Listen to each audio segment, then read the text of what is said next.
be good to go. And by the way, we're going to do the intros and all that stuff.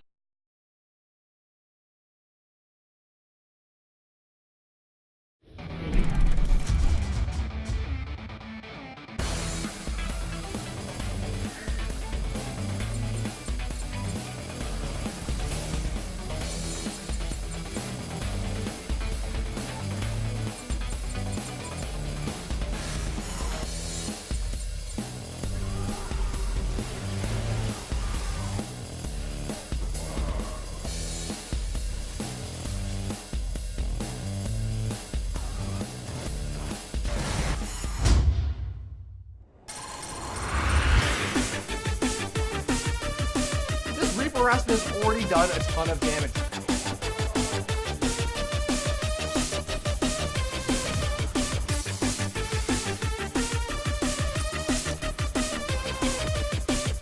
Sonic sees Zealots rallying across the map.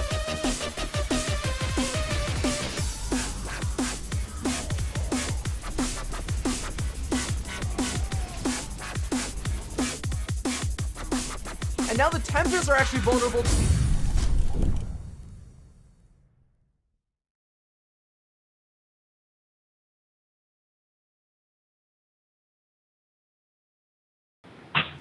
Hello, ladies and gentlemen. Welcome to the Breakout Invitational, the final day, day number 3. My name is Fear Dragon, and today I'm joined here with a very special guest. We have Alex Axeltoss on the show. How you doing, man? Dude, I'm doing awesome. First of all, the Breakout Invitational is one of the coolest things ever. So guys, if you're watching right now, here's what you're going to do. Go to Twitter and do your little hashtag thing. Go tell your friends, call your mom, call your dad, and support this thing because it's awesome. Because Axeltoss said so. Is that okay that I say that?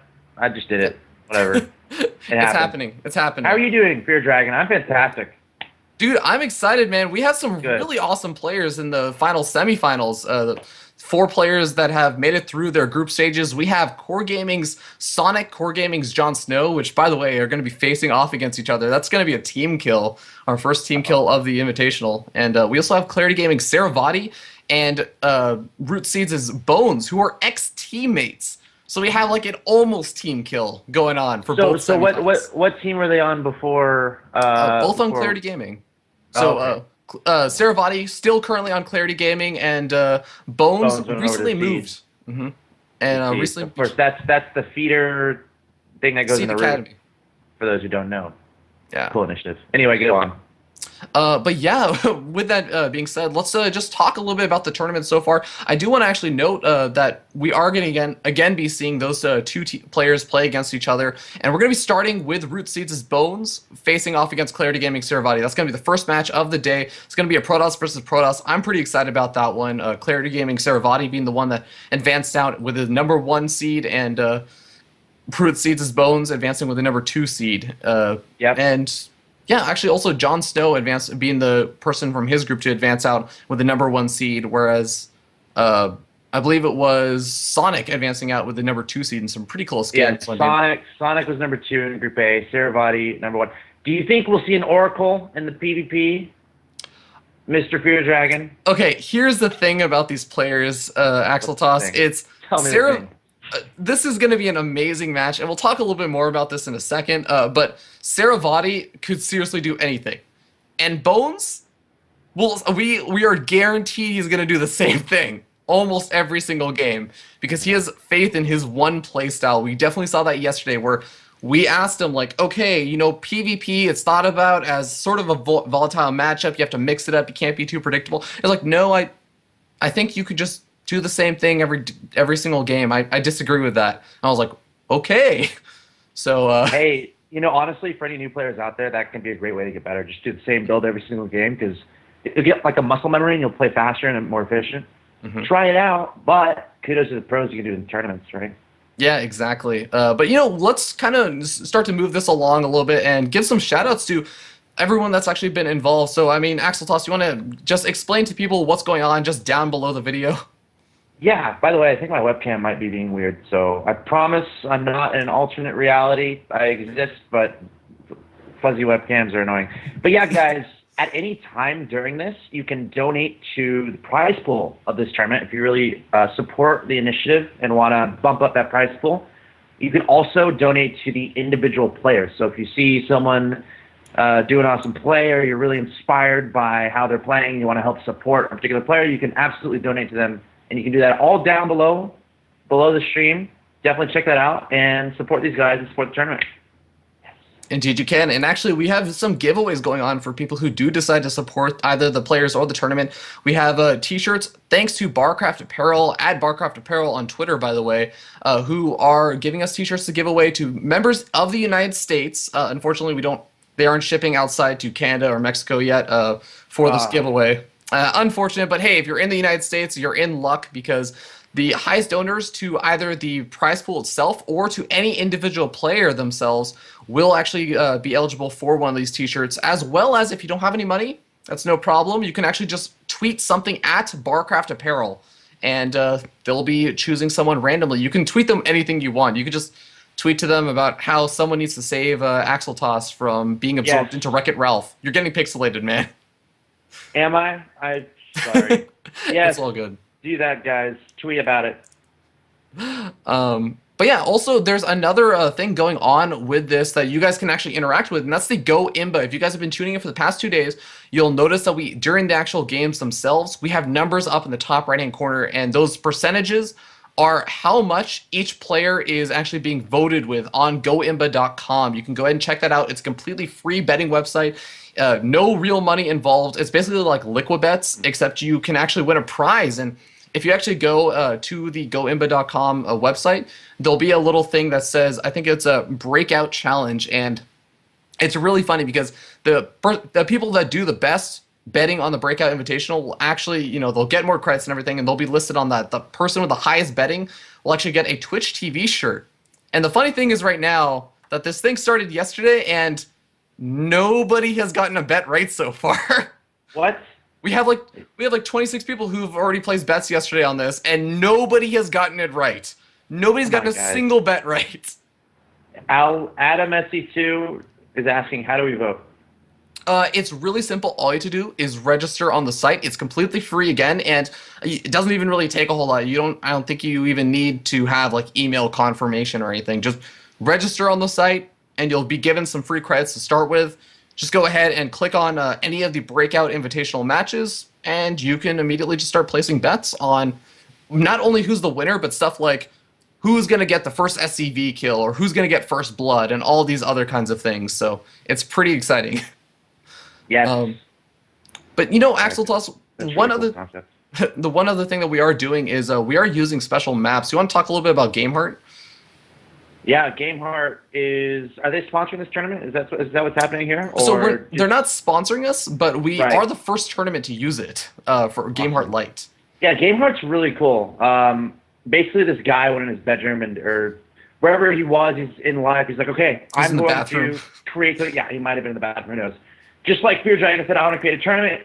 This GameHeart guy's like, you know what? I want to make esports experiences better for StarCraft 2. So he went and hammered out GameHeart, which is a map, kind of a set of maps that you use in game. It's basically a user interface that's trying to be esports receptive. Really cool guy. He works really hard. He also blogs on Team Liquid stuff. Check that out. Just another cool guy trying to do his part for esports.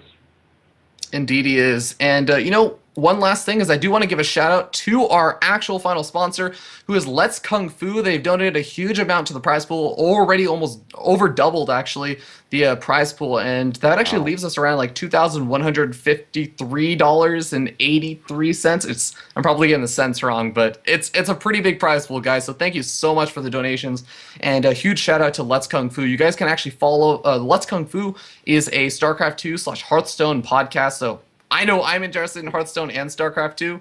And go ahead and check. Podcasts are awesome too, by the way. Mm-hmm. Like, you can just download them and listen in your car, or if you're on a plane or something, you can listen. And I think podcasts are underutilized right now in esports. I think a lot more people can do podcasts. So yeah, shout out to Kung Fu guys. Keep it up. It's good. Indeed. And you guys can actually follow that over at youtube.com/filthyrake. So it's just a rake that's been, I don't know, doing a lot of gardening work, and it's really filthy now. Yeah, it's a defiled rake. It's a defiled rake. But guys, with all of that being said, we're going to go ahead and grab the players and actually jump into the pregame interviews. Once again, it's going to be two Protoss players. Now, Axeltas, what has been Yep. going on in PvP? PvP, I think it's variable, very variable now. I mean, the Oracle got a little bit faster in StarCraft 2, and a lot of people have been talking about that. So it's one of those decisions things a lot of Protoss players are trying to incorporate that into their play. But then if the defender opens Phoenixes, they find themselves behind. So that's like an interesting part of PvP that has been causing Protoss players to do different builds. But you always got to consider the proxy Stargate action. But it's a very dynamic matchup, and you can always come back from being behind, I see, like Mothership Core, Photon Overcharge, stuff like that. So it's fun, exciting. Yeah, a lot of different things that could actually be going on as we are going to be getting these players just loaded up as they kind of start up their webcams. But I have to say that these two players have very, very different playstyles. I was kind of talking about that before. One player prides himself on being hard to predict. The other player prides himself on having one sort of solid style of play that he does every game. But, you know, as we have the players on, how are you two gentlemen doing today? As I do want to note, Saravati actually playing from school, because his internet is better there. We had some issues with his internet on day one. Is he in class right now? He's actually in class right now. He's just going to be speaking out loud to his computer. That's awesome. But we might get a little bit of degraded audio from him because he is playing at school. Doesn't have the best mic, but, you know, hey, let's start with Bones. How you doing today, man? I'm doing good, looking forward to the match. It's unfortunate he's playing from school, it ruined my joke. What was your joke? Let's hear it anyway. I was going to say, no matter who wins, there'll be one definite loser of this match. Brian's internet. Oh, oh man. All right. There will be your ears because my mic is so terrible that when I talk, everyone just dies from background noise. Oh my gosh. Okay, let's guess where he is. My guess is library. Library? No, Okay. no. Classroom? Yes, I can show you. There's like 30 nerds in here playing games like esports, like Dota, League, everything.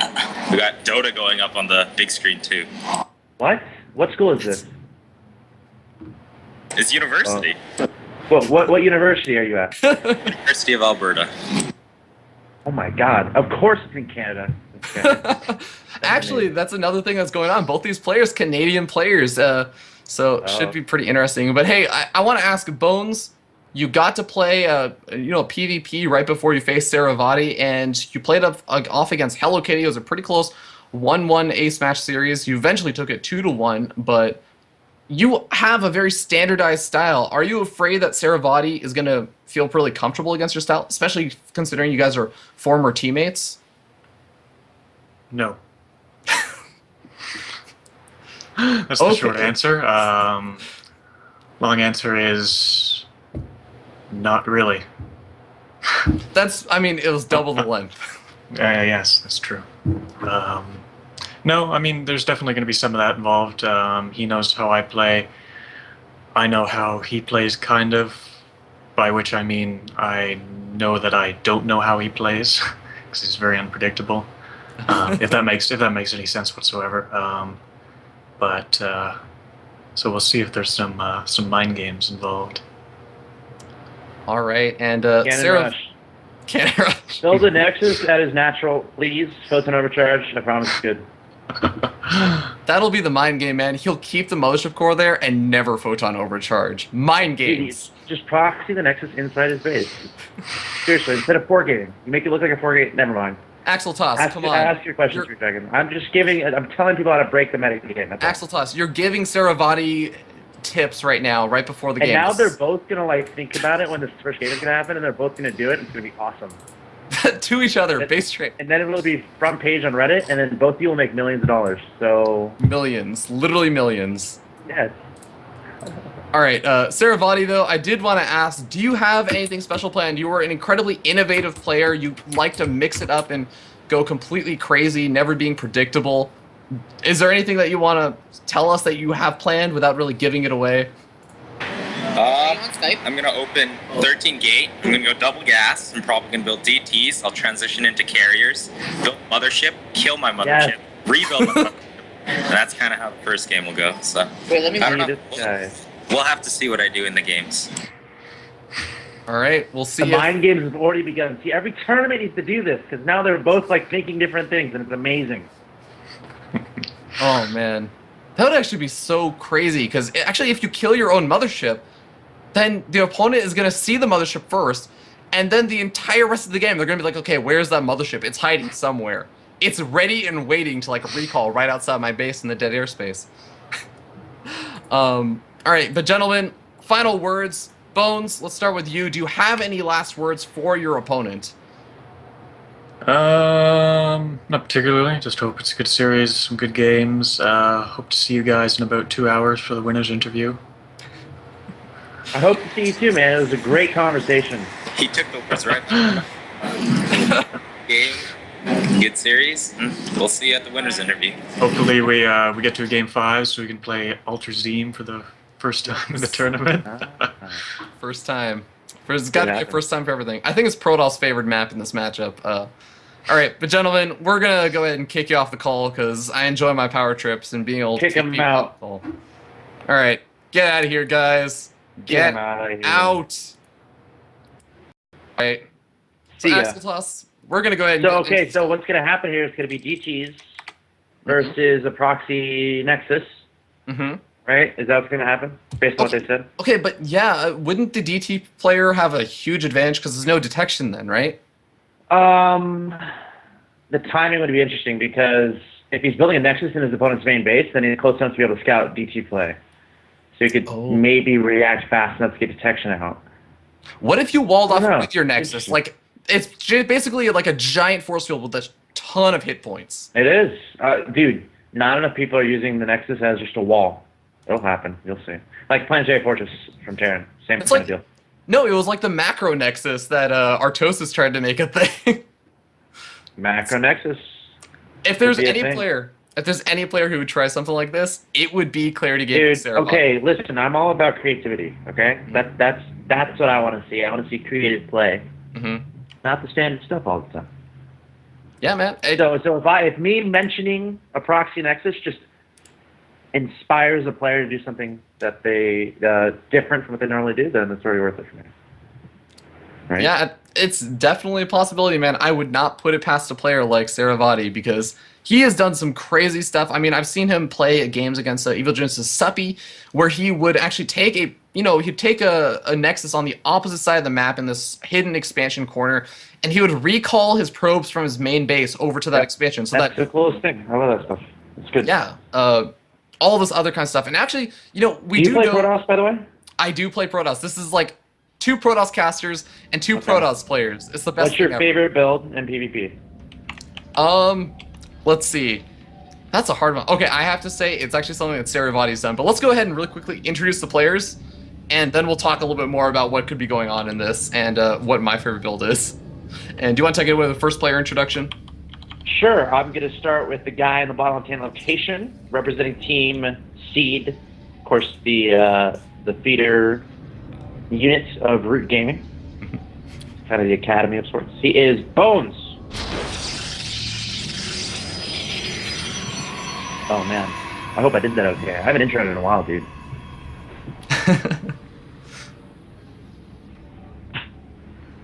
All right, spawning up in the cross spawn location up in the top right hand corner of the map Frost, it is the purple Protoss player representing Clarity Gaming, Saravati.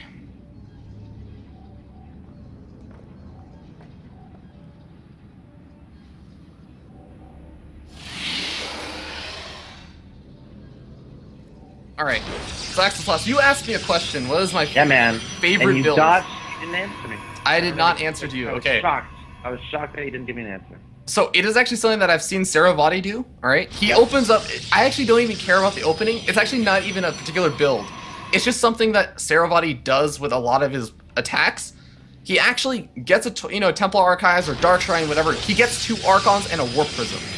And he goes for the big push-in at the front, and he drops 2 Archons in the back of your main base by the mineral line. Because think about it. What will you'll try and you have to warp in some units to defend, right? Because you have a push at the front, you can't really send your Colossus or something to the back or to defend, right? So what do you warp in? Do you warp in Zealots? Because those take extra damage from Archons. They're gonna get cleaned up really quickly.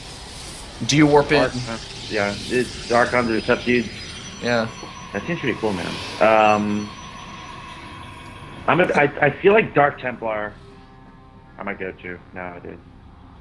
Dark Templars are pretty strong right now. They can be built into any build, and you can hide them pretty easily. The one issue is like Sentry Hallucinated Phoenix scouting on your DTs, and it's not as effective. Yeah.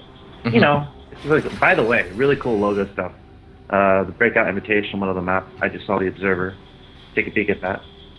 Yeah. Shout out to our Observer, by the way. Turn TV. Yeah. Follow him on Twitter at Liquid Red. At Liquid. Funny thing going on right now, both these players scouting the bottom right-hand location with both of their probes, just slightly delayed for Bones. Then they're eventually going to scout each other out. But right now we have some Chrono Boosts going down for Bones' Warp Gate technology. And, you know, yesterday we had Bones. Remember, Bones goes for the same build. He has confidence in his one build.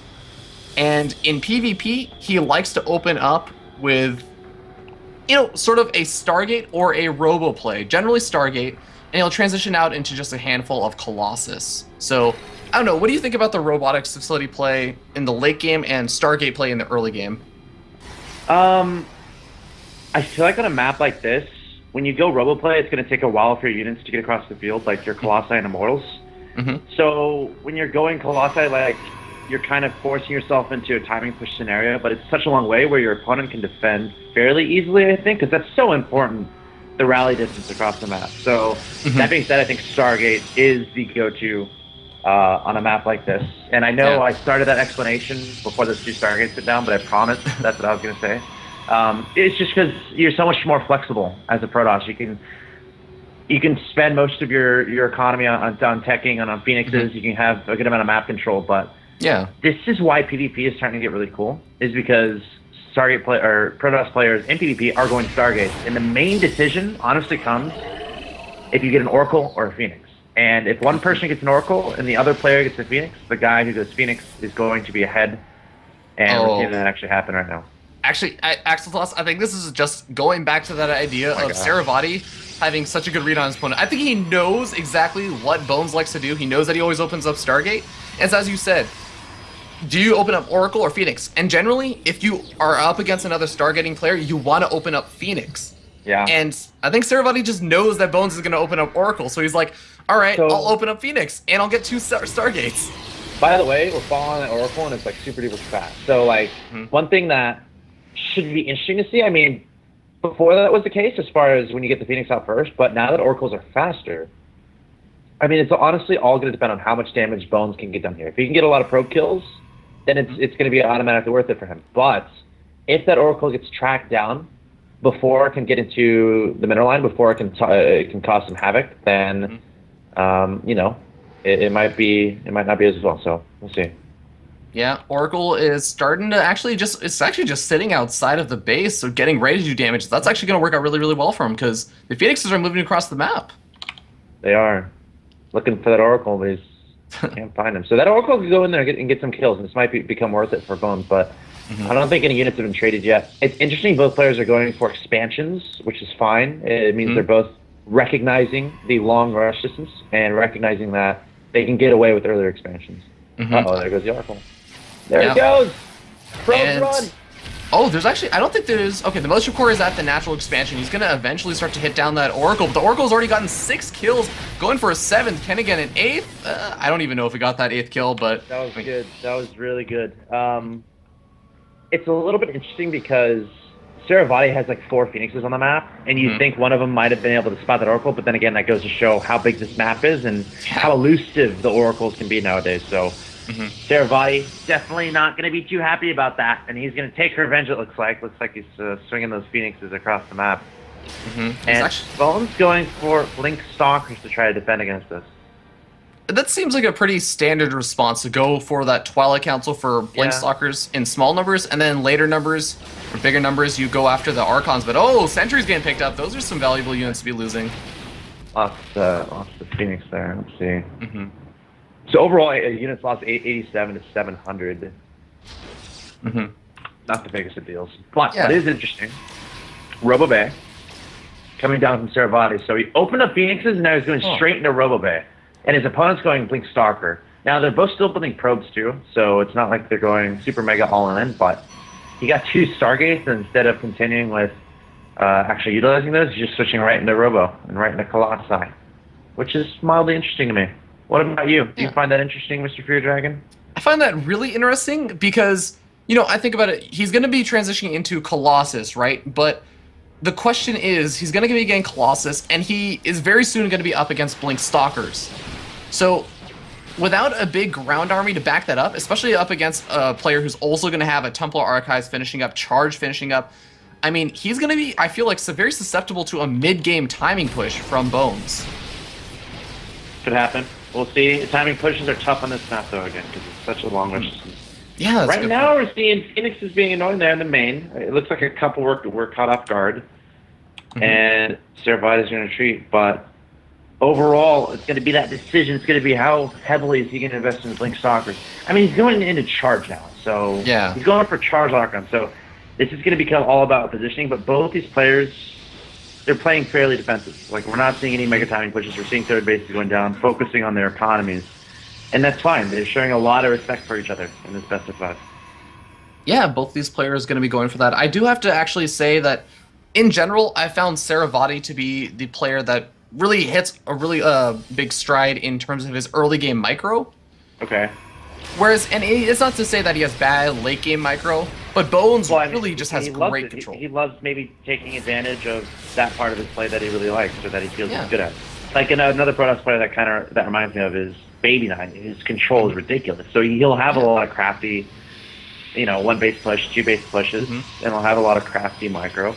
And it's not that, he might not go for the very fast third base kind of thing. He just loves taking every advantage of ways he can get ahead with fancy micro, right? Yeah, and I think the way he's utilizing that this game is by going for those, having all those early Phoenixes out. He's been constantly getting good scouts off on his opponent. He's been very active with them.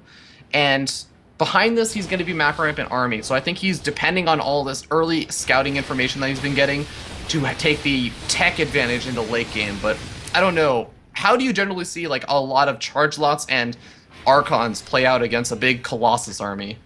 It's all about positioning. Like, if the charge lots are going through a funnel and the Colossi are destroying them with their fiery rays of death, then it's not going to be good for the guy going charge lots. However, if the guy going charge lots gets a massive concave and just completely surround the guy going Colossi, that means the focus part of the Colossi are going to be spread out, and it's going to be much more difficult to clear up a Mega Zealot army. So, long story short, it's going to come down to positioning and where these guys engage. But that being said, they've been passive all game long, so we might not even see something like that. We might see some more fanciness mixed in as the fleet beacon is on the way from Bones. So if he incorporates Colossi, or if he incorporates those Tempests against Colossi, he can get some fancy stuff done. Oh no, Axeltoss, I'm disappointed, man. No, he's not going for that. He's going for the mothership core, the mothership, so he can kill it himself.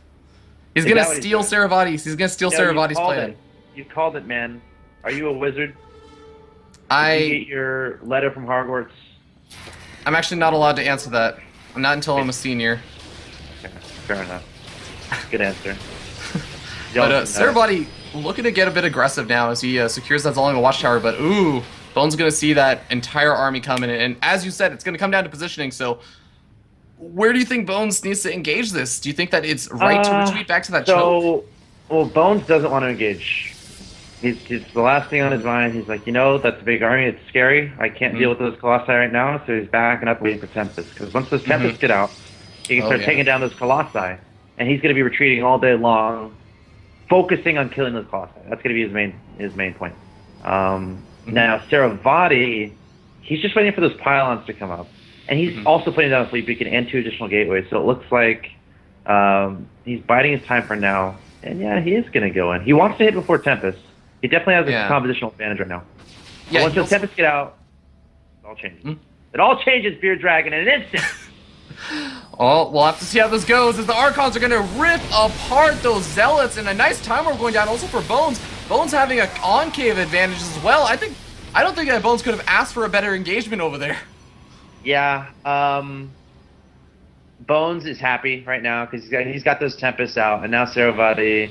I mean, both players have 3 bases, so That's not going to change the effect of the game, what just happened there. What's important is the Tempest got out before that Colossi timing hit. So right now, Bones is going to be a little bit happier. He's a little bit ahead in tech. But Mr. Saravati, he's like, you know what? Those Tempests look pretty freaking cool. I'm going to make some of my own. 2 at a time. And now it's going to get really interesting as far as who's going to look for an engagement. We might start seeing a lot of counterattacks. That's certainly likely. Upgrades are going to be fairly important. But we'll see. Yeah, I mean, it's going to get interesting. Speaking of counterattacks, man, we are already seeing charge zealots kind of moving around the map in every which way. As 2 awkward pylons sitting next to each other. Saravati getting up to do some attacks with 5 zealots, but Bones starting to seize control of the map, moving out to the center, gonna start picking off those proxy pylons, and we could see an engagement over here because Saravati is looking like he wants to do something over here. I mean, he has the okay. So the thing is, he has the Tempest, and he knows his opponent has Colossi.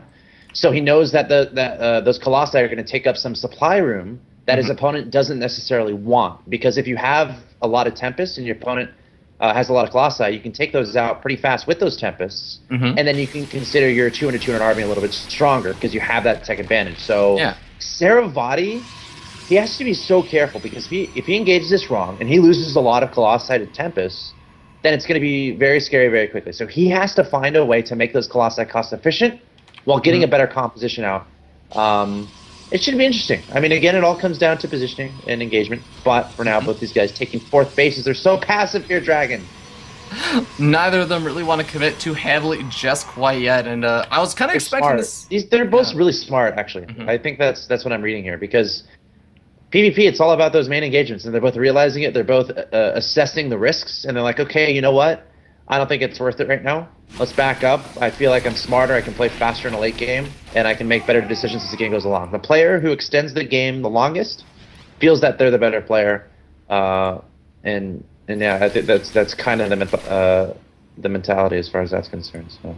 Yeah, that's pretty fair assessment right now. And I do want to note that Bones is continuing to try and do harassment with these charge zealots, but we actually have Saravati. He has a Warp Prism out on the map now, so he could actually start doing a bit of damage himself. They both put a Dark Shrine down at the same exact moment. Oh my god. I don't know. Isn't that interesting, Fear Dragon? Do you find that interesting? I find it interesting because they're also pretty much exactly matched for upgrades, except, we do have a deviation upgrades. Saravati going for shields, whereas Bones going for armor, which is really weird. Bones is going for armor, but he has so many Archons, and Saravati doesn't have them nearly as many Archons. He has 2 Archons, and he's going for shields. Yep. At this point, you're just researching everything in those forges. Some Zealots actually in the wrong place at the wrong time. That's actually a mildly big deal. Like, both these players are maxed so they can afford to throw away Zealots, but you don't want to just literally throw them away. You want to launch them at probes. Like, at the bare minimum, cause your opponent to be distracted somewhere else on the map for a second. But those Zealots just went to the middle of the map and just got killed. So that was a little bit interesting. Warp Prisms swinging around the bottom side of the map. And the Dark Shrines are about to finish. So we might see some invisible ninjas fairly soon. Swiping away at probes. So innocent. And we learned yesterday watching Hello Kitty that just having a photon cannon in your mineral line is not always enough against DTs, man. They just focus it down.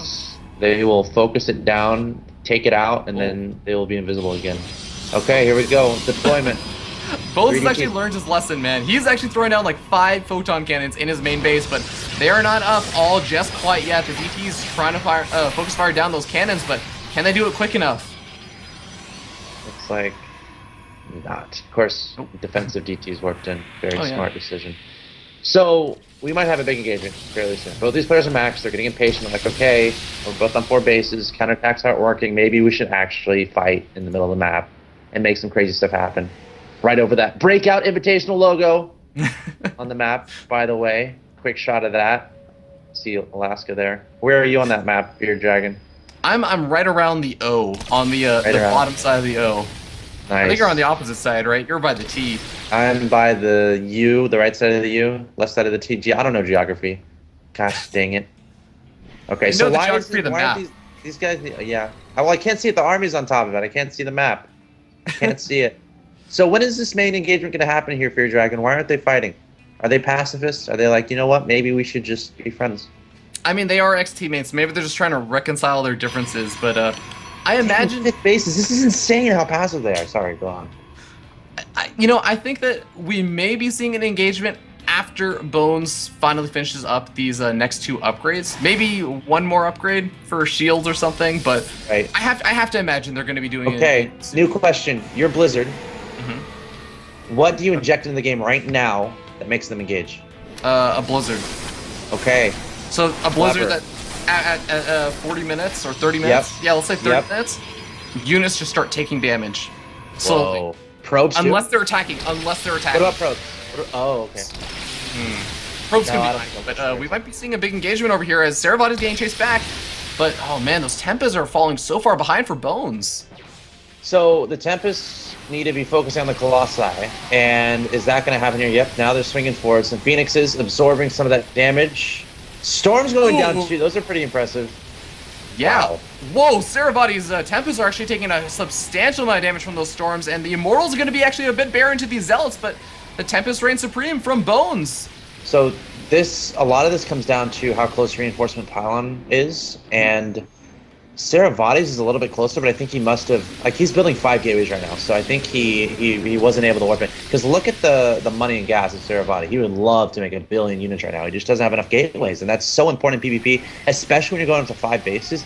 You gotta make sure you have enough warp gates that you can warp in a bunch of units. Stalker's coming forward, blinking in, targeting down those Tempests, trying to be as cost efficient as possible, but he's gonna lose a lot of units.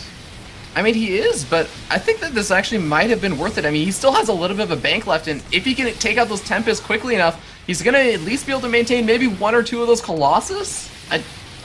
This is really close. Nope, goes down, and I think the last Tempest should go down too. Yeah, probably will. So that was pretty interesting, because, like, the only Saravati, his money and gas was so far up there. What's up, man? I think we literally just had an engagement just so that both of these players could trade all of their expensive units. Yeah. So that they could give each other a reason to remacro up a maxed up army again. That's exactly what happened. Saravati didn't have enough gateway. I mean, I think Saravati could have had a much more convincing fight there. That's one of those fights that you kind of have to go back and watch again, to be completely honest. Ooh, nice snipe on that Nexus. Yeah. That's like right before the cannons get up too. It's got to be frustrating for Saravati. And that's pretty important, because that's the difference right now between these 2 players, is that base. Because Bones has it up, and then now Saravati doesn't. So is that going to be the thing Bones needs to get back in this game? Saravati's up pretty far in supply. We'll see. See what happens. Yeah, and Actually, Bones just equalized it. yeah, but I do have to say, like, right now, Tempest counts fairly similar. But what do you think about Saravati's choice to continue to make these Colossus? Because that's also another composition difference between these 2 players. I think does he have a lot of stalkers? He has 10 stalkers. Yeah. I think it might be because of the stalkers, because, like, you can go Colossi against Tempests. Tempests are pretty slow, so if you play it right, you retreat, you keep your Colossi alive, and then just blink in your stalkers to take out the Tempest. So again, Saravati going for more positional type play, more craftiness. Because in a straight up fight, like, the stalkers aren't going to be phenomenal, because the zealots are going to be down there chopping up everything they can get their hands on. So yeah, basic answer, he's going to be relying on trying to take out Tempest with those stalkers to keep those Colossi safe. Yeah, I think that's a pretty good assessment of this, but here we go. We see a couple High Templars in the mix again. Storms. We'd be seeing feedbacks. I want to see feedbacks, man. Okay, all right. feedbacks are good too. But storms are fun. Storms are awesome. They are. Ooh, big storms actually going down on all those Zealots of Bones, and then both these players are going to have to back off, and Saravati taking a couple of last pot shots before Bones escapes. Colossi are actually really important in killing Zealots too. So it's one of those things where your Colossi aren't going to die right away to the Tempest, so it's worth them being out there to take down, to help take down the Zealots. Zealots are so important in PvP battles. Maybe the most important. A lot of people underestimate them. You probably do, Fear Dragon. I do all the time, man. I'm just like, dude, I have Blink Stalkers. This is not a problem. Oh, and then I forgot to micro them. Sick. Zealots are sick. You don't have to micro them. You just send them across the map. They only cost minerals. Yeah. And they're pretty beefy, and they can actually dish out a lot of damage. And they have an ability called Charge, which makes them faster. So Protoss players build more Zealots. Probes! Where are you going? Oh, that's going to be a bit of a tough loss over there. Actually, I think Bones doesn't want to commit too heavily to chasing down there, though, because he would just get trapped by that army. Maybe that's what Saravati was intending. We'll never know. Well, I guess we can ask him. High Templar getting taken out by a Tempest. Oh, Big one Tempest goes down. engagement is going to happen. I like the incorporation of storms. The stalkers awkwardly kind of blinking to the right-hand side. They're not taking down the Tempest. The Tempest from Bones are not actually targeting down the Colossi from Saravati, which is fairly important. And I think we're going to have another close one. I mean, it's a little bit deceptive. I think Bones wins this with the warping of charge cells. I mean, there's nothing to protect those Colossus anymore. Where are the reinforcements for Saravati? Oh, I think Saravati was warping in units elsewhere to defend against Zealot harassment, and now, oh my god, all of these Colossus are going to be so vulnerable. This is still pretty close. Colossus are still alive. You gotta keep those alive, though. You can't lose them. Uh-oh. One Those Archons do so much damage, though. 3 weapons on those Archons. I mean, Zealots just get decimated by them. Okay, so we got a close game still. 113.91 is supply. Economies seem similar, right? Am I crazy? No, 67.52. Probes aren't that huge of a deal right now. They're not huge of a deal. What happens next? Bones, he's adding in those Archons. I think his bank was bigger during all of that. You know, I've noticed that Bones has just opted, again, not to go for Colossus, but I think it works out because to deal with those charge cells, he just has a ton of Archons, which will rip apart the charge cells really quickly.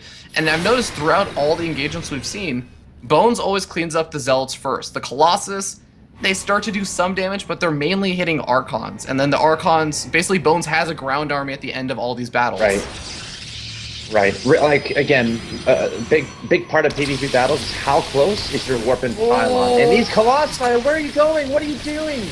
Oh god, they didn't get the memo. They have no support from their teammates, and that's a huge loss that you can't...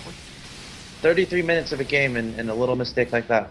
Now, he was behind when that happened, but still, micro is so important. Oh god. The fourth base, or the fifth base of Saravati is actually getting attacked by a ton of charge zealots at the same time, and Saravati just cannot defend in enough places at once right now. He's going to lose that base for certain. Bones, the next Bondra of Canada. Seed Gaming takes it. Indeed, and I mean, that was a really long game. And a very appropriate map, by the way, as you were mentioning, Canada. Both these players from Canada. Very Canadian map, very wintry, frosted. Ah, yes. So you are stereotyping Canadians as wintry. Is that what you just did? Yes. Okay. Yes. True. They kind of are. Canada's awesome, by the way. It is. They're actually... Dude, this guy, was it Saravati or was it Bones who was talking about where he was playing from? Saravati, actually. So Saravati was playing in a LAN center of sorts at his university, which is crazy. It's awesome. Go Canada. Indeed. And I'm actually getting a message from Bones. He's like, I need a smoke after that one. I think he's joking, but yeah, this could be a long series, guys. Again, I have to hand it to Bones. This is kind of what he wants to happen. If he has his way, he said this in the interview. Hopefully, he'll see us in 2 hours in the winner's interview, because the longer these games go, the more comfortable he's going to feel. So I'd love to see Saravati go all out, balls to the wall aggression in these next couple of games. For more than one reason. We'll see. Let's see. The map is Yansu. So this map made by Ryan Shutter. It actually says the author in the... I'm trying to remember this map. Author of Game Heart, actually, yeah. Oh, really? That's because it's a Game Heart map, yeah. Oh, duh. Okay. So who made Yansu? I'm all about trying to give credit to the map makers. Yeah. It was made by Etc. with a capital T and a capital R. Oh, there it is. Yeah, Etc. It was a Team Liquid map contest finalist, actually. It looks like. But you know, the players are ready, so we're going to go ahead and get this game on the road. Let's do it. All right, Axel Toss, predictions. What are we going to be seeing this game? It's all going to be about the third base, Mr. Fear Dragon. It's all going to be about that third base. Who can secure it? Who can get it? Because these guys are both going to play passive, I think. Are they going to open Stargate? They might both open Stargate again. I can see that happening. And then it's all going to be about that fifth and sixth gas. I'll let you introduce players this time, Fear Dragon. All right. Let's do it. Spawning up here in the top right-hand corner of the map, Yonsu, we have the purple Protoss player currently down 0-1 in this best-of-5 series. It is Clarity Gaming Saravati.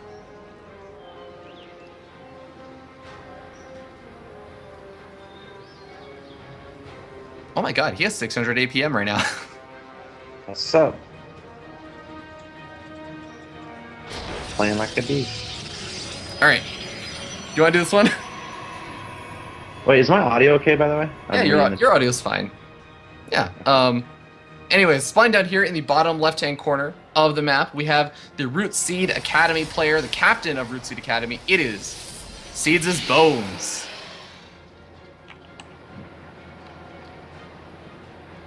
Bones taking game 1.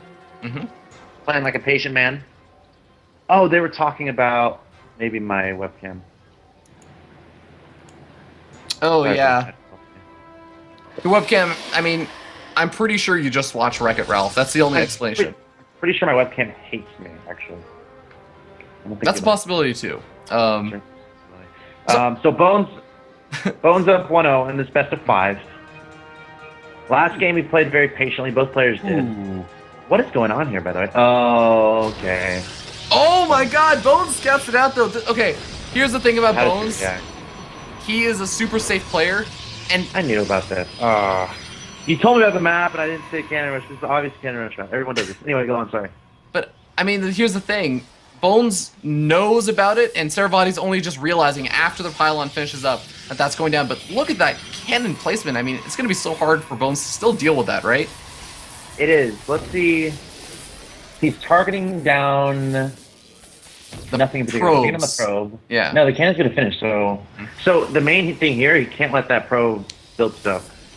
I guess he can. It'll be okay, defensive cannon. Yeah, that makes sense.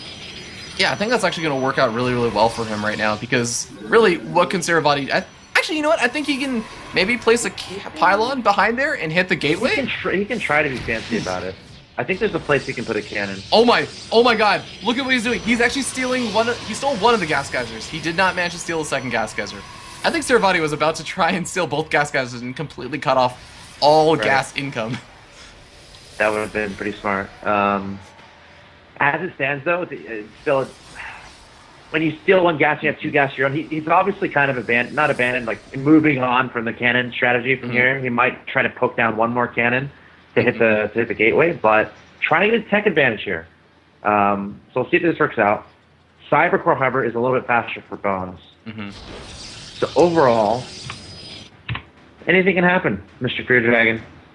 I honestly, normally in this situation, a Protoss player will kind of say like, oh, well, you know, I have a faster cybernetics core, I probably have a bit of an advantage in this game so far in how fast I can get up my warp gate technology. Might as well just go for something aggressive and punish them in case they try and take any chances. And if not, you turn it into like a one-base contain, warp in some sentries, stop them from moving down the ramp, and then you kind of take your own expansion.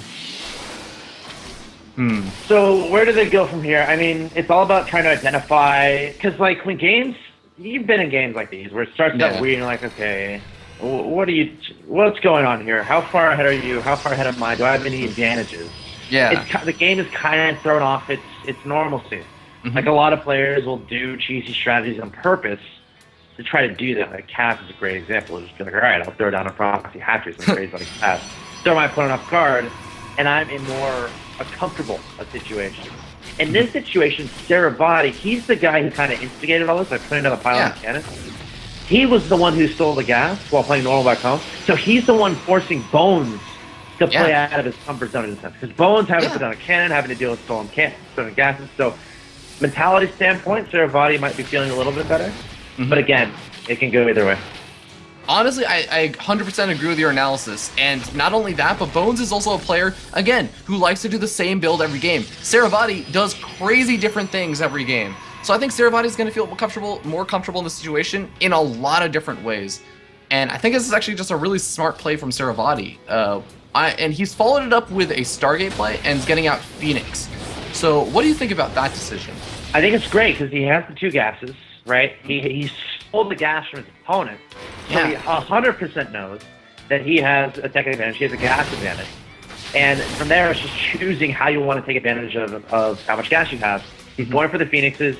His logic is, okay, I can get Phoenixes out. My opponent, there's no way he can have as many as me. So he's going to have air control, and he can start being aggressive across the map. However, Bones decided to go for a faster expansion, and he did this because he got his gas stolen, so he couldn't tech as fast. He's like, okay, I can get a tech advantage, so I'll try to get an economic advantage, which means Saravati is going to be behind economically if he doesn't make a timing push happen or if he doesn't recognize this necessarily.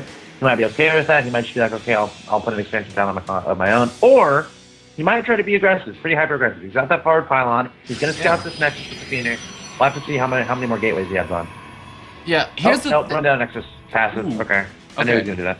Go on. But Saravati is getting that Nexus up much, much later, and actually, Bones saw that Nexus is so much further delayed, and not only that, but he kept pressuring forward with those actual early game units, so he should know about this kind of like Phoenix transition. It was bound to happen. There was some sort of tech happening, because there weren't that many units out, and nice pickoffs by these Phoenix already. Oh my god, are they gonna get the Mothership Core?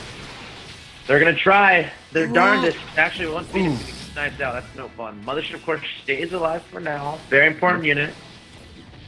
Very important unit, especially in PvP, especially with passive play. And yeah, they're both just expanding. We see Robo from one, Twilight Sounds from another. And now we're going to venture on into the mid-game of this game 2 on Yansu, Mr. Fear Dragon. Yeah, but Axel Toss, Yunsu is a much smaller map. Okay, I'll ask you a question. It's a little bit smaller. Okay, go for it. Okay, it's much smaller. Do you think we're still going to see that same sort of very, very passive style from these players? Or do you think this map might be a little bit more lenient on players that want to be a little bit more aggressive? So based on how they played in Game 1, and based on what I said when this game was getting started, I said it would be all about the third base. It's going to be tricky. They're both going to keep a very close eye on their opponent's third base. Because at this point, both their perspectives are... I want to see when they take that, so I can either A, be aggressive, or know if I'm safe enough to take on my own. And we see there Saravati actually scouting for the gases of his opponent to see if his opponent, to see how fast his opponent's tech is going, kind of a thing. He can kind of compare that with his own 2 gases. They can start making guesses from there. But to answer your question, I don't think there's going to be a 2-base timing attack necessarily, based on my experience with these players. I think they're going to be fighting for that third base.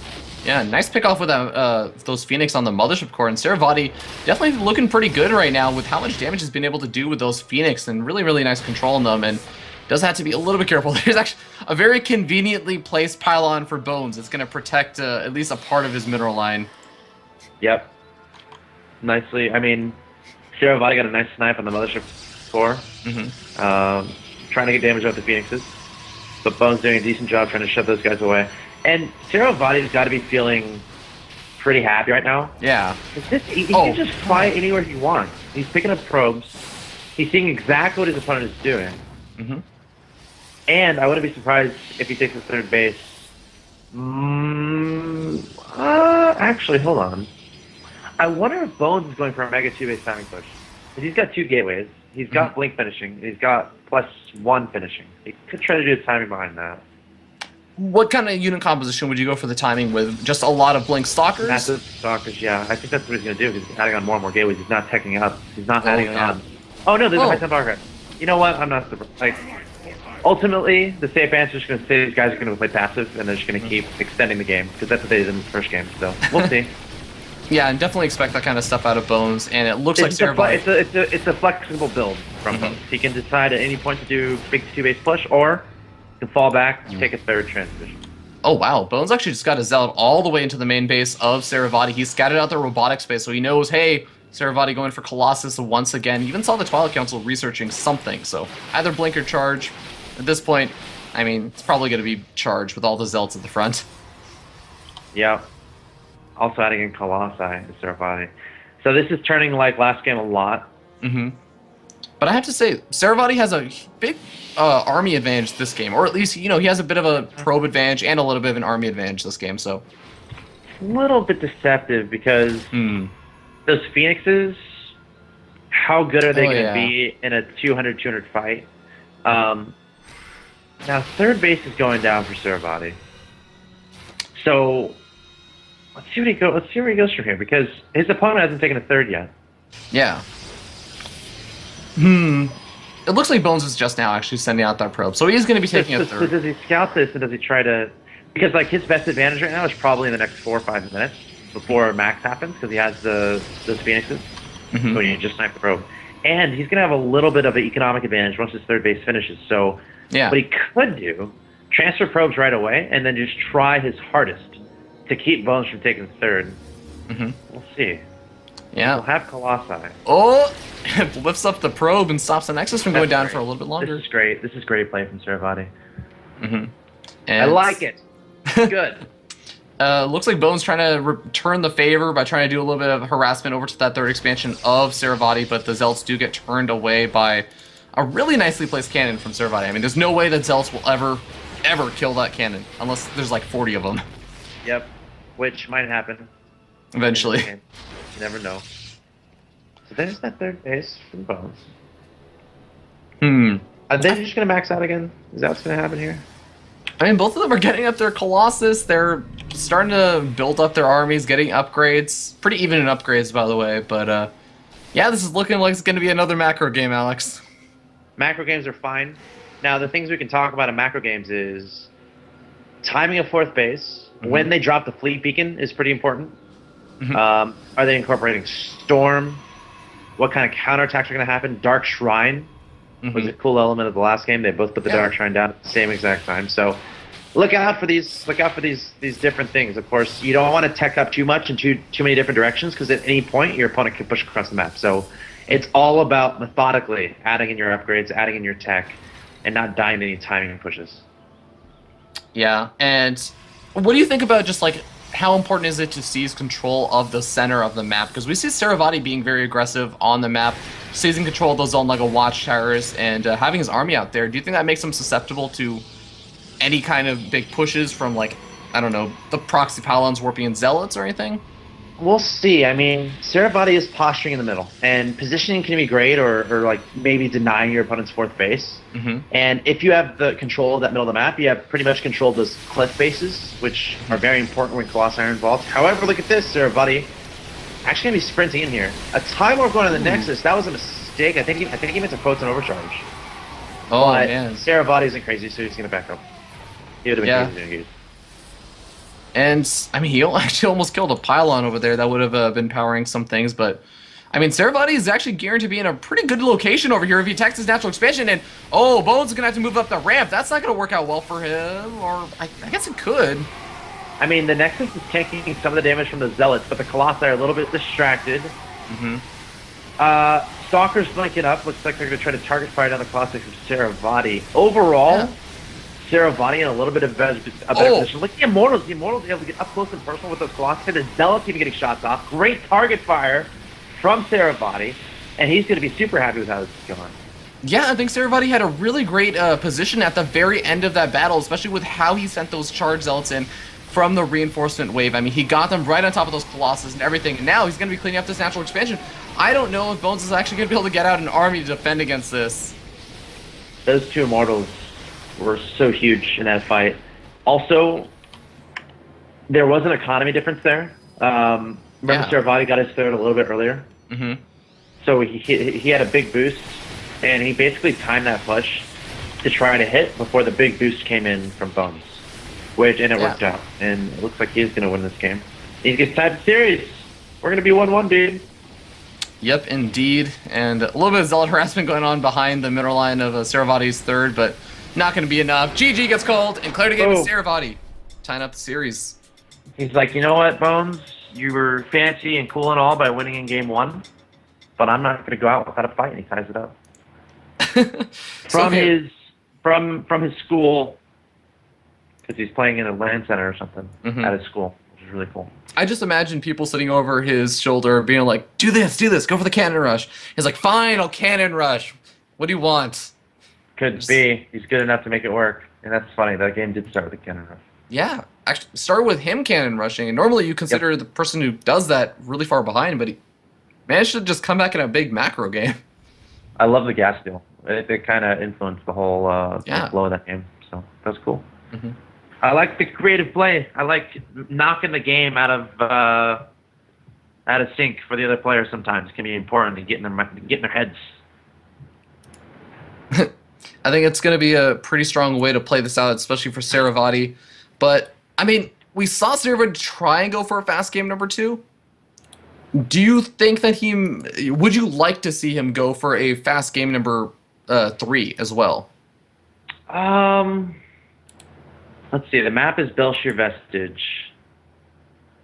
It's tricky. I mean, he could have gotten in his opponent's head in that last game, and he might try to continue that a little bit by continue with the mind games, continue to try to throw the game off guard. But just the fact that he can't rush the last game, Bones is going to have that on his mind. So Bones is going to be maybe a little bit freaked out about that, and that might adjust his game. Overall, I don't think these players are thinking too much about that. I feel like they might both try to go a little bit standard here. Yeah, I think that is definitely a possibility. What do you think, Fear Dragon? I think I sort of agree with your mentality on how they might be approaching this, but I would like to see Saravati get aggressive again because, you know, he sort of showed like, okay, Bones, you know what? As long as I do this early game aggression and you do something wonky, throw your opponent off kilter in the early game, he could take the game. But it's so important that we go back to that early gas steal that allowed him to do that. So I think that's going to be a vital part of Saravati's strategy in these games. But Axel, Toss, why don't you go ahead and take it away with the player introductions. Yeah, let me make sure I get the right one. Current TV is in the top left, of course. Belshir Vestige represent your purple Protoss player. He is Saravati.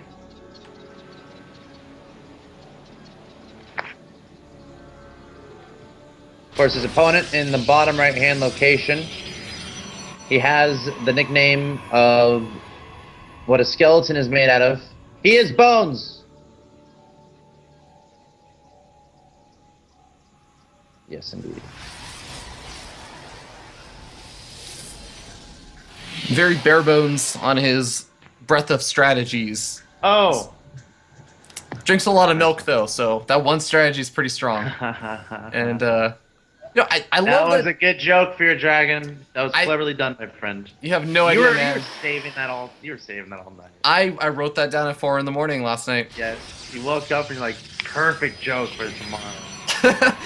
It actually came to me in a dream, but I just want to say I love that Bones, every single one of these games has been scouting for these proxies because, I mean, it's not just against this player or anything. It's not just like this matchup. He does this and always makes sure to scout out against, like, say, a Terran player who could be going for a proxy 2-right. He just does this every single game almost because he feels like he has a good enough late game that usually he can take a couple hits early game, right, and make up for it with his good macro. Shows confidence. But, okay, Belshir Vestige, different map from the other two maps. A lot more chokes, which could come into that whole, you know, positioning side of the, I guess the formula, the spectrum of how this could go. Yep. What do you think could happen on this map? Belshir Vestige. So, fourth base is towards your opponent, which is a little bit interesting. So, if we're talking long, crazy macro games, the main point of contention will usually be on that fourth base. Stargate play can be kind of cool. There's a decent amount of airspace on Belshir Vestige. Otherwise, it's a pretty standard map. I mean, there are a lot of choke points, but again, these guys can go either way. They both have plenty of different builds in their back pockets. So we'll see. We'll see what they decide. Yeah, could be pretty interesting. We actually see Bones going for a fairly early sentry, so I think that this is actually one of the, besides the very first game, I mean, second game, again, he was thrown off kilter. This game, he's going for much more of his standard style, but whoa, that's actually a fairly fast Twilight Council from Saravati. This is kind of looking maybe like, I mean, it's either Blink or DTs. Which one do you think? I do not know. I do not know the answer to that question right now. This is a very flexible build. You can kind of go either way. And both have advantages. Yeah. But Belshir Vestige, it's a map that's kind of hard to blink into your opponent's main base. Yeah, exactly. I mean, there's one little spot you can do it, but it's a little bit tough. He's opening it with, I think, 3 Stalkers, so could still go either way. And we got a Stargate opening. Now, now Saravati, it's going to be Blink. So Saravati can kind of actually be anticipating the Stargate play, and that's why he's going for this Blink. Thinking that his opponent will likely go for that Oracle opening or Phoenix opening. Yeah. And Blink Stalkers is like the direct counter, and he's even adding on 2 gateways. So big mind game move here from Saravati, going for the Blink Stalkers. He wants to hide his intentions, taking down that probe, very important. Yeah. And now he's going to do a big Blink Stalker push, and we'll have to see if Bones can notice it. Yeah, and I want to even key in on the fact that he picked off that probe. That probe was not exactly just on this mainstay pathway to Scata's Clarity Gaming Saravati. He was actually taking like a detour along the right-hand side of the map, and those stalkers were still over there because they were looking for that probe to pick it up. He wants to deny scouting and really take advantage of this Twilight Council play. Of course, that's the most important thing. If you're going for a fast tech, you want to make sure your opponent can't see it. Now, I'm surprised that Hallucinated Phoenix has not been sent out yet, or Hallucinated Oracle. It looks like he's just going to scout with his first Phoenix. Yeah. Try to find out what's going on. And look at this. Saravati's actually going for a Robo here. Now, he's probably doing this just in case it is Dark Templar play from his opponent. But he's still going to be focusing on a big Stalker attack here. Let's see how effective it is. Yeah, the Mothership Core also notably is not with this army, so he can't actually blink up to the main base, which is a really curious decision over here from from Saravati. I'm really curious why he did not actually bring his Mothership Core, or, you know, he's not going to have the Observer around either. I don't know, do you think... Is this just going to be some sort of, like, contain that he's going to be going for with these Stalkers, then? Oops. Alright, while Alex gets this figured out... He needs to get up. Alright. Are we good? Hello? Yeah, we're good, but yeah, what do you think he's trying to do with these Stalkers? Oh. Hello? Alright. Hello? Can you hear me, Mr. Yes, Beer Dragon? we can. Yes, you can. Perfect. Okay. Stalkers. All right. I see him at the front door. They're trying to be aggressive. Blinking back, and Bones did a great job spotting this and responding. Got the Immortal out, got the Voidery out, even hallucinating an Immortal. So Saravati's seeing that, he's like, okay, I don't want anything to do with that. And he's not going to be able to do much, so he's going to expand behind it. So overall, Blink Stalker attack didn't necessarily work, but getting a Nexus down. So this Phoenix has actually done a ton of damage. I mean, the Mothership Core losing a lot of its health points. It's already forced out one Photon Overcharge. Stalker gets warped in, and he's going to be able to chase it away, but... I mean, just for one Phoenix to do that much damage and waste 100 energy, get the Mothership Core that low, that's a pretty nice win. Yes.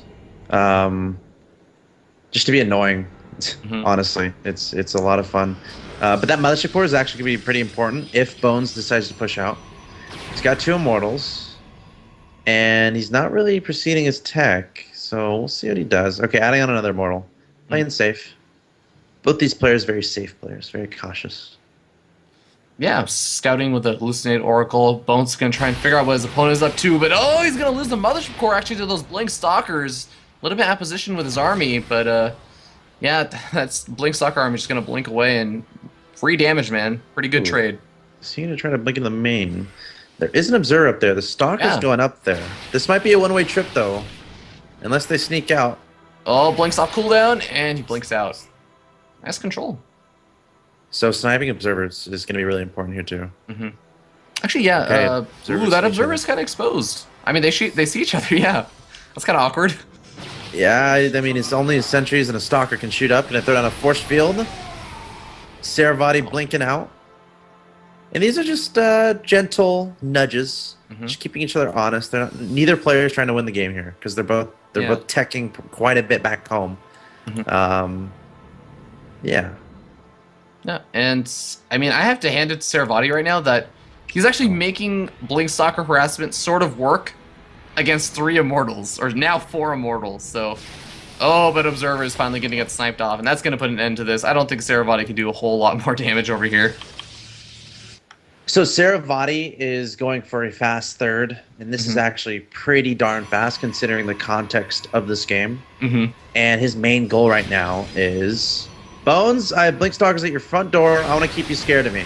These Stalkers are just like the shadow of Samwise Gamgee, or whatever his name is, in Lord of the Rings, where he's trying to scare his opponent and keep him back. Because that third base is a risk, but he just lost 2 Stalkers. Sam just dropped his sword, and his shadow is revealed, so Bones might counter.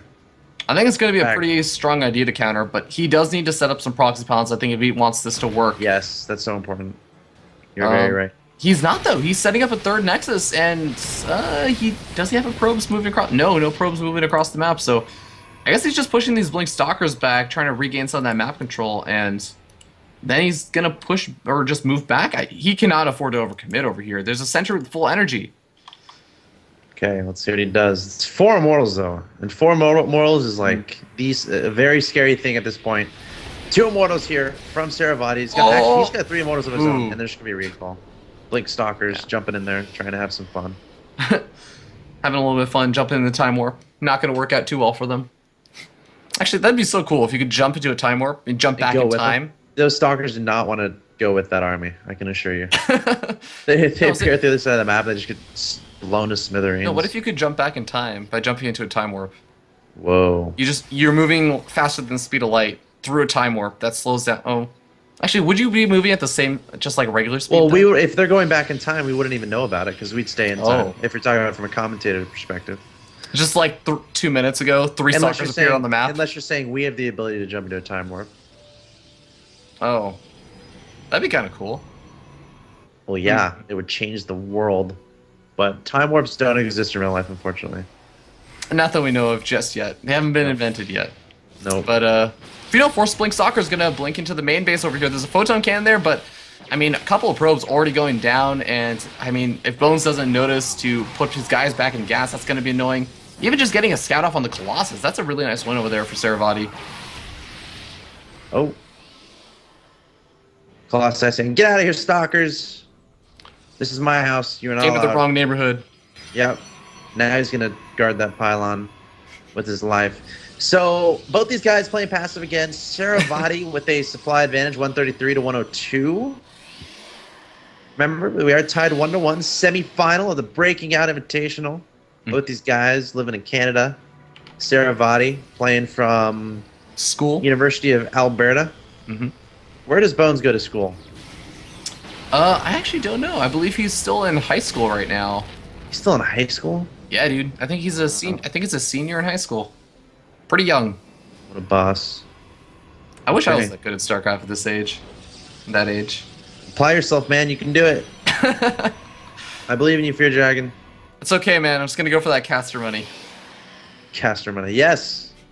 That's a great point. And go for both. Go for both. Yeah, man. That's pretty hard, but hey, Saravati is moving across the map, and he has a lot of High Templar as well. Does he have Storm? Yes, Storm is researching. Whoa, he just warped in 8 High Templars, gonna warp in 4 Archons. No, gonna warp in 3 more Archons. He can hit a really, really scary timing push over here with Charge Light Archon. Yeah, could work. It's gonna be, positioning is gonna be very important. Sim City. I mean, Colossi are great in a position like this. If Saravati can't close the distance on the Colossi, it's great for Bones. But Saravati's up 174 to 135 supply. So Bones is going to have a perfect engagement. Yeah, and oh god, actually, if Saravati moves all these units down to the natural expansion, he can just close in with the rest of his army now. He's pulling that entire army way out of position to be, you know, in a big, giant spread. Feedback on the Mothership Core. The units are all bunched up. A good storm. Time warps. Trying to keep those Colossi from retreating. And they're desperately backing up. But Saravati's just muscling into this natural. He's got 190 to 108 in supply. He's got way too many units. Bones trying to figure out what's going on. Probes dying everywhere. Colossi trying to keep those guys alive. They're the one advantage he has. But if you don't have any support for Colossi, this is what happens. Yeah, Immortal's getting right on top of those Colossus, and now the Probe's going to be taking shots from the Archons. Not exactly something you want. An Archon, surprisingly, with +2 attacks attacking Probes, does not have any kills, but it's going to be enough. GG. Saravati taking game number 3. There it is, with authority, too. He just sprinted in there, recognizing he had a little timing, recognizing he had that supply advantage. And now he is 1-1 away from going to the finals. Yeah, and I have to hand it to Saravati with that last little play. I mean, he moves in with the Zealots to the natural expansion, and now Bones has to actually move his entire army over there to deal with those Zealots. And then he moves the Zealots over to the main base and puts Bones into such an awkward position where it's like, do I keep moving back because then my army is trapped, or do I just let my entire main base just get completely decimated? And I mean, he moved back and let his main base get decimated, try and take a good engagement at a good angle, but it was a little bit too late at that point. Gotta be so careful. I mean, it's so hard to overcome that supply disadvantage too. Like, yeah. He has to have perfect positioning with his Colossi, and that's pretty hard to do on Belshir Vestige when the main, natural, and third are so spread out. And Saravati did a great job of just splitting, as you said, just splitting his opponent's army and sending zealots here and there, testing the multitasking of his opponent. Yeah, both It these has to. players have been doing a really good job of sending out a lot of zealot harassment and everything, trying to keep their opponents honest and testing that multitasking. But next map is going to be Polar Knight. Saravati leading up 2-1. Could be seeing another passive game, but again, I know it doesn't seem that way, but Saravati, he does like to really mix it up, and I wouldn't be surprised if he went for aggressive thing play in at least one of these games. Yeah, Polar Night is such an interesting map. Like there's a lot of options. It's like the one map where you literally have 3 options for where you want your third base to go, which is fairly interesting. This can turn into a passive game fairly easily too, because there is a back expansion that is guarded by rocks. But we'll see. There's a lot of airspace too, so Warp Prism stuff could be good. Stargate stuff could be good. Why don't you choose players though, Sphere Dragon? Who are we watching? All right, spawning up here in the top side of Polar Knight, we have the purple Protoss player from Clarity Gaming. Started the series down 0-1, came back and is now 2-1 and at match point. It is Clarity Gaming, Saravati.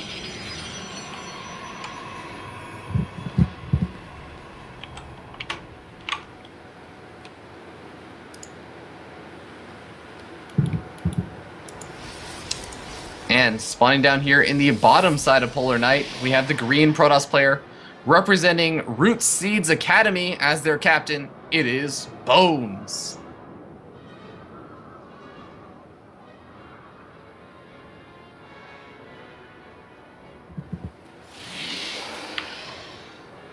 And honestly, Axeltus, What up, dude? I'm willing to bet. Oh, okay.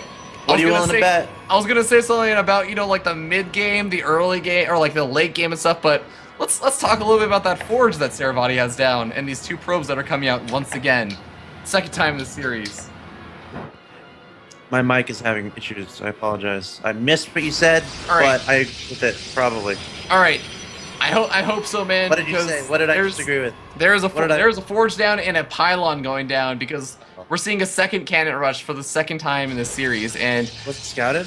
it has not been scouted yet. Bones has not been scouting until after pretty late into the game, and oh my god, for once this is actually the first game I have not seen Bones scout for proxies.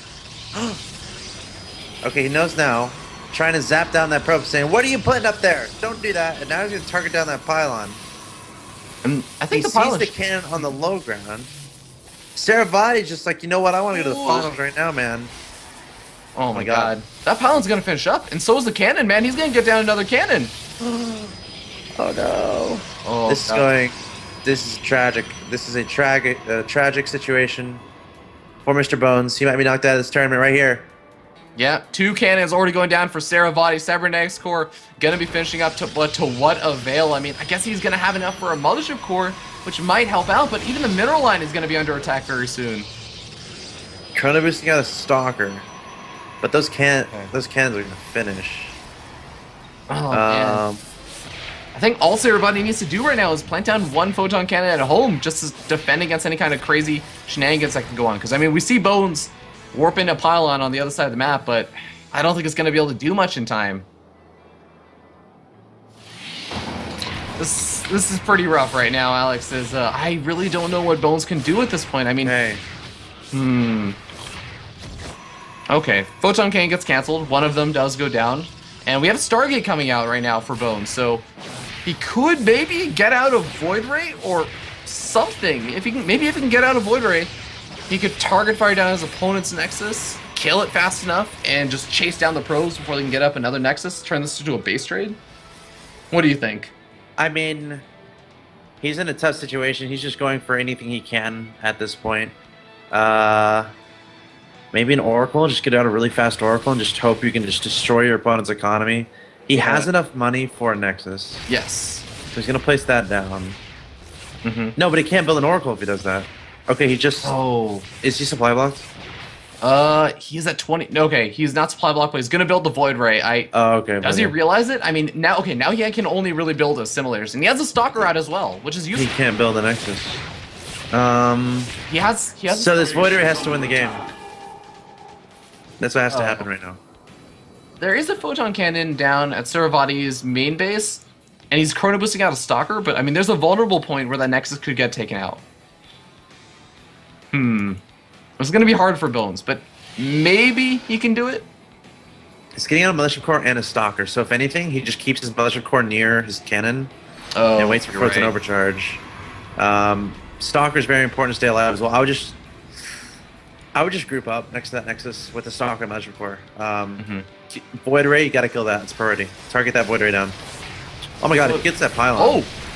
Yeah, that pylon is actually powering a lot of stuff, including that gateway, the cybernetics core, and everything, but probes, battling probes, the Void Ray, not sure who to focus fire down. He focus fire down the mothership core. That's gonna be an excellent win. But, mothership core taken out. Second Stalker's out. One Void Ray gone, one Void Ray remaining. No probes left for Bones. Saravati has probes left, but he has nothing that shoots up. Can he get a Stalker out? Okay, I think that gateway is powered by another pylon. Oh no, it's not. Oh my god. Okay, wait. So now the cannon in the back is also down. The Void Ray. Oh my god. Did Bones just micro his way out of this? And he cannot let that Stalker get surrounded. Okay. What's happening? Okay, there's a Stalker. One Stalker's out. All right, he's getting it up another mothership core as well. He needs to get out a probe to power up the cannon too. Did the Stalker just pop out and die? I think it might have. I didn't see it, but I think that's what happened. No. Oh yeah, actually, wait, where is it? I thought it was popping out, but then it just didn't pop out. No, it's actually in the mineral line. It's in the mineral line of it's Saravati's mineral. Oh, I see it. Okay, Stalker, you are a ninja. Okay. Okay. There's a probe from Saravati wailing away at the pylons in the main base, and actually the Stargates go down. Oh, Saravati's just saying, you know what? I don't have to take care of your Void Ray. I'm just gonna go for the base, like full-on base trade. He needs that Stalker to stay alive, but he's dead. That Stalker. Okay. Bones has to kill off these skins, though. Good news for Saravati is he has 3 cannons across the map. So he could theoretically take down all the buildings from his opponent. But the Void Ray, the Stalker's actually going to back up and try to kill these probes, while the Void Ray is going to be focusing on the Nexus, which is the could be Photon Overcharge. Photon Overcharge is going to be coming down. It has 99 energy, 100. Oh, Photon Overcharge! I forgot about that. Oh, he has to notice this. He's not noticing. He's not pulling back the Void Ray. It's over. This is over. Oh no! Oh, I didn't see it. And that is so unfortunate. This is over. Yeah. There it is. GG. Wow. I forgot the mothership core got out. That's what he was relying on. It was hiding in the secure space. If he was more on top of it, he would have basically followed that mothership core with his Void Ray and just not let it get close to the Nexus. But then again, he had to be able to take down the buildings too. So easier said than done. But we have our first finalist, Mr. Fear Dragon. Indeed, Clarity Gaming Saravati advancing to the finals 3-1 over Rit Seeds' Bones. So congratulations to him. We're going to go ahead and bring him on to the call and jump into that winner's interview. But I mean, Alex, do you think that Bones could have won if he had not lost that Void Ray? That's a really weird situation. I've never seen something like that. He might. I mean, Photon Overcharge is nice, but it goes away, right? So he would have had to wait for the Photon Overcharge to go away and then kill the mothership core. But interesting game. All right, we have Saravati being brought on. The only person in this call with a worse mic than Axel. Toss. Hey, my microphone is fine. Okay, good point. Go on. I'll forgive you, but how are you feeling after that one, Saravati? Well, there's my feeling described by the people playing League of Legends around me. I'm pretty happy about that win. I felt the first game should have probably been my win as well, but you know, I'm just happy I advanced to the finals. All right, cool. And you had some pretty intensive macro games those first couple of games. You care to talk about that? Because generally you think of Bones as feeling very, very comfortable with the late game. Do you feel like you did anything special to secure early game advantages to make that work? I really just want to get used to the setup because I'm not playing at home. So I actually decided to play macro game just to not only get warm, but at the same time, you know, get used to like where my mouse position, where the keyboard's positioned. So that's why I chose to macro. I'm not particularly scared of macroing against anyone. Like I do have like wonky builds sometimes, but I don't want to pride myself as someone who can only all in or do some weird stuff. Like I in macro as well. So I wanted to show that. At the same time, I wanted to, get used to this setting for potentially the finals. Mm-hmm. Along that same line, if you don't mind me jumping in here, yeah. Mr. Fear Dragon. You went for the cannons in the next few. What went into that decision to go for the cannon play? Was it just to try to throw them off guard, or is it something you normally do, or what?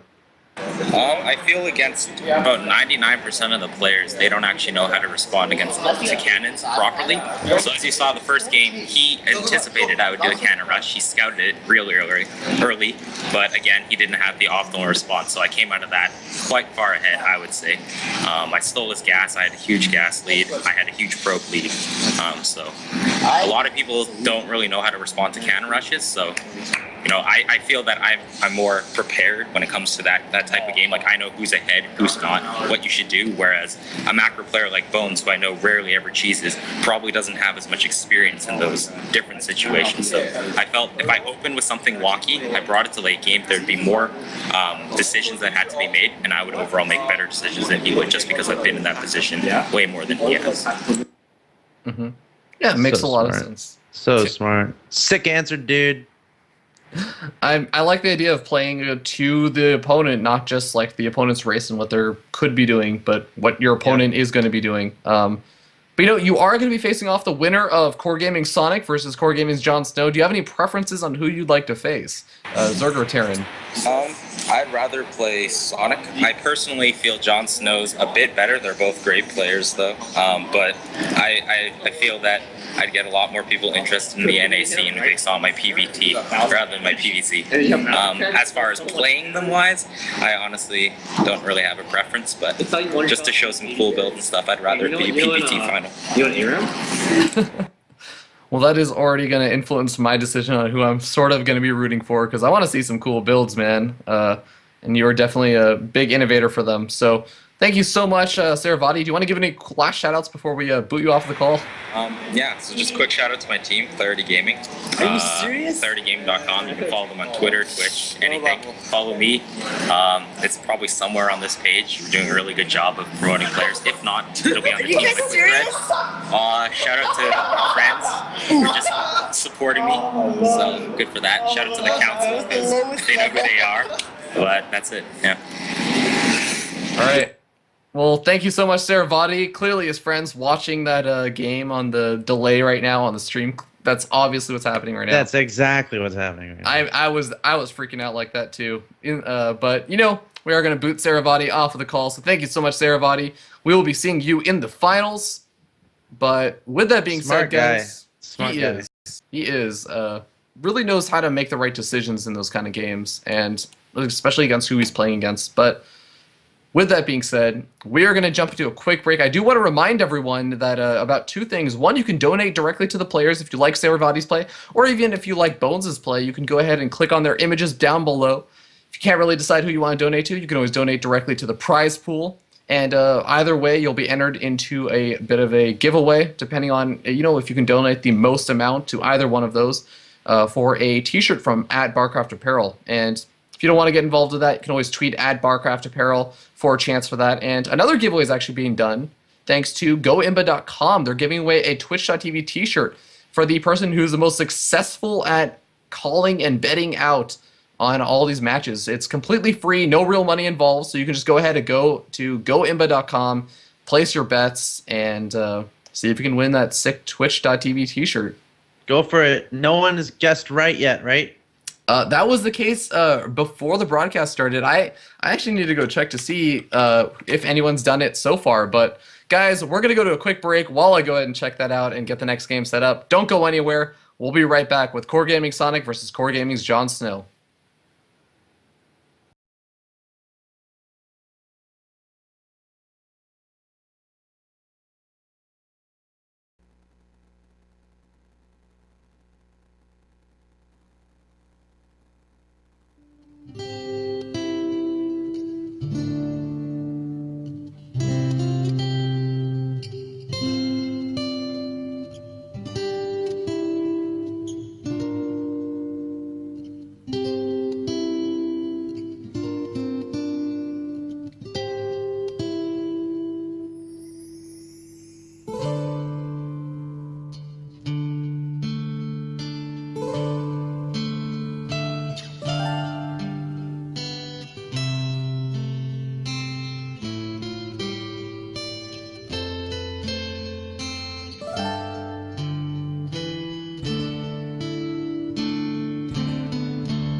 Hello, ladies and gentlemen. Welcome back to the Breakout Invitational, day number 3. We're going to be jumping into our next semifinals. We actually just saw Clarity Gaming Saravati advance on in that last series, but now we have our last semifinals. It is going to be Core Gaming's Jon Snow versus Core Gaming Sonic, a team kill in and of itself with a Terran versus Zerg.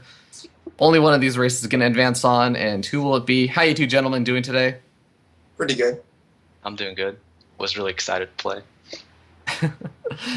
You guys sound super excited right now. I'll say that. A little bit nervous. Yeah, definitely. All right. Well, I have to ask you, starting with Jared, Jon Snow.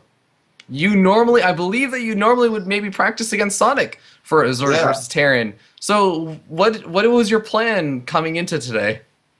I've been just laddering, and then anyone who's not Terran, I'll just choose him really early, and then just try to get more Terrans on ladder. It's been a pretty good strategy.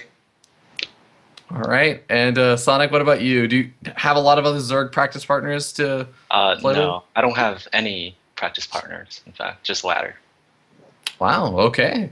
Have you been choosing out everyone that's a Terran and a Protoss? Making enemies? No, I'm too nice to do that.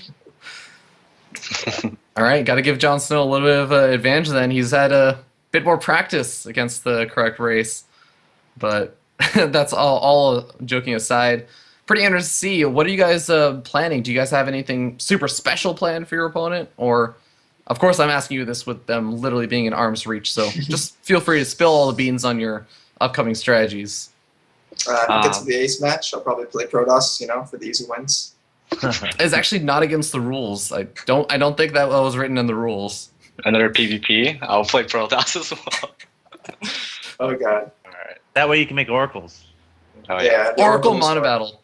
No cannons. No cannons. No cannons. No cannons, but it's an Oracle mono battle, so it just becomes a base race with oracles.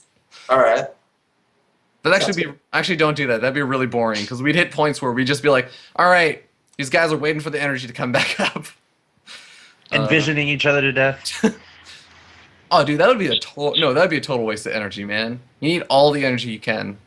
All right, but gentlemen, do you guys have any final words for each other before we jump into the series? Good luck, Sonic. Rest in peace, Jon Snow. You're gonna die. Oh. Whoa. Oh, the VM. Did you just say you already had? No. Oh. The VM, Sonica. I wish you all the luck and hope you do well. And if you do advance, you can win in the finals. There's no one. Core. There's no one I'd rather lose to than you, Jared. Oh. George. Wow. Oh, wow. So much love in this phone call. So much love and hate at the exact same time. Oh yeah. All right, well, we're going to be booting both of you two players out, so go to your player booths. All right, To the good job going battlefield. to your player booths. We'll see you guys in a little bit, and looking forward to seeing what you guys have planned for us. So, boot out. God, I love the power. I love the power. There we go. All right, Alex, first map is Do going to it. be Derelict Watcher. Zerg versus TBD. Terran. What are you thinking? Jon Snow's really good. And his name is really cool. Yeah, And he's Grandmaster and his opponent's Master. So I think Jon Snow has an advantage here. yeah. But I mean, anything can happen, and they're teammates. So I don't know if super mind games going on. So we'll see. I have to agree with the mind game part, man. Especially when I know that normally these two players would practice against each other, so they know each other's play styles. And Jon Snow, as you were saying, really good player. He actually made it into WCS Challenger League for Season 3 for America, and has a really, really sickly intense and close games. And actually, I believe he beat out Dignitas' Select, even. A really good Terran player. That sounds about right. I'm not. Yeah. I wouldn't be surprised if that happened. Jon Snow is pretty darn good. Of the four, like when I saw the final four, Jon Snow is the guy. I'm like, okay, he's probably gonna be the guy who wins it. So I think he is the upper dog. Mhm. But anything can happen in StarCraft 2, Indeed especially can. on teammates. So we'll see. Yeah, we'll have to wait and see as we jump in and introduce the players, starting with the player up here in the top right-hand corner of Derelict Watcher. We have the purple Terran representing Core Gaming is going to be Core Gaming Sonic.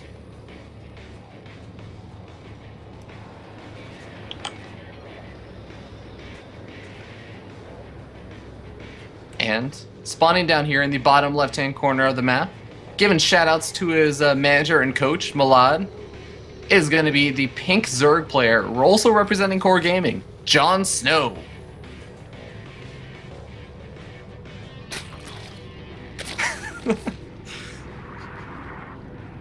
So, I think we're already seeing the differences between Canada and America in these two semifinals. Mm-hmm. The Canadians were very passive. They were very, little bit quiet, very silent, a bit but too very nice. Methodical, very intelligent. Mm-hmm. And these guys are just going at it, man. Yeah, In the chat and in the pregame interview. Yeah, it's going to be interesting because, I mean, the other semifinals, Canada versus Canada, this one, USA versus USA. And I have to ask, what do you think about this early drone scout from Jon Snow? Because, I mean, normally this means that you're sacrificing a little bit of economy just to play an extra bit safe. Yeah, I mean, he's just looking for the gas. Like, the main thing he's looking for is either a gas or a command center right now. So he can know, okay, do I want to get gas of my own? Or do I want to get an expansion? Right now, he's just very finishing, going to take a little poke, and he's going to see the gas. So this means he's not going to go for a fast third base, likely. Probably get a gas fairly soon, because you want speed to deal with Reapers generally, but you can do it without.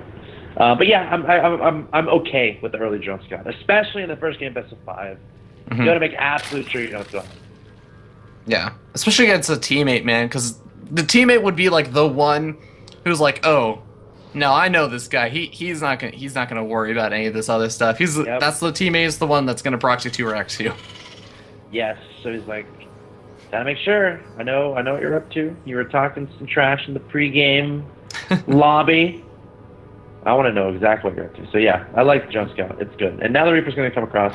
No gas from Jon Snow. He's going to be relying on Queens and slowing. Actually making 8 slowing. Wow. That's a huge commitment. I mean, could we be seeing him get aggressive afterwards with those 8 Zerglings? I mean, gas. I think the main point of these wings is to kill the Reapers. And we'll see if he can do it. The Reapers are faster than slowly, so yeah, the Reapers should not die. But the Lings should keep the drone safe.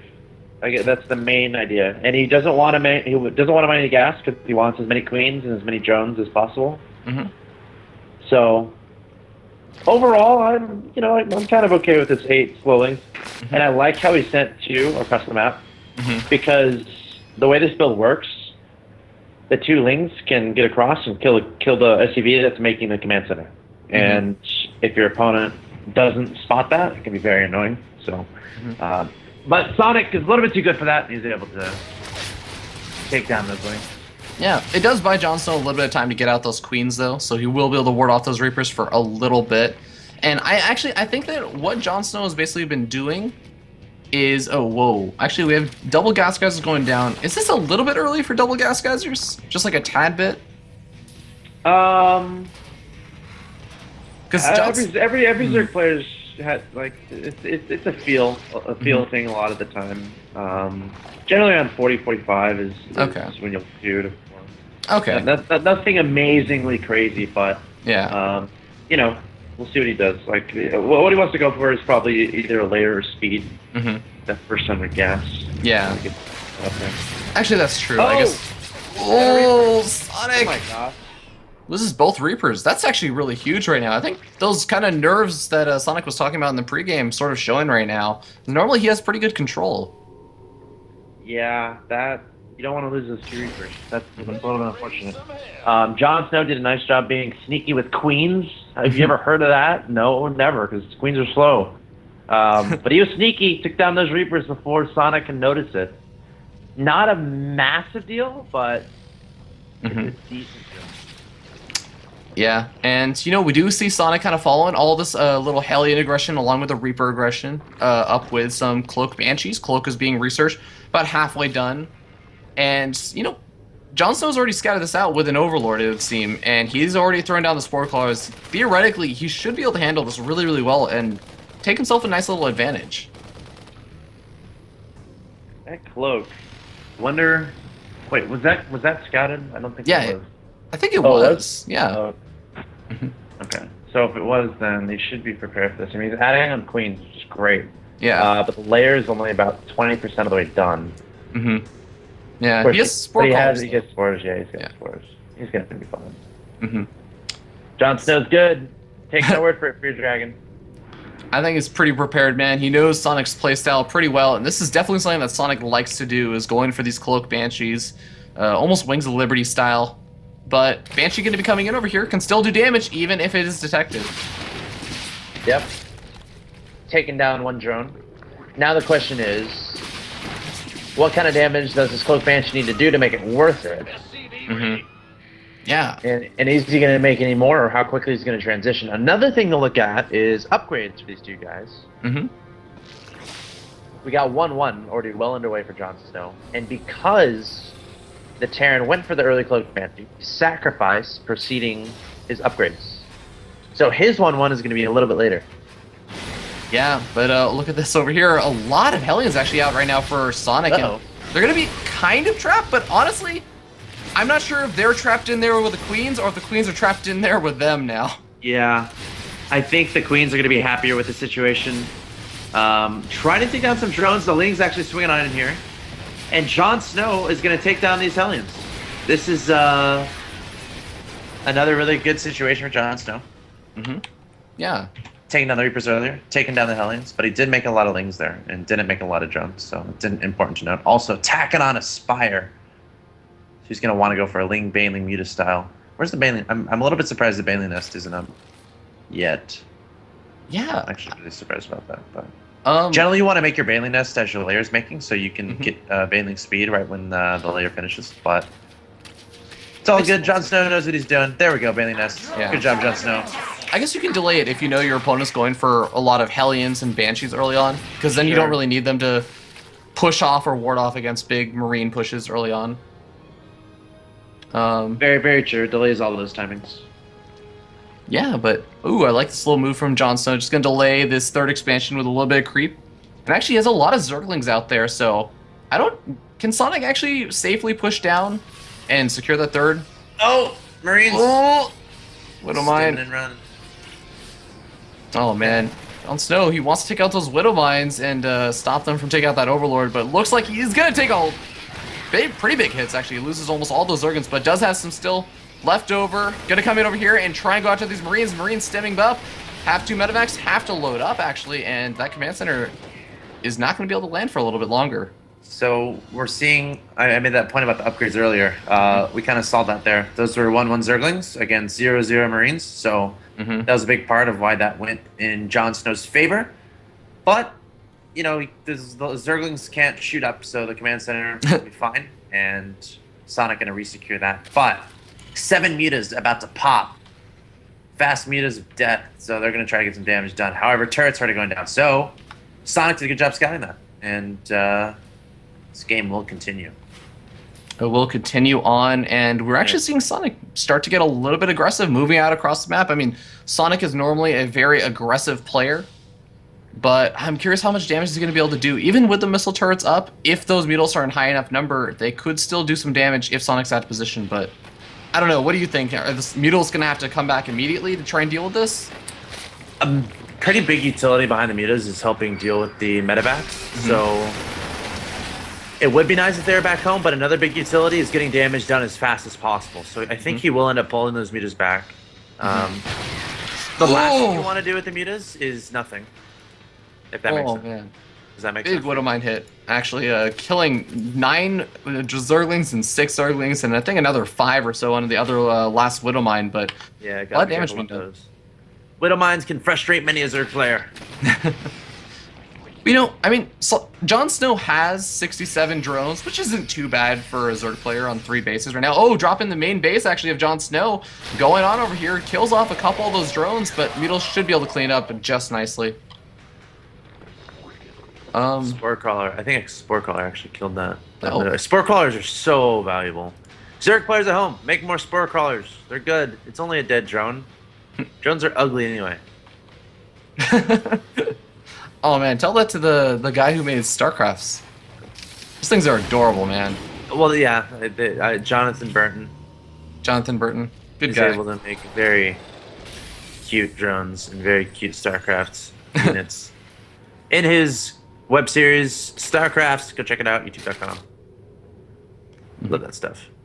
But we do have a double medevac drop coming along the bottom right-hand side of the map, or actually a single medevac drop. Where did that other it looks like he just unloaded the other medevac, kept it with the army, but Mules are actually just going to be passing right above it. Going to be a little bit out of position for that. That's unfortunate.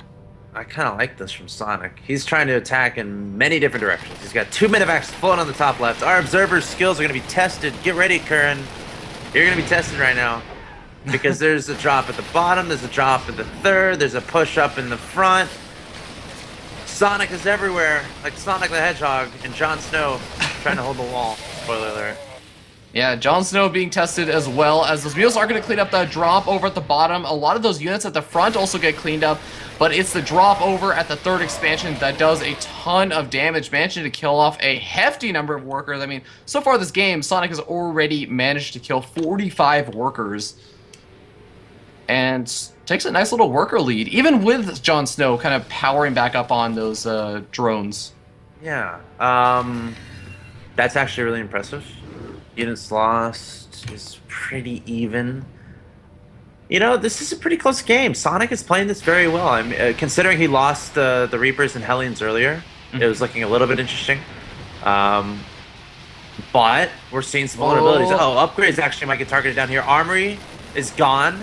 Is he going to shift to the engineering base? There's going to be a main engagement in the middle there. Baneling's trying to take out those Marines. Medevac's still alive. There's no mutas here to take those out. But, I mean, the Mules are doing pretty good damage on their own. They managed to take out one of the engineering bases, managed to take out the second one, and a lot of Marines standing up trying to take out those Mules, but not that many falling. I have to say, Jon Snow is handling this out really, really well. Gonna lose 1 or 2 Mules over there. But, I mean, now he can just start harassing the third expansion even. And he has enough mutas where 1 missile turret, even 2, he just laughs and right-clicks, and then it's dead. It's like, you took out a couple of my drones, that's okay. I'm going to take out some of your SCVs. It's an even trade. Even trade, but not really. Get those medevacs, that'd be so good. Ooh. Oh, I don't think he knows where they are, though. Oh, man. That would have been a juicy pickoff. Gotta get those medevacs. They're expensive. Very expensive. So, gotta watch out for Widow Mines, too. Those can be pretty damaging to the mutas. Yeah, we actually even have a couple right out in the center of the map, right outside the creep spread, so could be vulnerable to that. I'm a little bit surprised he doesn't have an Overseer with those mutas. You want to keep an Overseer with those guys. Oh, it's lurking in the back. There you are, Overseer. Catch up to your mutas. See, typically Zerg players will research Overlord speed, so the Overseer can be a little bit faster. It's so important when you're going for muta play. Yeah. So your Overseer can actually keep up with the mutas and not have a heart attack as he tries to keep up. Yeah, definitely. And actually, we're seeing that 4th command center get targeted right down. The Mules are actually underneath the Marines, though, and command center goes down. A couple of Mules lost, but honestly, a nice trade for Jon Snow over there. That's a great feeling. Get those Marines and mutas as you watch the mutilous guts come down from the sky. Indeed. And Burrow coming out, actually, for Jon Snow. What do you think about that one? I love Burrow. Burrow needs to be used more often. I think the main purposes are to... Scouting is going to be a big thing. Burrowed banelings he might go for. And just burrowing a random lane here and there around the map at key locations can be a good spot for army movement, stuff like that. Oh, looks like, oh my god, Sonic actually not paying attention to those Marines. Takes some big hits from those banelings and does come in and finally kill off a majority of them. But honestly, Jon Snow doing some nice damage over there. He also has a lot of Zerglings and a decent number of banelings. I think he should actually be okay holding this off. All the Mules deal a lot of damage to the Sonic's infrastructure. Oh. Drop heading on over to the third base. There go the Marines. And Sonic's still going for this multi-pronged stuff, which is great. I mean, but Jon Snow's able to kind of handle it, so it's still a very even game. It can go either way. Yeah, drop up at the top left-hand corner as well. Sonic still needs to unload a couple of those Marines. Although at this point, with all those Mules over there, I'd actually just want to boost out of there without loading them up. But A little bit too late. Medevac does end up falling with a handful of those Marines as well. And Sonic, it's so interesting that he's still positioned right outside of the creep of Jon Snow. Do you think he's vulnerable right now, being there? You never want to go too far on the creep if you don't know where your Zerg opponent is. Oh, The God. main idea for him right now... Wow, nice. Command center taken up. Main idea, clear out creep, prevent the mobility of his opponent. But look at this. Guess who's swooping in? Oh, man. Getting a little bit too far out. But the Mutals, he knows where they are, so he can actually retreat a little bit. But those Medevacs going to be vulnerable because that Mutals flock is catching up right now. Oh, man. And so many of those Medevacs falling right now. The Medevacs with units actually managed to survive. Oh, my God. He just completely juked those Mutalisks. He did. He still And lost a lot. he's attacking at his opponent's top left-hand location. Looks like he's dropping in the main. And Jon Snow is just going to try to counterattack. I mean, he's going to be able to get out. I don't know if I agree with that. He gets out a lot of Zerglings. He's going to retreat back home with most of his Banelings, actually. Try and let those Zerglings do most of the economic damage. Beetle's cleaning up that 4th expansion one more time. But, I mean, as you were saying, Jon Snow taking a lot of damage very rapidly to that multi-pronged aggression from Sonic. Oh, man. Those Baneling hits working out pretty well right now for Jon Snow. He cleans up that entire section of the attack over at the 3rd expansion, but over in the main base, he's starting to lose some of that tech. If he loses that layer, it's going to be so annoying to replenish. Even the spawning pool could be going down soon, but the rest of the army does come back over here to back it up. These guys are refusing to go for the straight-up engagements, which I kind of like. They're like, oh, you're going to attack my bases? I'm going to attack your bases. Who would you say came out ahead in that, though? I mean, Jon Snow lost a lot of tech, and very soon his Spire is going to start losing health, so he needs to get an Overlord on that one. Oh, actually, no, he can't even get an Overlord on that. He doesn't have a lair. But, I don't know. Sonic has lost a lot of his economy. Overall, it's hard to say. I mean, he lost his main. Let's see, here we go. After this fight, we're going to have a better idea. That's for sure. Widow Mines, look out for those. Oh, Baneling's actually not getting big hits on the Marines, mostly going after those Widow Mines. And with all the Zerglings and almost all the Banelings going to be cleaned up, I think that Jon Snow did not get the better end of that engagement. I think Sonic handled that perfectly. Uh-huh. And, oh, but Sonic might actually be overextending just a little bit. These Beetles going to be coming over here. Oh, that's a lot of Widow Mines actually over there. It is. You just can't do anything. I think Jon Snow's in trouble. Jon Snow, what are you going to do? You got Marines, Medevacs, and Widow Mines. March into your 3rd. Oh, man. And he can't do any damage over in the main base. The missile turret's just too high in number at the same time. His 3rd expansion losing a lot of hit points over there. And, God, even has some Widow Mines burrowed over there, just stopping Zerglings from running in. This base is almost definitely forfeit, but I don't know. Maybe he can try and snipe off some of those command centers and then go for burrowed Banelings. And if he can kill off that army, I mean, he's always got to worry about Widow Mines too. Does he have a lair anymore? No, I think he lost it a while ago in that initial drop. Oh no, he has a lair at the natural expansion. Oh, okay. Oh, big Baneley hits going off, and he can chase down these Medevacs now. This might actually be the break that Jon Snow needed. Oh, he snuck the Overseer. And now he's going to turn around and try to take down some mutas, but I think... Ouch. 1, 2, 3... Okay. Well, what an intriguing game we have in our hands here. All right. So we have a one base Zerg who has actually a 3rd and 4th gas geyser that literally are mining out just now. So no more gas from that 2nd base. He has a 1 base economy Zerg versus a sort of 1 base economy Terran, but he has an extra command center that's expanding. I don't even know what to make of this game right now, Alex.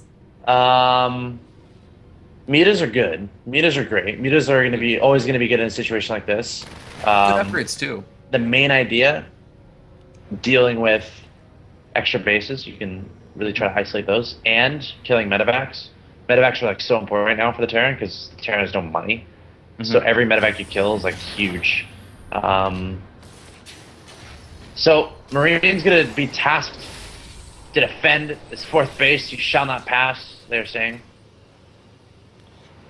Yeah, but is that? I mean, are they going to be able to do a good enough job? They don't have any medevacs, so if they stim up, that's actually going to just be doing a ton of damage to his own army.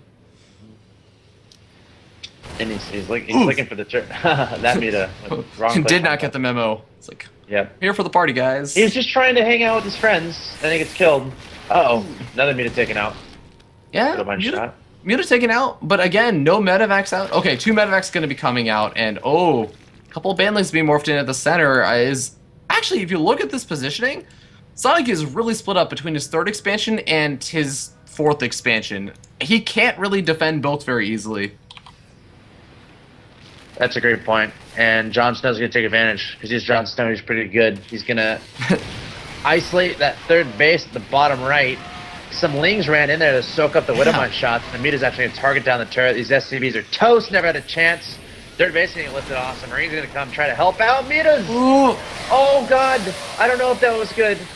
Oh, man. This is such a close game, dude. 53 to 48 in supply. Yeah, and Jon Snow is reestablishing, or not reestablishing, he's just taking a new base and using a single Zergling, trying to do a little bit of harassment over at this 3rd expansion. Not really able to do too much more, but... Oh, man, Jon Snow, he still has... Oh, wait, did his Spire... Oh, no. Jon Snow's Spire lost its life because it was off of creep. It used to be in the main base. It's not there anymore. That means no more Mutals can be made, including the ones that you just lost. Your Zerg stuff dies, bros, if it's not on creep. So you got to be really careful about that. I've actually seen a game. It was MLG Dallas 2011. 2012? MLG Dallas 2012, where Destiny was playing a main stage match. Mm-hmm. And he lost his Greatest Spire, and he couldn't make all of his Corruptors into Broodlords, and he lost the series because of it. Oh, God. So keep an eye on your buildings, guys. If your creep is getting out of there. Pretty funny. And he hasn't remade it yet, which is interesting. Yeah, he does actually manage to spot out this medevac. He's going to be able to chase it down, but realizes there is the threat of Widowmines. Going to back off for a bit. And, another drop actually going to the main base from Sonic, which is really funny because there is literally an extractor there. He's going to kill that extractor, man. He's after it. I don't even know if he's going to go after the extractor. He's looking for the Spire, maybe. And he's like, wait, the Spire's gone. Maybe that's what it was. Did he kill his own Spire? Oh, man. No, he probably realized that it was off creep, and he's going to lose his medevac with all the Marines in it. Every unit. So important. He's also pushing in the front there. Checking that Spore Caller. Every unit, man. Spore Callers, too. Okay, Link swooping in. Jon Snow wants revenge. Yeah, those Widowmine hits. Nailing the Zerg army. 22 kills on one, 11 kills on the other. Oh my god. And, I mean, they're going to get taken out, or at least one of them will, and this army's going to get chased back, but they have done so much damage. That Mutals count is really, really heavily dwindled at this point. Oh, man. And, yeah, looks like some of those Banlings going to get some pretty decent hits off, but all the Zerglings and the Banlings getting cleaned up. Sonic pushes in with another reinforcing wave. I mean, those mules, man, at that 4th expansion, really helping him out. Yeah, and that's actually really important. Jon Snow hasn't been able to really counterattack as much as he would like. Widowmine count, how's it doing? There's 4 of them. Gotta be careful about that. It's very technical position here. Like, medevacs are the VIPs, the mutas are the VIPs, because they cost the most stuff right now. Now he's gonna take on these rocks in the bottom, these bottom 2 bases. Jon Snow needs some magic to happen, because I think Sonic is gonna be a bit ahead here. He has a higher mineral income, and he can produce plenty of Marines. Oh, Burrow Bailey. Oh, there's a scan. That scan is pretty funny. Actually. Yeah, can't actually do anything with a scan for now because those Banlings are chasing down his army. He's actually cleaned up a lot of that army, and not enough that he should trade with the Mutalists. Not ideal. And that was actually, this is actually really impressive play from Sonic. I'm actually getting really impressed with, because after he lost the 2 Reapers and all the Hellions early, I was like, okay, what's going on here? But he's been going for a lot of really cool multi-pronged stuff, like dropping in a bunch of different locations, attacking at the front, and these micro situations have been great for him. He's had some really good micro situations where he's got perfect positioning. His Widow Mines are there, getting some nice shots. We had 22 kills on one Widow Mine.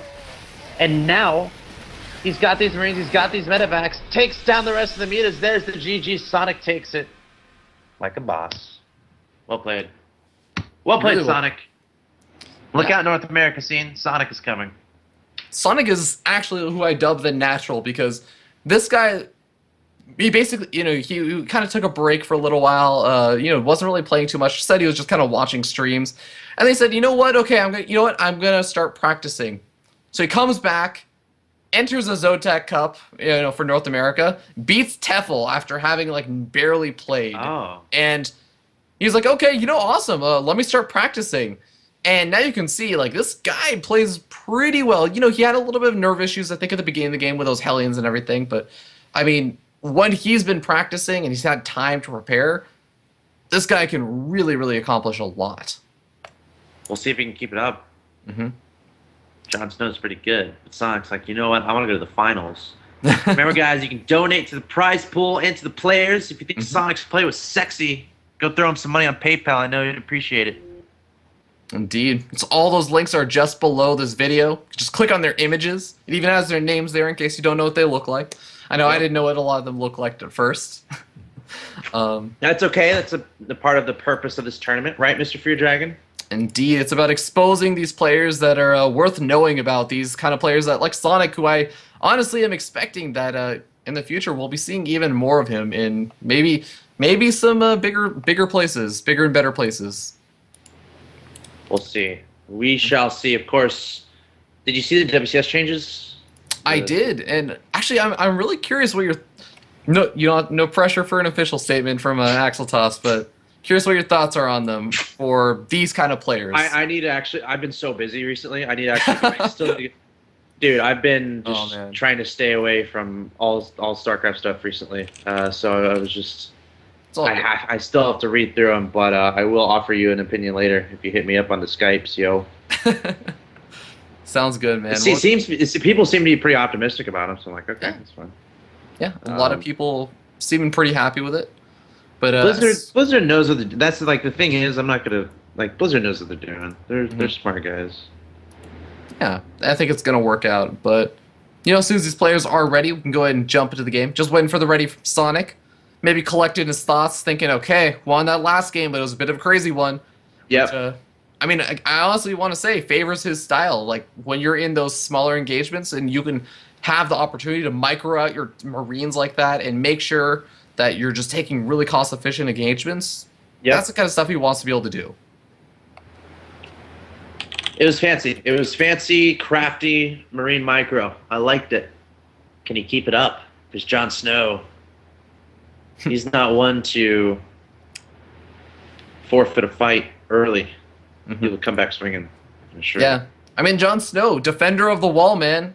He's going to defend everybody from winter. Sonic is the hedgehog, though, so...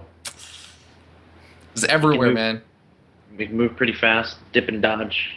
You see, that's why he chose his name. Because that's kind of how his playstyle was there. Just attacking everywhere. It's so cool. I'm gonna let you in on a secret, Alex. Actually, we're not actually seeing multi-prong aggression. He actually has one medevac drop that he takes around, but it moves so fast that it's actually jumping between the natural expansion and the first. We can't even tell. Can't even tell. It's just that fast, man. Speaking of which, their APMs are probably 9 million. Actually, keep an eye on that. It's pretty fast. I'll let you introduce the players, though, Mr. Fear Dragon. I'll be right back. All right, spawning up here in the top left-hand corner of the map, Bellshare Vestige, we have the pink Zerg player, currently down 0-1 in this best-of-5 series. It is Core Gaming's Jon Snow.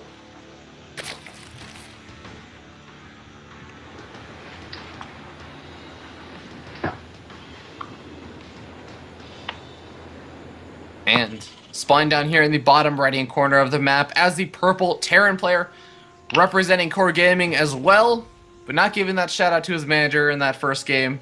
It is Core Gaming Sonic.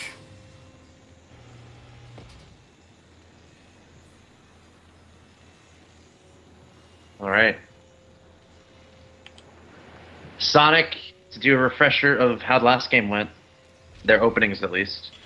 Jon Snow, and it was actually pretty cool. I'm gonna try this with my Zerg play. He went for 8 slowlings early instead of like getting gas or just focusing on queens and microing drones. So the main thing there was he was willing to sacrifice a little bit of the drone count there, getting those extra lings to try to do a counterattack with 2 of them and to try to fend off those Reapers, instead of going for the gas play. So it's fairly interesting. Yeah. He eventually took out the Reapers with the Queens, and then the Hellions got trapped a little bit later, but Sonic, it's like whatever, was able to retain momentum in the game by being fancy with his micro. Yeah. It's a pretty cool game. It was very close, wasn't it? It was absurdly close, and it went to like a half base trade situation, but not like a full one. The best kind of base trade situations, I dare say. All right, but I have to ask you, so first of all, we're already seeing a different opening here from Jon Snow, opting for that earlier gas geyser after doing that same old drone scout. Yep. What do you think about this map, Belcher Vestige, for Sonic style of play, where we saw he really likes to go for multi-pronged aggression and a lot of drops? I think it's really good for that. Because the main and third are so far away from each other. And if your Zerg opponent gets a 4th, you can do that too. And this map is really good for just like launching your reinforcement line across the map and just continuing the pressure and pressure and pressure and pressure and pressure on the 4th base.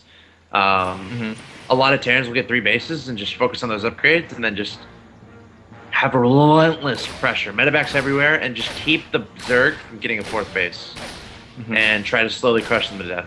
So I think this could be fine for Sonic. And look at this, he's already getting a drone kill with the Reaper, which is never fun as a Zerg. And actually, even with Jon Snow forced to make 6 Zerglings as well, gonna be able to chase out that Reaper for a little bit. And is there a second Reaper actually out on the map? Yeah, there's a second Reaper. So same sort of opening from Sonic, and we even see the factory being plopped down. So very, very similar opening. Jon Snow the one, going for slightly earlier Zergling speed. So how do you think this could change the way that this happens with an earlier Zergling speed? Gosh, it's interesting. I mean, I don't really know, honestly. It's so strange that maybe he's hoping to do maybe he's hoping his opponent saw that he didn't go for the fast speed in the last game, and then he's gonna go for this game and try to go for a sneaky timing, like a sneaky Zergling run by. But oh yeah, I don't know. It might just be for map control, just so he can prevent the Reaper from killing his drone, or so he can get watchtower control. So you know, there's a lot of reasons he could potentially go for this speed. Overall, not a huge deal. Just an interesting little change in variability. Yeah, I think that's actually a really good point. Also, I really like the idea of the run by because that's so Jon Snow's style to just randomly be like, oh, do you have your supply depots down? All right, I'm coming in, and yeah, he's gonna be able to do a little bit of damage over here. Cancel supply depot. Wow, that was actually a ninja cancel. That was a ninja cancel on that. His reflexes were so good there in canceling that supply depot. Sonic's pretty good, man. But actually, a Viking coming out. No Banshee coming out this time. Even dude. I like Sonic. I think Sonic watches Pult. Because Pult always goes for the early Viking. He actually watches a ton of Pult. He's actually said in his interviews. I just called that. You called it pretty hard, man. And Sonic has said, like, you know, he likes Pult's style. He actually believes that Pult's style of just making sure you always take cost-effective engagements, do some harassment, but like you don't super hard commit to it. Yeah, now that I think about it, he plays a lot like Pult. Remember that last game too. So cool stuff. Sonic fighting. Jon Snow is still pretty good though, so it could go either way. Yeah. Stop being biased, Actual Toss. All right. Well, we'll end up seeing as the Hellions are moving their way across the map, seizing up those Elnaga watchtowers, trying to control, making sure there's no Zerglings or anything crazy going on from Jon Snow. But Jon Snow has the 3rd expansion down and starting to get that creep spread over there, and no creep tubers available to be picked off just quite yet. Jon Snow gonna have to come up with some response to this Hellion harassment. It happens. Of course, some Zerg player. Yeah, there we go. 5 roaches popping out. 3 queens holding strong, holding the wall there. Man, it's actually getting +1 missile. Oh, is he? Let's see. Is he gonna go for? He might go for fast roach speed here. Roach speed, and then try to do a roach speed one more time. Yeah. Now, will he get burrow? This question. You know, will he get Nidus? I think Burrow seems a little bit more likely to me, just because I think I've seen him do something similar. Honestly, if any of you have checked out Jon Snow either through the show Breaking Out or you've just seen his WCS Challenger League games, you'll know Jon Snow has a little bit of a reputation for roach all-ins. Just a little bit of one. So it's definitely a possibility. And actually, just seeing those roaches, Sonic as a teammate has got to be thinking, okay, how hard is he committing to this? And you can tell he's throwing down the bunkers, man. He knows he has to be prepared for this. It's a lot of Hellions. He's got like 12 Hellions there. Mr. Jon Snow making 8 more drones. Where is he going with this? Making more roaches too. He's getting a lot of Overlord room with the 3 Overlords. But he's not necessarily committing towards a particular direction. The giveaway... We'll see. After these 3 Overlords finish, we're going to see if he makes 1 billion drones or 1 billion roaches. Or a mixture. But he's not committing anywhere just yet. Yeah, I kind of like it. I mean, he knows, again, his opponent is his teammate. His teammate knows that Jon Snow likes to go for roach all-ins a lot of the time and catches a lot of Terran players off guard. So he goes the opposite direction.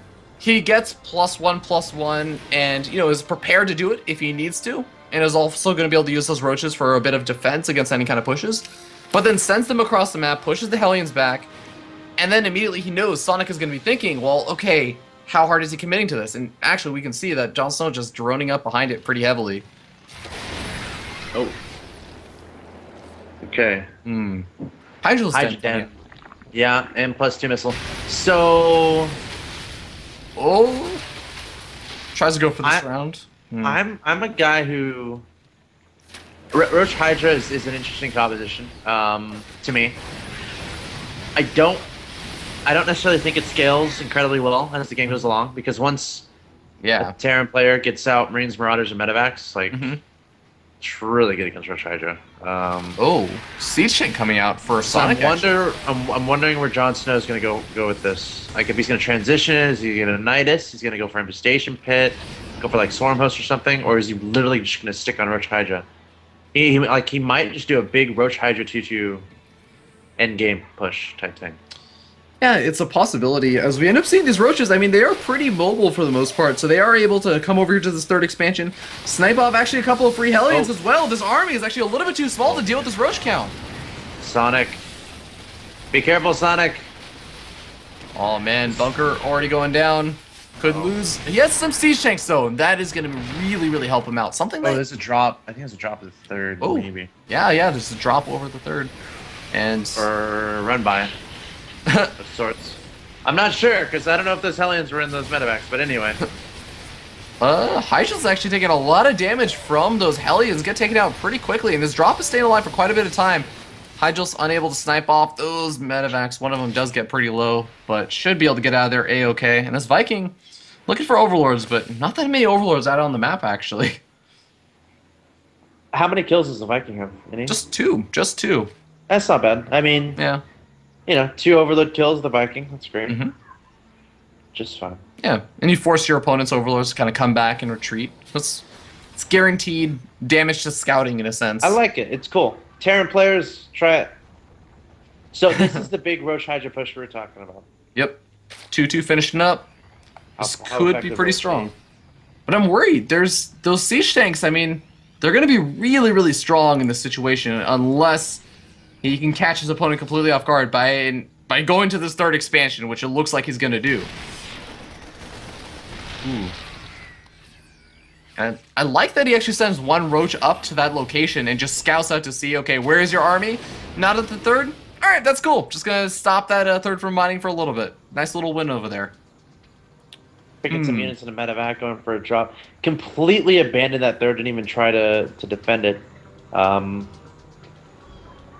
Who's that? This is hard to say, man, because compositionally, Sonic's army might be a little bit better. Yeah. So it might come down to position. Jon Snow's been looking just to sneak in, try to get some damage done to extra bases, and a drop coming in from Sonic. Ooh, Medevac does go down to a Spore Caller, though. Hydel is going to clean up the rest of this drop. So all in all, not too much damage. Oh, actually, Jon Snow, a little bit of miscontrol. Leaving 2 Marines alive. Drone's going to come off the line and pick them off, but little bit annoying. And we actually have another drop coming up along the top right-hand corner as the 4th expansion also gets attacked by a Viking. Yep. Viking finally taken out. Ooh, drops coming in at that 3rd expansion, and Sonic is onto it. He's sending his units over there to defend, but another drop coming in along the 4th end location, and so Jon Snow just barely misses it. Okay. This is a Sonic we know and love. Attacking everywhere. Yeah, and I want to come back to something that you said earlier, Axel Toss. We were talking about how this is going to be a 2-2 timing push. When exactly has Jon Snow had the opportunity to go for that push? Every single time he's wanted to push out, you see units moving down to that south side of the map. Boom! Sonic is there with another drop. You have to retreat back with at least a portion of your army. Just repeatedly, that keeps happening. Sonic basically refused to engage the Roach Hydra thing. Like, he abandoned his 3rd, lifted it up, pulled the SCVs away. Forcing Jon Snow to decide if he wanted to go up a ramp, which Jon Snow did not want to do. So Jon Snow accomplished his goal in denying the 3rd. I mean, he would have loved to have an engagement where he killed a bunch of army. He would have loved to actually kill the 3rd base. But Sonic has been preventing that from being an option. Overall, like, compositionally, Jon Snow might be a little bit happier. I mean, Sonic might be a little bit happier because, Roach Hydra doesn't scale incredibly well late game, but Jon Snow is starting to make some changes and adjusting a little bit. Yeah, getting up that a melee attack up, and I think he's going to get an Ultros Cavern fairly soon. Yeah, even has the Spire, and I mean, he's already maxed out at this point, and Greater Spire actually going to be on the way. Really interesting. Sonic trying to do a little bit more damage over here to this 4th expansion, but Spinecrawler's down. And I have to say that Jon Snow is going to be in a nice position to really heavily tech switch out because he's maxed out. He's building up a mineral bank, a gas bank, and everything. And oh man, I don't know how fast Sonic can actually remax his army after he loses it. Sonic's actually going for another drop there in the main. Not surprised by that. Actually, he's taking a detour at the 4th, going to take down a stray Roach or 2, and then going to pick up and go to the main. But again, this is what we've seen Sonic do. He still has another Mad Arc over there who's like, okay, you guys go ahead. And, you could actually get some nice tech over here. The Infestation Pit is over here, as well as the Hydralisk Den. Spore Caller doing some big damage over there to that Medevac, though. And, it's going to end up falling, unfortunately. So Sonic forfeiting the lives with those Marines. Okay. Dealing with that drop. But the elephant in the room right now, Broodlord's on the way. And I don't know if Sonic has been able to scout it out, because as soon as you even have a sniff of Broodlords or Corruptors, you build an extra starport. And I don't know if Sonic has an extra starport. Yeah. I don't know if he can. He could just try to brute force it with Marines and tanks. But there's 7 Broodlords on the way. Oh god. But I mean, okay. Here's another thought. Sonic has seen the Corruptors. So he's got to be thinking, okay, Broodlords, like, why else would you make Corruptors? Why wouldn't you make Mutals if you were trying to pick off Medevacs? So you can see he's getting really, really aggressive, and maybe if he can take out one more base, like the 3rd expansion, there it is. All he has to do is retreat. He definitely knows now, adding on 2 starports. Yep. Sees the Broodlords. Oh my god, he's gonna try to engage here. I don't like this. I don't like the siege up over here. I mean, he's gonna do some good damage to the Hydras and the Roaches. Some good focus firing going down, but he's gonna lose this entire army to the Broodlords, guaranteed. Yeah. I mean, at that point, just going for a decent trade. And, like, as long as you keep the tanks alive, your Marines are expendable. You're okay losing those guys. Yeah. Now, he did deny the 4th base of his opponent, which is great. So he's on 4 bases, his opponent's on 3. So Broodlords are like, it's so important that Jon Snow keeps those alive, and he's effective with them. However, there are now 3 starports on this map for Sonic. It's gonna be a lot of Vikings. Vikings are gonna be important.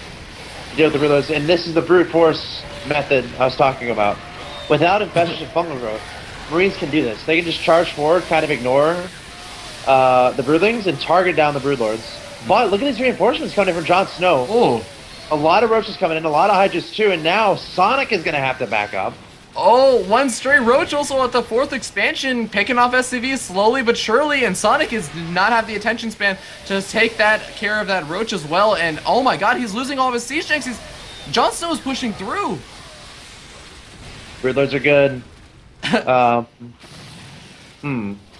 I don't think Sonic expected the reinforcements that happened there. Because he's like, okay, my opponent's on 3 bases. This is his only army. I mean, what more does he really have coming? And Jon Snow just flooded in with the Roaches and the Hydras, took care of all the Marines and tanks, and there's still no answer to the Broodlords. Yeah, and Sonic has a lot of money and gas too, so it's a bit unfortunate for him. Yeah. I think. Wait, did he clean up the Broodlords there? He cleaned up all the Broodlords, but I mean, he's losing his 4th expansion to a single Hydralisk. Lost a lot of SCVs. I mean, he's down to 24 SCVs, but I don't know. Maybe he can make the comeback. He can take care of this army. Ooh. Oh man, those Roaches getting right on top of that Siege Tank, taking out a lot of these Marines as well. And straight Corruptors, you don't need Broodlords, just go after the Medivacs. He might make him into Broodlords right now. In front of his opponent's front door. It's a fun way to say I win. But Marines coming down here trying to deal with this. Medivac getting picked off by the Corruptors, but for now Sonic's going to shove it away. Don't underestimate Marines, Mr. Fear Dragon. Not only that, but I mean, he does have 4 orbital commands still left over, even if you have a low CV count. Hey man, if you can throw down enough mules, you can at least stick it around in the game for a little bit longer. And he also has that nice little army, but he's up against a 102 supply army as Jon Snow is remaxing out with Hydralisk, Vipers, and Roaches. I think Jon Snow is very happy right now. He's got 2 Vipers. Gonna look for ducks onto those Medivacs or tanks. I think a Blinding Cloud would actually be a really great move in this situation. I mean, just completely negate those Siege Tanks. Yep. There it is. And GG. Wow. Jon Snow tying up the series 1-1 against his teammate. It's a good series. These guys are very evenly matched. Yeah, I have to agree. It's a couple of mind games also going on with that early game, but both of them know each other's play styles, and I guess trying to take advantage of what they think their opponent wants to do. But I like the creativity too, and the willing to change playstyles a little bit. Jon Snow, last game going for the Ling Baneling Muta, and then this game, complete 180, going for the Roach Hydra composition. It's kind of cool that he's flexible in that situation. I like that, and he's able to throw Sonic off guard and get himself a win. Yeah. You know what? I'm gonna call it right now, Alex. I think that Sonic is going to go for something hyper aggressive this next game, because that is honestly where he's found his strength. I'm sure we've noticed, like in game number 1, low numbers of units, Sonic takes those engagements really, really handily, and just through really fantastic control and positioning and everything, and good multitasking, also being able to drop in a lot of different locations. But as it gets to the later stages of the game, I mean, you saw like toward the end, Jon Snow was able to get up those really, really scary army units, get up the Broodlords and everything, ends up taking those big engagements. So I think that Sonic might want to try and go for some of those early game pushes that could work out really, really well for him. Yeah, if Sonic, if he watches a lot of Polt, and Polt loves the aggressive play, and I'm seeing it a lot in his play. I expect the aggressive, safe type style. And I think it's interesting. Jon Snow has been the guy kind of instigating how the game goes. We're seeing Sonic go for the standard bio stuff, lots of Medivacs. Jon Snow, the guy switching up his play. Ling Baneling Muta in the first game, Roach Hydra in the second game. So we'll see what he does here. Yeah, the map is going to be Polar Night, and Polar Night. It's a pretty good map for Medivac drops, because I don't know, man. Those third expansions, as you said in the last series. A lot of different locations you can take them, but all of them feel a little bit far away. Roach Hydra can be kind of good on this map too. Some players will do that. The bases are pretty spread out as far as the first, natural, and third. So if your opponent is trying to take a third at the nest expansion, I like to call it, the one that's a little bit further up, or the one that's pretty far away from the main, you can do a lot of Roach Hydra type timing pushes to deal with that. Now, if they play a little bit more passive and take the one in the back, Roach Hydra play isn't going to be as good because it's going to be harder for the Roaches and Hydras to get across the map to actually get that damage done, and your opponent has more time to react. So we'll see what happens. Yeah.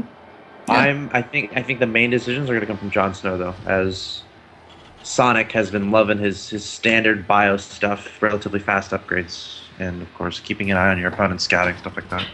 Yeah, I think that's definitely important to note, but we'll go ahead and jump in and introduce the players as we spawn up here in the top left-hand corner. Top of that purple Terran player, loves his aggression. It is going to be Core Gaming's Sonic.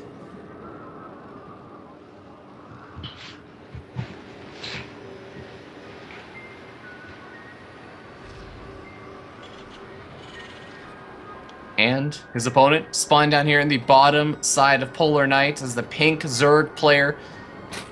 It's going to be spawning, or representing Core Gaming. It is Core Gaming's Jon Snow.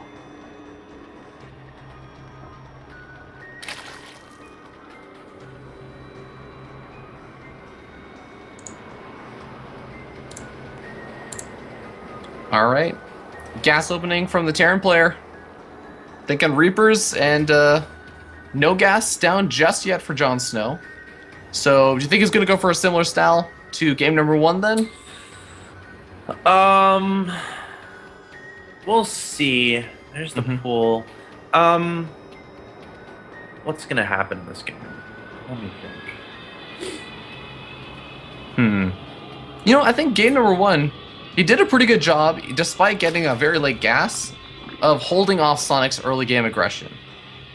So I feel like I kind of like this opening from Jon Snow, just delaying that gas geyser and using the queens, and maybe if he decides to make it again, 8 Zerglings as soon as the spawning pool finishes up to just defend against the Reaper. I think it's an interesting play, and I kind of like it. You are sacrificing a bit of larva. That could be drones. That's the only thing, but I'm okay with it. It's not going to have a huge impact on the game. And again, the main idea is to shoo away those Reapers and just be able to handle those. We see 6 lings in the way, 2 queens, 8 lings. That's something to potentially ask about him in a post-game interview. Because that's like something that I think uniquely he does. Yeah. Or as far as I've seen. Going for those 8 slowlings instead of investing into an early gas. Oof. Oh, I lost the drone. First blood. Yeah, first blood. That's the worst feeling. Gets away with like no health. It's gonna be a pretty happy Reaper, man. Gonna go ahead and do those. And he got a drone kill. Like, yeah. People talk about right now, and they're like, "Oh, 1 unit lost, whatever." When you lose that first unit and it's a drone to a Reaper, it's like not a fun. It's like one of the worst feelings of Zerg, to be honest. So. Yeah, definitely. And you know, it's as you're saying, it's like a mental blow. Sonic is already. It is, man. Like that's the main battle. Like, let's pretend it's real war, and it's like a massive army versus a massive army. Sometimes there's going to be some sort of show match in the very beginning where each army picks a champion and sends him out, and it's the first 2 representatives of both sides. Yeah. And that's exactly what that is here. Like the Reaper staying alive, taking down a drone, and getting away with the 1 HP. Kind of sending a message to your opponent. You know, you're in this game to play. It's a metaphor. Yeah. The Reaper is clearly victorious over the drone. So yes. Slightly better combatant. And now the commanding officer is going to be feeling much better about himself, kind of a thing, because the champion that he's sent out is victorious. So I don't know. The mind games are pretty interesting. Like overall, it's not going to have a huge impact on the game, but it's fun to think about. I do like actually just kind of talking about those mind games. Is that something we don't generally see from a Terran player? Is going for a Tech Lab starport every single game, and this is the 3rd game in a row that Sonic has gone for this. And the mind game that goes into this is that one of the other games, the last game, it's game number 2, Sonic goes for the Tech Lab, starts Cloak and starts the Banshee, cancels it, and then goes for a Viking instead. This game, he's going for Cloak. Does he end up canceling it if an Overlord scouts it out? That's a good. I don't think so.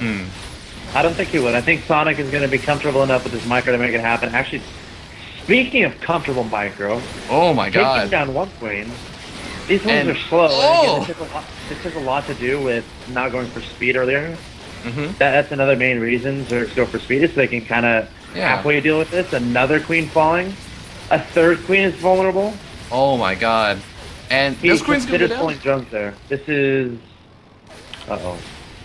Jon Snow literally has nothing but drones out on the map until those Zerglings just popped out over here, but drones not going to be... Zerglings not exactly going to be the best response to a bunch of Hellions right now. And honestly, with more Marines, actually, we have Marines being rallied across the map. This is so funky. But he's killed his fourth queen, and now he has a Banshee here. Like, this is the worst situation. And I think this Banshee is Cloak. It does. Oh, yeah. Oh, gosh. Oh, God. Spore Crawler is going up. He's not going to be focus firing down that Spore Crawler, just going after those drones, getting as much guaranteed damage as possible. And he's going to get out of there without that Banshee taking too many hits. And actually up to 7 kills. We have Jon Snow just going with the roaches, man. He just wants to do some counter damage. But, God, there's so many Hellions from Sonic at home. And there's a Banshee coming out, too, and a Marauder. So this roach attack will not do anything. I mean, go out on a limb. Yeah, it's going to be hard to make a whole lot happen. I mean, maybe if one of these roaches, he types in Power Overwhelming. Nope, didn't type it in fast enough. Roaches end up falling, but more roaches actually. Oh, actually, you know, there's a lot of roaches over here, and these Hellions are falling pretty rapidly. Oh, no, actually. Oh my god, is Jon Snow going to do a bit more damage here? I mean, he doesn't have to end the game here, he just has to equal out that supply a little bit. He lost track of his Hellions. I think he was looking away, and he lost his Hellions, and... I mean, he has Banshees to deal with this eventually, but how many SCVs will he lose is the question. Oh, man. Well, the answer is a lot, at least down at the natural expansion. Those Zerglings just ravaging that base. The Roach is actually still in the main base. The Banshee from Core Gaming Sonic, a little bit inactive, a bit of a mistake, and eventually he does end up target firing down those Roaches and cleaning them up. But honestly, oh, man, it's hard to say if, you know, Sonic is still going to be competitive in this game right now because he's taken so many hits and he's lost the majority of his army. Harvesters right now is going to be the most important thing. 36 Harvesters for Jon Snow, 25 for Sonic. Now, Mules obviously going to help equalize that a little bit. So overall, I think it's a fairly even game. I mean, sure, there are 2 Banshees coming out, and depending on how these 2 Banshees do, actually, that's going to influence what happens. That's so yeah, that's going to be really interesting. I mean, Sonic should know that there are Banshees out with Cloak, and actually he has a Spore Caller readily positioned at his 3rd expansion where these Banshees are. Has a Queen over there, but has to be careful with it. Doesn't want to lose it. Has a Spore Caller at the natural expansion. Honestly, he should be able to deal with these Banshees okay, but they're going to be able to just do whittling damage. He's not going to end the game with them. He'll be able to whittle away at his opponent. His main idea is going to be kill as many drones as possible. Extended. He's not going to win the game with the Banshees. Yeah. He's not trying to win the game with these Banshees. At least force his opponent to GG is what I mean. He can win the game with these Banshees by killing a bunch of drones and a bunch of queens. So that's his goal. Yeah, and he's already doing a pretty good job with it. Keeping both of them alive as well with some pretty good control. But, I mean, one of those Banshees is pretty low on health. Does have to be careful if one of those Queens decide to poach out. And actually, even killing Zerglings, I like it because that's another way he could take more economic damage is if those Zerglings that are readily positioned outside of his natural expansion run in over there and start attacking down more SCVs. That's what he's been working on. Jon Snow loves those lean run-bys. Oh, attempting one right now, and actually gonna lose a lot of Zerglings to those Marines. Not sure if that was the most cost-efficient engagement from Jon Snow. Jon Snow. You'd think that this would be like his home turf. I mean, Jon Snow from Game of Thrones. It's so cold. Yeah, man. In the north. Polar Knight, Ladder Edition. He's not a Canadian. Sonic is definitely ahead. Sonic is definitely ahead right now. He's got Medivacs here, too. And he's got tanks. Oh, gosh. Banshees are still alive. Might try to focus down Spore Crawler so his Banshees can cloak. Oh, yeah, I'm actually surprised that we don't have an Overseer out, as, I mean, he would have been able to maybe try and snipe off those Banshees, but God, he just took so much damage there. Oh my God, and how do you follow this up? You're gonna lose your third expansion, but I guess he still has a drone lead at least? So, Wait, does he really? Yeah, he has 45 wow, drones and 36 SCVs, but... Where are the SCVs? Okay, fair enough. He's like, SCVs, alright, I'm just gonna use mules, that's fine. Yeah. It's so strange, he's on 3 bases but only 39 harvesters. Well, I think he lost a lot of SCVs to that earlier attack. I mean, he got whittled down to 23, and he continued to make units and Banshees and siege tanks and everything, which definitely takes away a bit from your economy. Gotta got some corners somewhere. Now, he does have 3 bases to his opponents. Yeah. 2. Which is good. It's very good. That's actually huge in Terran versus Zerg. Generally, the Zerg wants to be 1 base up, and now the Zerg is 1 base down. And Sonic pushing toward this third. He's not even going to let it get up. Drone thought he was going to be made into a majestic hatchery. Eventually, hopefully, a hive. He was lied to. But he had to cancel it. Not only that, he got destroyed after canceling it. So poor little drone there. That job evaluation test lied to him. He was told he's going to be a hatchery. It's like, nope, going to be a plumber. He's like, I don't want to be a plumber. Oh wow, those were actually semi-solid baneling hits. However, Sonic just has too much. He's at 115 supply. Jon Snow trying to make counterattack damage happen with the mutas. He's going to try to pull those guys back to deal with the medevacs. And I'm not even sure he knows about his opponent's third base. Oh, a decent baneling hit. Not going to be enough. GG, well played from Jon Snow and Sonic. Takes 2-1 advantage. Indeed he does. And actually done. Yeah, and I actually want to note that keeping those Banshees alive throughout that entire game, I don't think he lost a single Banshee. And even at the end over there, Jon Snow was trying to stay in there, trying to pull himself back, make some banelings. 2 Banshees, red health, literally 1 hit away from like a queen. I feel like a changeling could have killed him at that point if they were actually able to attack him. But he was picking off banelings with them, and that severely decreased the chance of Jon Snow even be able to get lucky with some baneling hits, as we end up seeing, I mean, some pretty decent baneling hits at the end over there, but just not enough. Yeah. I mean, it was a tough situation. Like, it started from the very beginning. Just not going for the speed was a pretty big thing, and I think these guys are slowly adjusting to the way each other plays. At least Sonic was adjusting to the way Jon Snow played. By getting so much damage done with the Hellion Marine tank attack. It's just, or just the Hellions and Marines in the beginning. So, you know, it's also actually worth noting that, and this has all happened before we actually started the series, but both of these players have actually been winning on the maps that they picked. The way that this whole works is each player gets 1 ban. They alternate bans based on a coin flip on who bans first, and then everything else is just alternating picks on the first map, second map, third map, etc. And Jon Snow picked Belshire, won on Belshire. Sonic picked Derelict, won on Derelict.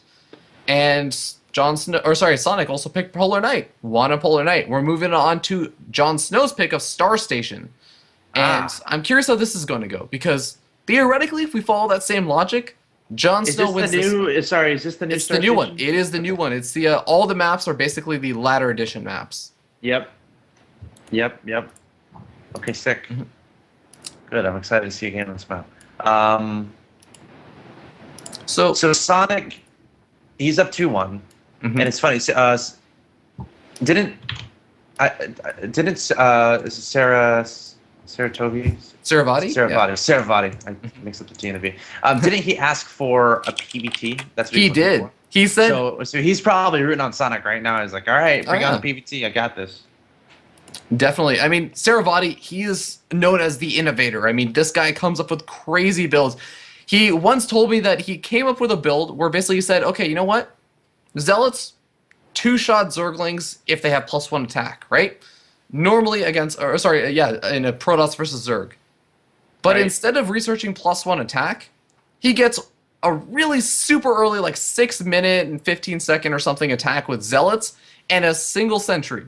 And he says, as long as my micro is good enough at that early stage in the game, I can just target fire down each Zergling for exactly 1 tick with my sentry, as effectively a +1 attack research like upgrade. That's the coolest thing. This guy went for Void Rays in Protoss versus Terran and Wings of Liberty. So I'm really excited to see what he's going to be doing if he gets a Terran player, since I mean that's what he wants, right?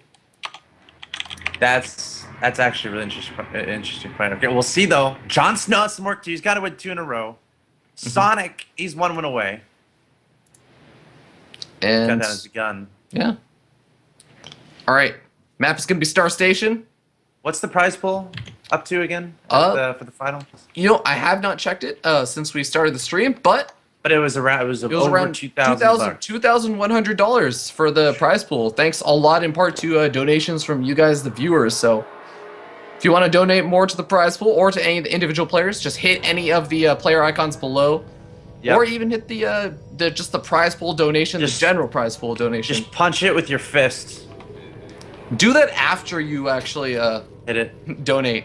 So first donate, then punch your monitor with your fist. You use your mouse to click on the donate button. We are not responsible for any broken monitors here. Breakout. Yeah.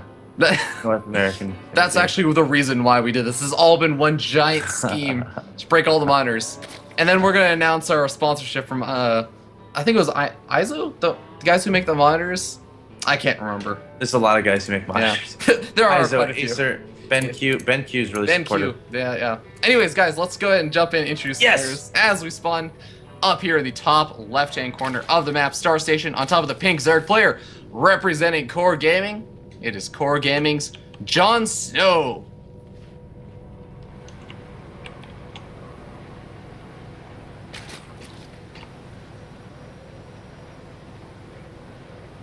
And his opponent spawning down here in the bottom right-hand corner as the purple Terran, also representing Core Gaming, but currently leading up 2-1, looking for that final win to secure his victory and placement in the finals. It is Core Gaming's Sonic.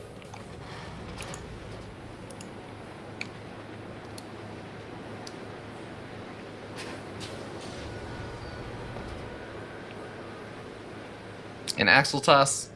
If there's one thing I like, and we talked about this in the Protoss versus Protoss with Bones and Saravati, but there's one thing I like, it's a player that just feels comfortable going for that same sort of opening every single game because they have faith in it. Yeah. And Sonic has been doing that, man. Sonic has been doing that. Yeah, Sonic has been playing super solid, going for basic stuff. You know, it's not like he's doing any magic tricks. Very big stuff like anyone can do, just executing it very, very well, which is really cool to watch. He's an exciting player. Both these guys are so good, Jon Snow and Sonic. I am optimistic for their futures in StarCraft. Yeah, we'll definitely have to see. Can they become the best in North America and compete with the Koreans? Can they break out of the North American scene and then break the Koreans? I think that's going to be a pretty good the next phase of this tournament where you put them up against Koreans or something? We're actually first it's Breakout North America, then it's Breakout World or something. Didn't I tell you? Then they play against us in a 2v2. There's actually no finals. They actually just play against us in 2v2, and we show them how much better they are than us. Oh gosh. I actually do want to. Dude, we could beat them. We could beat them. Maybe we'll have to see. My cannon. You can do some you can do some rig stuff in 2v2. Tell you what. I do want to note, actually, Jon Snow did go for that same sort of style, getting out those 8 Zorklings, skipping the early speed, and almost gets us around in the Reaper, but does manage to work its way out. God, those Reapers from Sonic, man, they are pretty slippery, oiling themselves. And they have to be. The best Terran players can maneuver those Reapers all around and cause giant headaches. I mean, if you consider at least games 1 and 2, this trend was true. I'm trying to remember game 3, where every time if a Reaper got a drone kill, the Terran went on to win. That actually happened. Like in game 1, the Reapers didn't do much, and the Terran lost. In game 2, Reaper got a drone kill, and the Terran won. Might be a trend evolving here, Mr. Fear Dragon. But there's no drone kills. There's no drone kills yet here on these Reapers. Yeah, a lot of Zergling kills though, as Jon Snow losing a couple of those. So killing Sonic? 4 lings right now might be equatable to 2 drones. So Indeed. And oh, these Reapers encountering the hard wall of 2 queens that are blocking the ramp, making sure those Reapers can't run down. And they're like, well, but we have jetpacks. Did you get the memo? we have jetpacks. They can make me fly.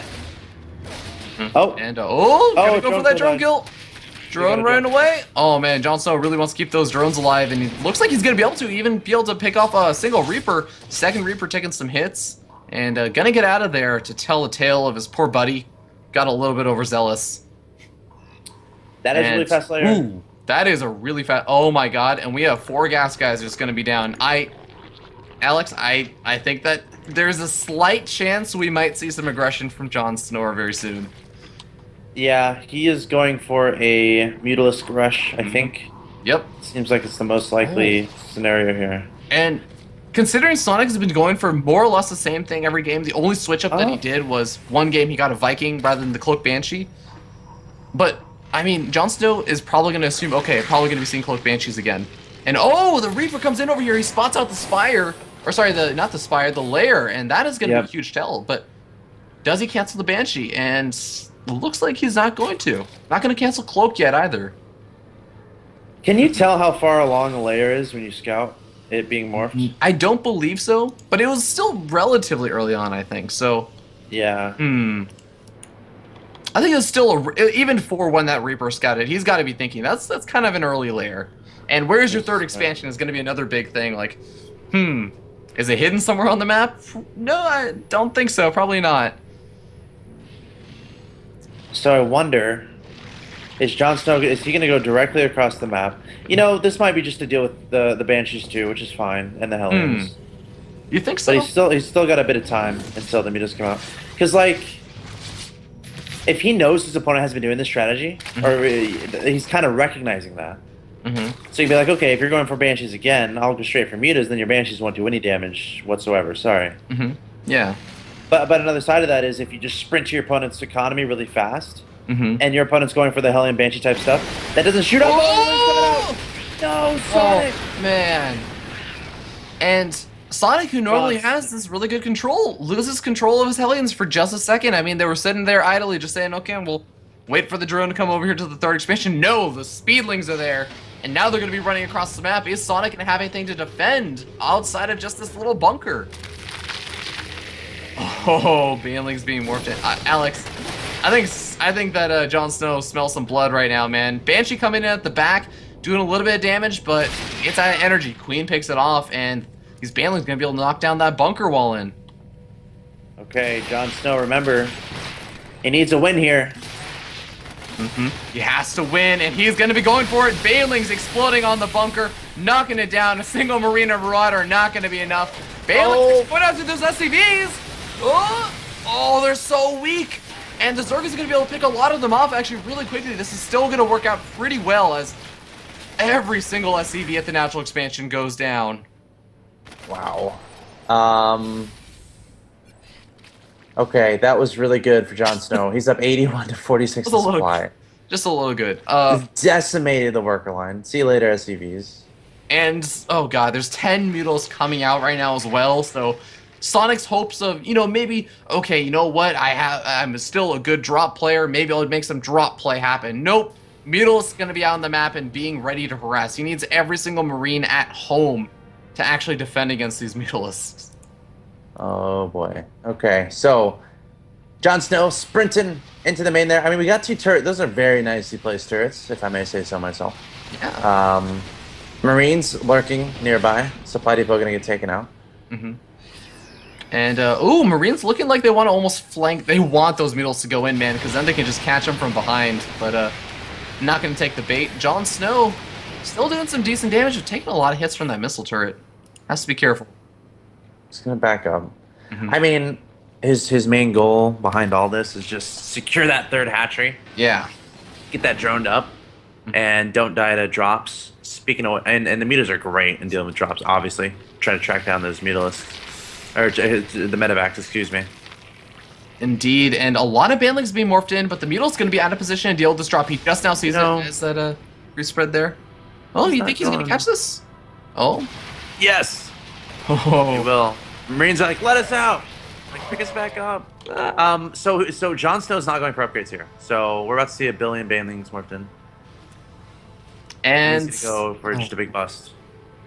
Actually, I don't- he should go now. I don't know if Sonic has a lot to deal with this. Oh, there's actually a Widowmine burrowing, and oh, Jon Snow just notices at the last second. Oh, goes over the Beetlejuice. That was random. interesting. I think Okay. good target fire, but Here we go. Gonna sprint in there. Gonna try to get a surround. What am I getting a decent shot up, but no match for all these Lynx, Banlings, and Mutas. and Marine's gonna be running back. The supply depot one, it's down. Banling's not even gonna have to explode on that. Taking out all those Marines, running into the main bases. That supply depot is down. And the Beetles are gonna ravage that natural expansion. If enough SCVs had not died yet, certainly enough of them are gonna be dying right now. Everything is being wrecked right now in Sonic space. And I think that Jon Snow is saying, gonna take this to the ace match, man. He's not down. Jon Snow having a grand old time here in Game 4 on Star Station. All up in the business of Sonic. Taking out the natural and just going to scurry out of there. He's up 107 to 15 supply. Still hasn't joined up his third. He's just trying to pummel his opponent to death. That was a nice Widowmine shot, though. Yeah. But, I mean, he's going to need a lot more of those to actually make it back in the game right now. As all these Zerglings gonna surround these Marines. A couple of the Mutals are getting focus fired down, but, I mean, at the end of the day, there's just too many Mutals. The third expansion is now under fire. I don't know if the SCVs are going to be able to get there to repair it in time. And that's going to just hurt the economy even more. GG gets called. Jon Snow taking game number 4, tying up the series 2-2. Nicely played there by Jon Snow. I mean, this is a very fast Spire. I mean, that's obviously what it started with. Yeah. And then just following it up with Baneling speed and just busting his opponent up. It was super cool. And now we're tied 2-2 going to an ace match. As you said, Game 5, this will decide who will advance to the finals to play against Saravati. And I know Saravati said he wanted a Terran. He wants Sonic to win, but Jon Snow is not going anywhere. Both these, honestly, I got to give these guys, I have to give them a lot of credit. They're both playing very well. They're very evenly matched. And we're tied 2-2. Game 5. This is it. Yeah, and I mean, we're no longer on a map that one of these players kind of opted for over any other map. I mean, this is just the last map left. They were alternating picks, they alternated bans, and nobody decided to ban or pick Yonsu. And Yonsu going to be the map for this final game that determines who is going to advance on. Axel Toss, who's your money on right now? Gonna ask for the bias, man. Gosh. Let me think. Jon Snow has the experience in situations like this, I think. Jon Snow has been in WCS. He has been in very high-profile matches. However, Sonic has been playing very solidly lately, and if he scouts, if he knows what's going on, I feel like he's going to have the advantage. So I feel like, no bias, I feel like Sonic on Yeonsu, I think he has the advantage. I think he will take it. I think What about you, Fair Dragon? You know, it's a pretty fair assessment, but there's one thing I'm going to say, and that is that we have seen Jon Snow constantly adapting and changing different parts of just small portions of his build. And sometimes larger portions like we saw in the last game. But you know what? We've seen the same thing from Sonic every game, which is nice, but so far today we've seen the player that kind of changes it up and adapts to his opponent succeed, as we saw Saravati accomplish his victory over Bone. So my money is on Jon Snow, but let's go ahead and jump and introduce the players. Axel Toss, take it away with the player introductions. Sure. We will start with Mr. Zerg player in the bottom left hand location in the pink, representing Core Gaming.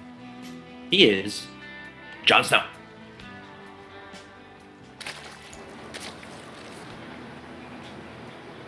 Very, very creative Zerg player. There's a lot of builds. Not opposed to breaking open strategies and trying new things, which is really cool and really inspiring. His opponent in the top right-hand location likes to watch a lot of Pult. Very solid player, loves a lot of drop play, loves a lot of harassment. His main weakness in this series has been being able to identify exactly what his opponent was doing, and he paid for it in his 2 losses. Can he find out in this game and cruise to a comfortable victory, advance into the finals to play Saravada? He is Sonic.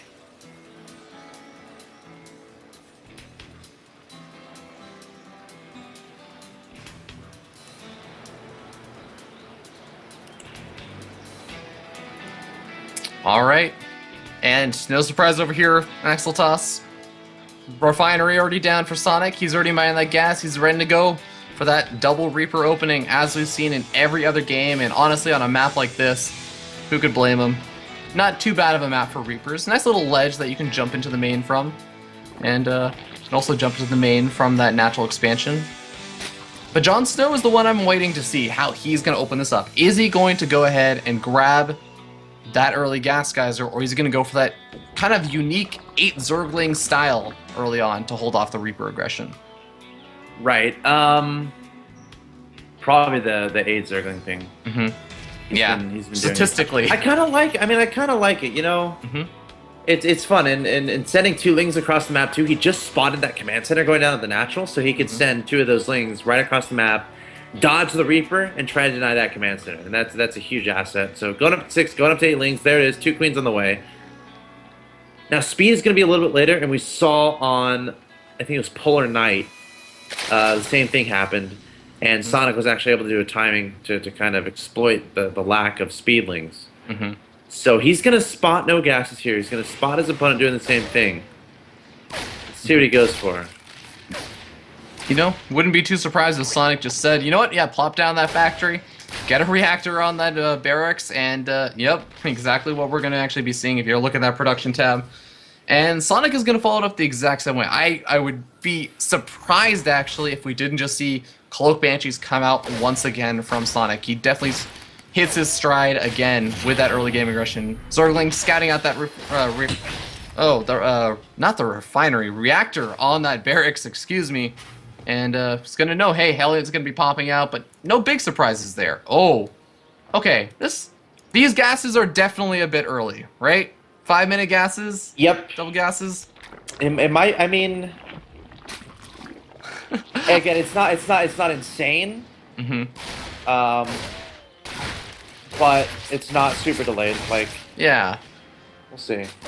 All right, well, Zergling's going to be chasing down those Reapers, and will those Reapers actually be able to pick off a couple more drones? They do, and so far the drone kill count is at 4. Those Reapers both getting out of there alive as well.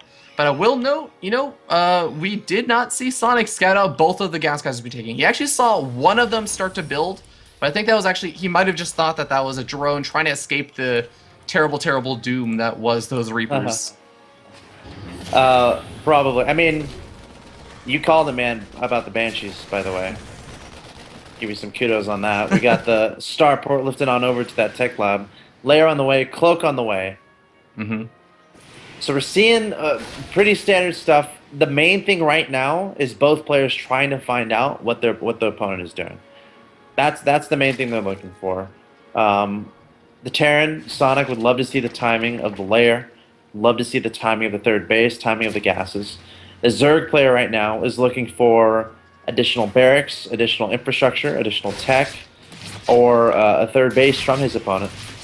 And for now, it looks like they both have a good read as to what each other's doing. Yeah, and honestly, I'm thinking that Jon Snow drops down a Spire as soon as this layer finishes up, man. I mean, he has his 4 gas guys down. I think this is actually really similar to the last game, where he's going to be trying to catch his opponent off guard and also use those meals, as you brought up in the last game so smartly, to deal with those Banshees. Yeah. Metas are very handy in dealing with Banshees, and of course Medivacs as well. Drops can get super annoying if you don't have Mutas to deal with it. And he's trying to shut down the Reapers. He's actually shutting down the Reapers fairly well too, as I say that. The 2 Reapers scuttling on it, and they might see the Spire, and they do. Yep. And they get a drone. Oh, might even get 2 drones. But trying to do. Yeah, Banshee the natural too. Yeah, and there's actually no Spore Callers over here. Oh my god, Jon Snow is getting really caught off guard by this, as Overseer going to be over there to try and detect that Banshee, but it looks like it's going to be able to escape out of there with its life. to give that Banshee a medal, because he's also going to scout that drone at the 3rd expansion. And okay, take away his medal, man. He killed the drone, started attacking it a little bit too late. Now, he can deny his hatchery. The hatchery is actually going to get canceled. Oh yeah, I don't think the queens can get down there. Yeah, you're right. Oh, poor drone. And Sonic is actually following this up with a really scary push. Look at that. 2 siege tanks, a handful of Marines, and another Banshee with Cloak. I mean, what is Jon Snow going to have to deal with this? The Spire's just finished up. Good news is he has speedlings this time. But his creep isn't crazy. God. And if these tanks get in position, he needs to go now. Jon Snow needs to engage now. Okay, the tank siege. Jon Snow goes. The drone's even being pulled. He knows how important it is to hold this off. Again, this is Game 5. The winner advances to the finals of this tournament. It keeps their hopes alive for the dangerously high prize pool. And look at that. Jon Snow's like, whatever. I'll take you out. Oh my god. That surround on the siege tank, getting those Zerglings in the absolute best position possible. And that certainly helped out, man. Yeah, taking out the Banshee, and now he has the Mutals popping out. Honestly, this is looking scary for Jon Snow, but after that engagement, man, this guy, he's looking pretty good. Sonic's going to have to throw up those missile turrets and play a little bit defensively for a while. And during all that, he got the 1-1 started, which is super duper important. His opponent only has 1 engineering base. Ooh. And remember, he went for Banshees, so Banshee at the natural expansion, actually. It's a lot of gas investment. Banshee at the natural expansion of Jon Snow going back in. Does get taken out, though. Doesn't really manage to get too many more kills. But honestly, Sonic has been doing a lot of economic damage. He has 16 worker kills. Would you say that the investment into those Cloak Banshees has been worth it so far? Yeah, I'm always going to say, I love seeing Cloak Banshees, and Sonic did do a decent job. Like, the main thing that's happened in this game so far was that push, that 2 tanks, a lot of Marines. Jon Snow did a great job kind of shutting that down. And that's why I think Jon Snow has the momentum here. Also, a nice leapfrog onto the 1-1. So overall, the Banshee play was okay. I don't think that was why. The game is in the position it is now. Yeah. The main thing was being that push and how Jon Snow was able to shove that away pretty easily. Also securing that 3rd base. But overall, this is still anyone's game. It can go either way. See how patient these guys are. But Jon Snow, I think, does have a slight advantage. Yeah, I mean, Sonic is just now starting that 3rd expansion. The Mutale's going to be able to do a little bit of annoying harassment. Takes out that refinery. It's going to cut down the gas income for a little bit longer as well. And it's also worth noting, I mean, as gas is going to become more and more important in the later stages of this game, +1/+1 finished up for Jon Snow. +1 weapons is going to be the only thing finishing up just now for Sonic. So Jon Snow going to have a bit of that upgrade advantage with centrifugal hooks, the bailing speed going up, and a pretty decent creep spread. He should actually, I want to say, he should be in a good position to defend against this push. Okay, Marines stimming up. There's a scan. Got to leapfrog those tanks, sieging one of them. Nice control so far here from Sonic. He's on the low ground too, so his opponent's going to have to go through that ramp to actually engage. So Sonic can just spread out his guys. Split, you got to dodge those banelings, get off creep. He's trying to do it. Tank's getting some decent shots off. A lot of Marines still alive, but there's 4 banelings there trying to get a connection. Great splitting there, but more banelings coming in here from Jon Snow, and the Marines are going to get cleaned up. The medevac's going to get taken out too. And Jon Snow having a good time with that. A lot of that had to do with the upgrade advantage for Jon Snow. He does have a +1. He has 1-1 to his opponent's 1-0, which is really handy when you're doing those damage, the banelings onto the Marines, from the Lings onto the Marines as well. And now he's going to charge across the map. Finds a little hole. Oh my god, Sonic lowered the supply deep with the absolute worst time, trying to move out, but now we're going to see the Zerglings just decimating the Marine count. The SCV is going down as well. That supply depot wall is not going to last long. Mutale's picking off the siege tank, and with it, potentially Sonic's hopes in this game. An Axle toss. I think that Jon Snow has just pushed in and received his victory. Very nicely played. Jon Snow is just super focused this game. There's no other way to say it. Dealing with everything that his opponent was throwing at him, handling the engagements absolutely perfectly, and taking his opponent off guard at the right times, and of course retaining an upgrade advantage. Again, the biggest part of that game was that attempted 2-tank Marine push. Of course, it was a little bit delayed because he went for Cloak Banshees too, and Sonic was unable to get enough damage done there. His opponent able to get an upgrade advantage, able to get a lot of momentum after swallowing up his opponent's Terran army. And Jon Snow's going to the final. Nicely played.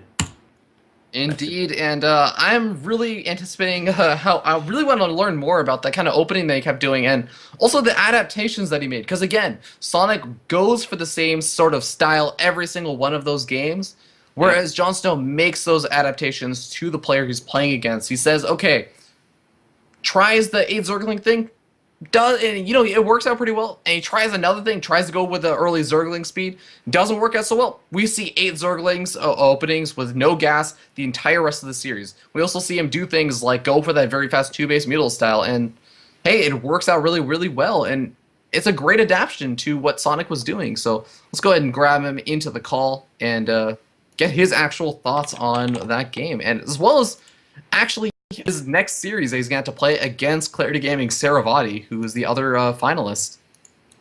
So it's going to be Saravati versus Jon Snow. Finals. Should be a pretty interesting match. Protoss versus Zerg, an innovator versus someone who's not afraid to adapt as well. And we are going to be grabbing Jon Snow on the call over here. As soon as he gets on that video camera, we can bring him on. And hey, there we go. Jon Snow. Currently a loading circle. There we go. And there's that beautiful face. How you feeling, man? Pretty good. Pretty good. Pretty good. Yeah. Any regrets about knocking out your teammate here in the semifinals? Yeah, a lot. I think that last game, I was just thinking, man, Sonic's such a good player. I wish he was in the finals. He's with me so right good. now. How have I not heard of him before? I don't know. He's on the ladder pretty high sometimes, but he just hasn't had the breakout performance yet. Yeah. He's a really good player, really cool player. But so are you, Jon Snow. Nice win, dude. Thanks. I was feeling very shaky there for a while. I thought I was going to lose that. Why? I don't know. Just I felt like the first game was going pretty all right for me. I feel like I had a lot of chances to win that. Then the same thing for the third one. I feel like I played both those games pretty badly, and that really kind of messed with my mind, thinking that if I had played that right, it would have been 2-0 at this point or 2-1. So that really got in my head, but I feel like I powered through it and was able to come on top. Yeah, that game 2 was really wonky, man. I mean, it was like a semi-base trade, if that's a thing. I've actually never heard that term, but we're coining it now. It's a semi-base trade. But also, I want to ask your thoughts about something. You opened up in game number 1 with the sort of no gas, 8 Zerglings, and double Queen to hold off that Reaper aggression, the Hellion aggression, everything. Game number 2, you tried the gas opening, just normal speedling, a bit more standard play. But then every other game, all 3 games after that, you went back to that 8 Zergling and no speed style. So what exactly is that style? Because I haven't really seen it too much before. Well, it was just a really safe style. I was really afraid of maybe a 2-Rex or maybe a Proxy Reaper. I feel like Sonic likes to mix it up sometimes, and so we play together a lot. I thought he might try to trick me with something, so I just wanted to play really safe and trying to scout around with my drones. Make sure I didn't lose anything really cheesy in the early game. So it's just a really safe way to play, I think. And it also gets you good creep spread. I thought that was pretty important in ZVT. Yeah, makes a lot of sense. And that just sounds like a kind of mind games going on between you two as teammates. But another thing that sort of seemed like a bit of a mind game was that double, that two base Mutalist play that you did in game number 4 and game number 5, Star Station and Yonsu. So tell us a little bit more about what went into the decision to do that in those games. Well, I had seen Scarlet do that build before, and I think also J-Dong can do something like that, where you just get the early Mutalist, and I felt that it'd be really good against his Banshee play, because he kept doing that every single game, so I was thinking that I would just do that, it would counter it. And he did a really weird thing of going Marine Tank in the last game, which I feel like I got really lucky scouting that early, with the push coming through, and then also engage it pretty well. That was really scary. I was pretty. I thought I could have lost that if you got the tanks in good positioning, because that's a Wings of Liberty style. Back when it was 2-base Muta, was the standard. You just do that little tank push before the Mutalisks get out, and then you're forced to kind of fight with Ling Baneling. And I thought that was really cool, really smart by him to try to do that build to catch me off guard. It just didn't pay off. Yeah, you got to really stick around on those siege tanks and just kind of turn the entire engagement a little bit on its head. So really well done over there. But that does mean you are going to be advancing on after winning a very, very close series against Core Gaming Sonic. And you're going to go up to play Clarity Gaming Saravati. Now, this guy is known for kind of doing some crazy stuff. Do you have any thoughts about how you want to play against him? I played Saravati a few times, and he's a really good Protoss player on NA. And I don't know exactly how I'm going to approach it. I think I'm just going to try to win early because it's pretty late for me. I'd like to just 4-0 and go to bed, That'd be nice. Well, now that you've made the decision for it, man, I'm sure it's going to happen. But that's really awesome to hear, and looking forward to seeing those games. So if you want to give any shout-outs as you are the winner of today's match, you get that opportunity to. Just to give a shout-out to my team, and they've been supporting me a lot, me and Sonic both. They've been really good to us. I think that they'll continue to be better. Okay, wait, can you talk a bit more about Core Gaming? I haven't heard much about them. Sure, they're a pretty new team. In the past few months, they've kind of come up. They're run by these two guys, Milad and Justin. They kind of came into the scene and wanted to make their own team, which is pretty cool. And they have a few sponsors and a couple, private investing, just to get the players what they need. And they have a Black Ops division and a League team, I think, and I think they're also getting a Dota team. They've been. Are they North American focused or? Yeah, and a little bit of European as well, especially with our StarCraft division. So we have Johnny Rico, and Space Marine, both pretty good European players. The team's really new. I think it's going to get pretty big soon. I hope so. They get a lot of exposure in these tournaments. Already had some players getting into WCS Challenger League, yourself being one of them for North America, Johnny Rico in WCS EU, I believe. So yeah, you guys are definitely getting some good exposure out there. But yeah, did you want to give any other shout-outs that you wanted to give? Just you can follow me on Twitter at JohnSnowSC2, and maybe I stream occasionally, probably in the next weeks. I have Thanksgiving, so I'll probably have a little bit more time to stream. You can follow me. You can look at my stream at, I think it's JohnSnowSC2 as well, the stream link, Twitch TV/. So that's it, really. Thank you for putting this thing together, Robbie. Yeah, of course. And guys, if you actually want to donate to fantastic players like Core Gaming Sonic or Core Gaming's Jon Snow, you can hit those donation buttons down below. Just click on that beautiful face. I mean, you know what he looks like right now, so you can just click on the one that matches up like tile sets, like you're playing that game Guess Who from a child. I love that game, man. Awesome game, underrated. It should be an esport. It should be an esport. I'd be so good at it. I would win the BlizzCon of it for certain. It'd be Axel Toss and I in the finals. But anyways, if you guys do want to donate to Jon Snow or Sonic, click on those links down below. Or if you can't decide who to donate for, you can always donate directly to the prize pool. And hopefully you'll see that Sonic actually gets that. If you were intending to donate to Sonic, you might be able to just donate to the prize pool, because it sounds like Sonic is going to try and 4-0 Saravati right now. See. All right, but thank you again so much, Jared, for coming on. We're going to go ahead and boot you off, because very soon I'm not going to be able to boot you off. You're just going to be that much better than me as we move into the finals. And I'll feel bad at that point trying to boot you off with a Skype call. So cheers, thank you again for coming on, and we'll see you in a little bit with that pregame interview. All right. All right, guys. Let's come to this. The last series is the finals of the Breakout Invitational. We're going to find out who of these 8 players is the most likely to break out of the North American scene. Be sure to go ahead and vote over on goimba.com for who you think is going to win. Will it be Clarity Gaming Saravati, the innovator, or will it be Jon Snow, the challenger? Stage is set. It's going to be a best of 7, and we'll be starting in a little bit, guys. So stick around, and we'll be right back.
Hello, ladies and gentlemen. Welcome to the finals of the Breakout Invitational, season number 1. My name is Fear Dragon, and I'm joined here with Axel Toss, as well as our 2 finalists. We have, representing Clarity Gaming, Saravati. How are you doing today, man? Doing good. It's a bit late, but get this final on the way. How can I add you? Should be a good final. I predicted that Jon Snow would be the guy I played at the end of the tournament before we played our group. So Brian's a wizard. let's see if it turns out well. He's a wizard. I knew it. That's how it works, man. They're already making predictions, but I mean, how are you doing today, Jon Snow? I mean, you just played and won a really, really close series against your teammate, Core Gaming Sonic. How you feeling? Feeling pretty good. This match should go all right. I didn't actually predict Saravati to make it out. I thought Hello Kitty would, but he actually didn't do too well and lost in the group stages, which was pretty amusing. And then Bones, I expected Saravati to beat Bones, though. Saravati's a pretty good player. All right, showing a little bit of respect. Okay. And, this is going to be a Protoss versus Zerg. I don't know if any of you viewers tuned in for yesterday, but we had, I think, 5 series played, and 4 of them were Protoss versus Zerg. I didn't know that was possible to happen in a WCS group, but apparently it is. And how are you guys feeling about this matchup, starting with you, Saravati? I think the matchup's fine. I think these 7 maps that we have, a lot of them are more Zergish than Protoss-ish, which is a bit unfortunate, but, not everything goes our way, so I'll try my best. I'll try to show some interesting builds and hopefully take 4 games off. All right, and Jon Snow, feeling pretty good? Do you feel like you have that advantage of the maps? Yeah, the maps are they're pretty good for Zerg, but there's a few that I don't think are that good for Zerg, like Yansu. But overall, it's a pretty good map pool, I think, currently for Zerg, so I agree with Saravati. But I'm playing a lot of ZVP recently, just because there's only Protoss on ladder and everywhere nowadays. It's pretty weird. Yeah, I think it's something crazy, like North America is 3% Protoss, something absurd like that. But yeah, it's going to be pretty interesting. So, gentlemen, do you have any final words for your opponents before we jump into the series, the last series of the Breakout Invitational? Good luck, have fun. I don't know, play some good games. Shout out to everyone watching both players and supporting this tournament. All right, Jon Snow, any words? Pretty much the same. Just good luck. Hope we can have a good series. All right. That's it. Good luck, gentlemen. May the best North American win and continue on to defend the freedom and the hope of the Western scene against the invading Koreans.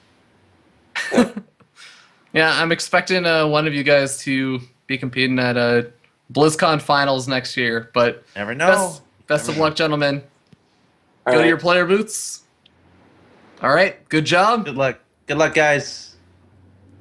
See you soon as we boot you out of the call. All right. Boom. Last time I get to do that ever, actually. Hey, I'll let you know what? I'll let you boot me out later. Oh, well, thank you so much, Alex. I need a little bit of a confidence boost, man. But there you go. You're welcome. There's no reason to delay this. That's what I'm here for. There's no reason to delay this any longer, Axel Toss. We're gonna jump straight into game number 1 between these 2 players. The first map is gonna be Star Station, as picked by Jon Snow. From all of the maps in the ladder pool, the 7 maps in the ladder pool, Star Station gonna be picked. Axel Toss. What's up, man? I cannot help but think, Jon Snow has the advantage going into this first map just because of that. Because why? Because he chose it? Star Station just seems like a really good Zerg map. But, let's go ahead and jump and introduce the players, and then we can talk a little bit about that. Sure. As we spawn up here in the top left-hand corner of Star Station, on top of the pink Zerg player representing Core Gaming, it is Core Gaming's Jon Snow. Don't worry, Jon Snow's not going anywhere. That was a motorcycle on my end. No, that was Jon Snow's brain kicking into high gear. Yeah, that's what it was. Let's go with that. Spawn down here in the bottom right-hand corner, representing Clarity Gaming, we have the purple Protoss player. He is Saravati.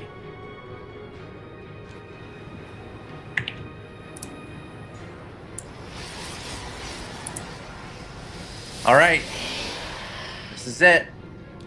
These guys have said they might be a little bit weary Mm-hmm. Can they hold it together and take home $1 billion? What's the prize pool again? It is $1 billion. No, it is actually 2,100 and some dollars. So, have you heard about the Bitcoin stuff? I do. I am familiar with Bitcoins.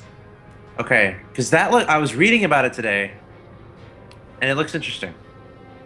It is interesting. I think maybe I'm not sure if it's a little bit late to jump on that though. Is it too late? Because I remember seeing it like a month ago or 3 weeks ago or something. Mm-hmm. And I like to consider myself relatively up to date with things. Mm-hmm. But the concept of it just seems so strange. Like, are people going to do Bitcoin and StarCraft tournaments? Is that a thing? That would be because imagine you people would pay Bitcoins to get in, which I think some would do, and then all those Bitcoins are accumulated, and then they're given to the winner, right? Yeah, that'd be pretty interesting. But just really quickly speaking about economics and making money, Saravati going for the Nexus first, and yep. In response, Jon Snow is actually going for a gas opening. Oh, Jon Snow could have the potential to do a really, really aggressive Zergling push out. Do you know whether or not he can actually get those Zerglings in there before the cannon comes up? No. Well, actually, no. The spawning pools. Yeah, it was a. Yeah, these guys playing pretty safe, pretty standard, and it's gonna go to the mid game without too much trouble. It's not too surprising because it is game 1 of a best of 7, so it's not like they're gonna do anything super crazy. Just trying to feel each other out. See what's going on. By the way, I have to do what I do because I always do this. Gotta give a shout out to the people in the chat. Jenho_C. I'm playing long shot 0-0. And Burning Frog, you guys are awesome. Sorry, you're pretty awesome for your dragon. Oh, thank you, man. But do want to say actually, we have Zergling speed going underway. Takes those drones off of gas. Doesn't need them for a little bit as he looks for that probe. But honestly, he's gonna have a hard time finding that probe. It's It's decided to go to a much more visible location at that Zelnaga tower. And +1 weapons going down for Saravati, so could be looking to make a bit of a timing push.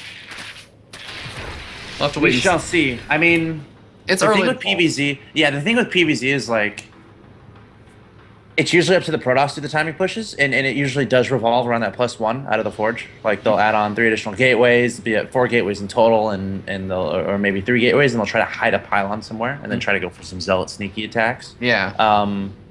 Like, you're not generally going to see the 2-base pushes work that much. Zergs are getting really good at scouting and identifying that stuff. And, of course, if the Zerg scouts it, like scouts 6, 7, 8 gateways going down on 2 bases, like, it's gotten pretty easy to hold off. So, yeah. PvZ has been really interesting lately, though. So, again, anything can happen. But there is a pylon sneaking to the top right, or a probe sneaking to the top right. So, look out for zealot shenaniganry. And, I mean, being able to sneak that out without being scouted, especially when there are speed Zerglings out on the map, that's going to be a huge win for Saravati. So would be expecting to see some sort of pylon be thrown down. We have 2 gateways on the way, and +1's going to be finishing up soon. So could do a bit of light, 3 or 4 gate aggression. Yeah, 4th gateway going to be dropped down. Now, this isn't like a 1-base 4 gate for those of you sort of newer to StarCraft. You might have heard the term 4 gate. This is a light pressure build that Protoss players can do and keep the Zerg player a bit honest. Oh, speaking of honesty, is there a zealot holding strong? Okay, 2 sentries. That's a lot of speedlings. Yeah. And very early on. I mean, you could just look at the drone count right now, and even though he's pumping out, another 7 or so drones, Jon Snow, normally a Zerg player wants to be a little bit further ahead in how many drones they have. He made a lot of Zerglings pretty early on, honestly. Yeah. A lot of Zergs will just make those lings just in case, and it's fine. Looking for that probe. He needs to go find those pylons, though. Because he's out of vision range of both of them. He's like just barely with that Overlord actually at the top side, like 1 or 2 hexes off. But Zergling's trying to do a little bit of aggression on the sentry. Force wheel goes down, and quite a few Zerglings lost over there. So, if Saravati can get like 8 zealots unknown warped in, though I think he saw those. Did he see one of those zealots with that Overlord? No, they're just barely out of vision range. And that's going to work out really well for Saravati. But as soon as they actually try to move out of there, I think they will. Actually, I don't know. I think they might actually be able to etch out of behind that middle line without actually being scouted for a bit. They can actually just be sneaky. Oh my god. There they go. Ooh, hints of him being seen. Interesting. He's only sending 4, but he's warping in 4 more. Oh, at he his had to warp in. third. Ah. Wow. I guess I'm not too surprised by this. Because remember how he played against his earlier Protoss opponent very passively. So like some Protoss players, instead of building that Nexus, they would have built 4 Zealots and attacked with 8 Zealots across the map. Instead, Saravati really wanted to prioritize getting that third base down. Only warped in 3 Zealots or 4 Zealots. And then spent the rest of his resources securing that third base. Really, honestly, a really cool heads-up move. Yeah. And I think he has an advantage right now. I think so Obviously, too. it's still very early. It can still go either way, but just the fact securing this third base without any trouble whatsoever is a huge win at this point. Definitely. I mean, Jon Snow's third expansion only came up a little while ago, and he's just now grabbing those 5th and 6th gas, or those, I guess, 4th and 5th gas geysers. He hasn't grabbed the second one in his main base. But in the meanwhile, Saravati also going to be able to tech up really, really quickly. He's getting Blink, he's getting +2 weapons, he's getting out a lot of sentries, like more than you normally see. The fact that he's still warping in sentries really confounds me a little bit. Yeah, sentries. That's a lot. I mean, Jon Snow is looking to do some aggression here. He saw that third base go up, and he's like, okay, this is not going to happen. But I think Saravati, he might have too much. Like, this is obviously abilities practice. He has a time warp available too. He can even throw that down on the roaches, try to trap a few of those. But Saravati's going to be just fine on 3 bases. Now, what does he convert this into? He's got +2 on the way. He's got Blink on the way. 2 gateways about to finish. Templar He has a high Archives Templar out. Archives. Yeah. So a part of me would think, okay, he took a really fast third. He's probably going to try to push and win. But knowing that this is Saravati and knowing his playstyle, he's probably just going to establish a 4th base and like go up to Storm or something. You know, I actually just disagree a little bit with you there. Like, I think that you're definitely right about, oh, hold that thought. We end up seeing a lot of Zerglings and Roaches actually coming up, and Saravati refusing to throw the force fields there. We finally end up seeing them go down, and actually pretty decent force fields over there. A burrow has been researched, and there's no observers. No Robo, no Stargate, no nothing. Uh-oh. And he's getting Roach speed as well. Oh, or, man. excuse me, Tunneling Claws. Yeah. Which means he'll be able to move underground. And guess what? StarCraft made that a little bit better, so he can move pretty fast underground. So keep an eye on that. Okay.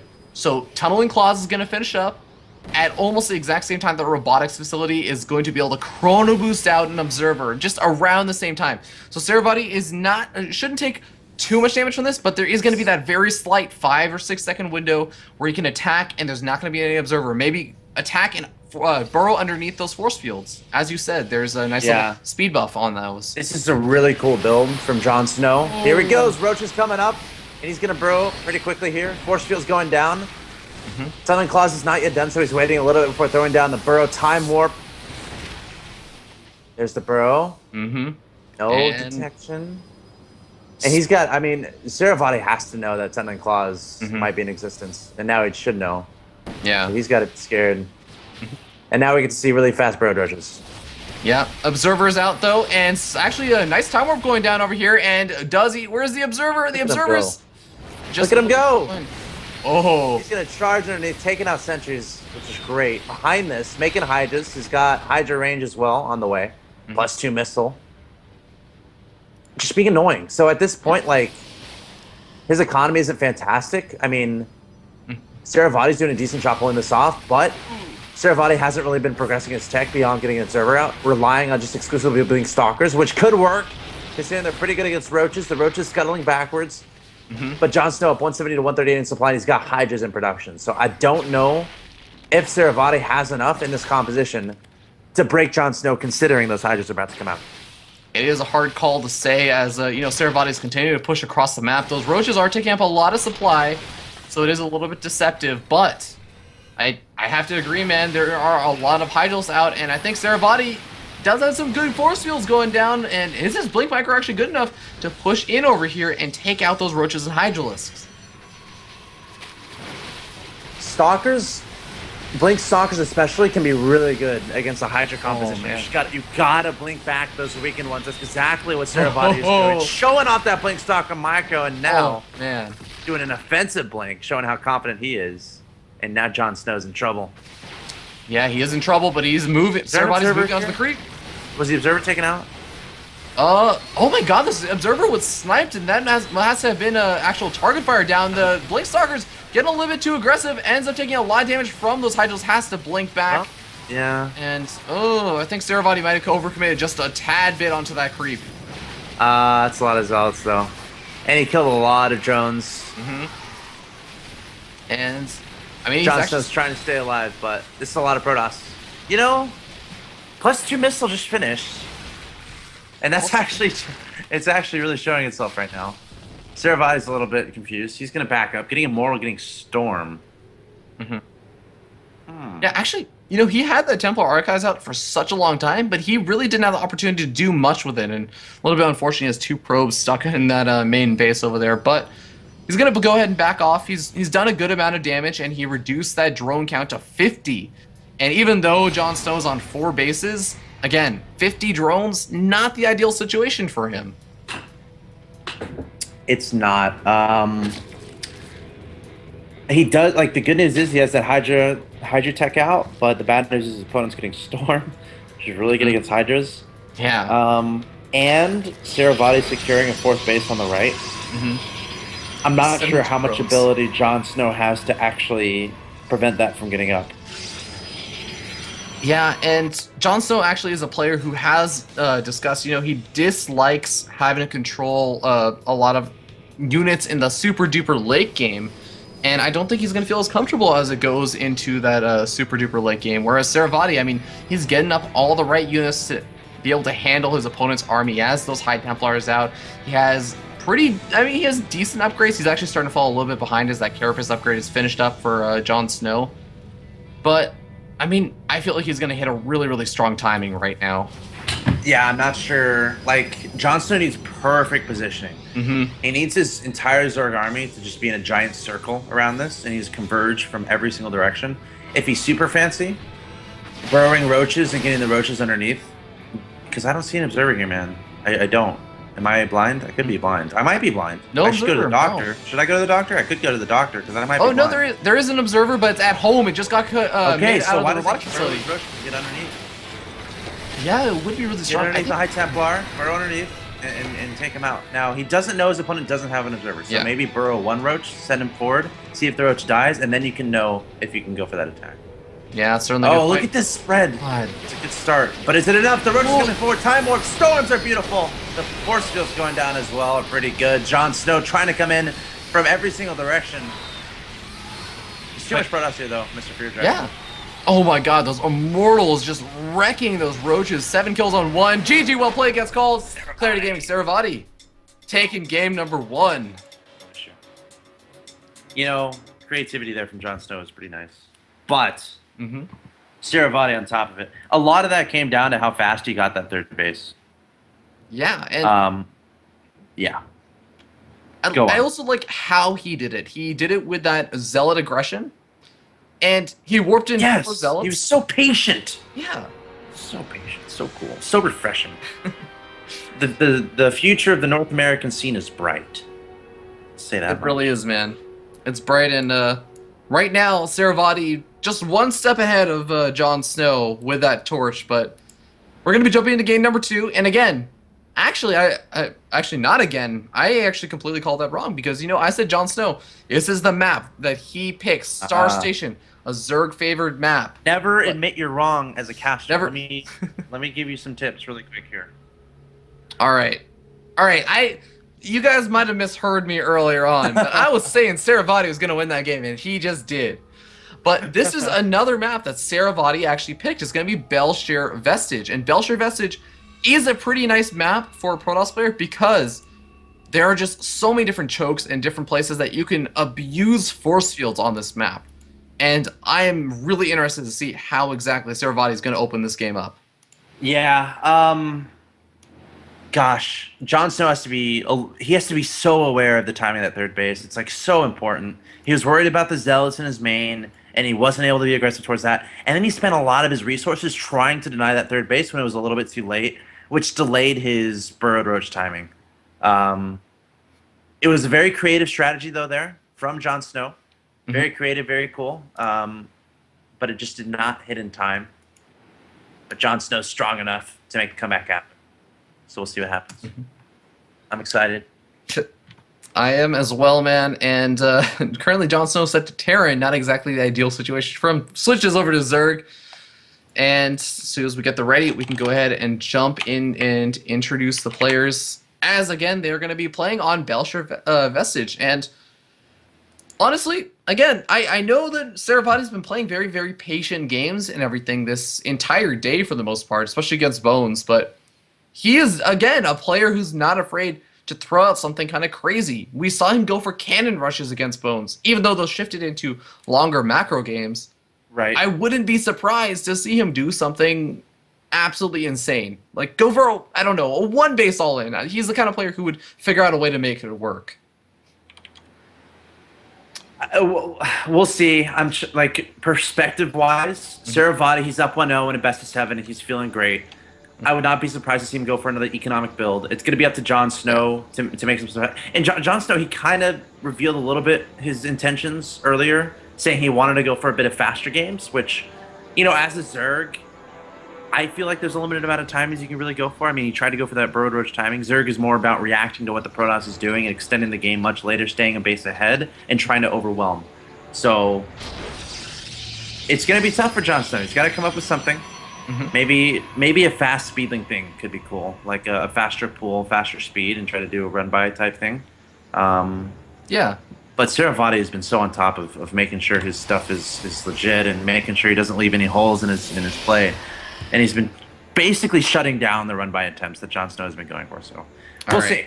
Yeah, I'm gonna cut you off over there, Axel Toss, as we introduce this player introduction. Go for it. All right, this is the player that we've just been raving about for a little while, Axel Toss, giving his thoughts, giving his praises. He is the purple Protoss in the bottom right-hand corner. He is Clarity Gaming Saravati, currently up 1-0.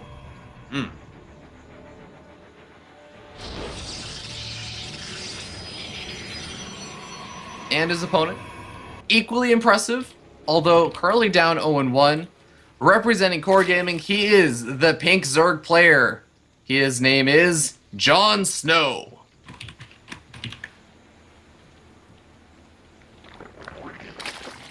So, Fear Dragon, I'm putting you on the spot. All right, do it.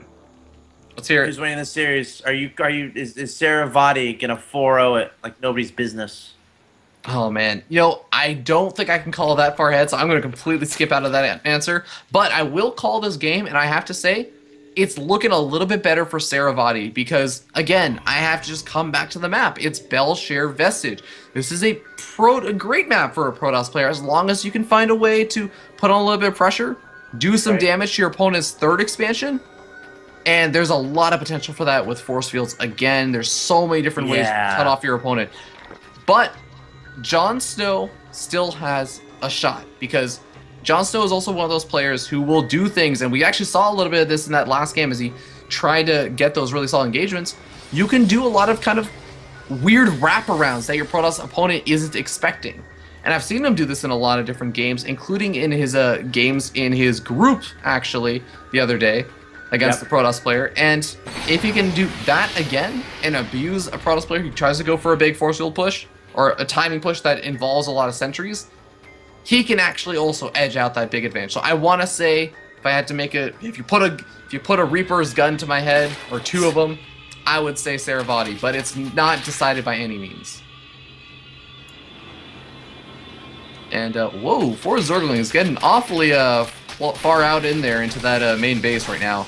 Fancy Scout. I mean, you made some great points there, Mr. Fear Dragon. Belshire Vestige is all about those choke points and all about, as a Protoss, isolating those with force fields. And on a from a Zerg perspective, Jon Snow loves those run bys, and that's what he's kind of doing right now with these Zerglings. Yeah. And I think that's going to be the story of the series. Can Saravati mitigate the damage, mitigate the effectiveness of those run bys, because they can be really headache-inducing. But Jon Snow has shown he likes being crafty. Actually, he's supply blocked right now. That's not fun. A very crafty supply block, but yeah, he's actually supply blocked as natural. The queen is not able to come out, which is a little bit unfortunate. And he made a lot of lings there. I'm very surprised by that. I'm not sure what he was expecting. I mean, he saw the 1 gate, I guess, and I guess he was thinking it was a 4 gate or something because the Nexus was a little bit delayed. But Saravati is winning all the mind games right now. That's what's happening here. Yeah, and I think some people in the chat, we are on a little bit of a delay, guys, but I think they're saying that we can't see the game, so we're just gonna make sure that we are switched to the game. Oh no! And Radio cast. Dude, all right, radio cast, guys, haven't missed too much. As the biggest stuff is going to be happening right now is these Zerglings are starting to pressure in over here. These are the Zerglings that Axel Tiles was talking about. A lot of them being made and not a lot of damage able to be done over there. I mean, forcing on a force field is nice, but those sentries are going to regain that energy back before they actually need to use it again. Right. Not like the biggest deal right now is the economy. We're even. And the Zerg should be pretty far ahead in drones right now. And again, this had to do with a lot of lings that were made earlier. Also, Saravati going straight for the 3rd and 4th gas, which means he's going to want to throw down a tech building very, very quickly. Yeah. Now, which direction he's going to go? Stargate, Twilight Council, Robo. We're going to see it any second now. Any second now. Any Very second soon. now. Very soon Very we'll be soon. seeing it. Axel Slash is such a liar. Stop lying. Here it comes. Here I think he's going to kill off these over. Oh no, Zerglings! Oh! This is what I was talking about. Taking down the sentry, sneaking inside. That Overlord was a magnet. And, a nice Scorpion over there. That is why you have that pylon over there. He's going to be able to snag all these Zerglings, but, another set of nice force fields over there. Killing off every single one. Oh, the force field saying you are not allowed to That is a lot of force fields, though. And... There you are. Robo.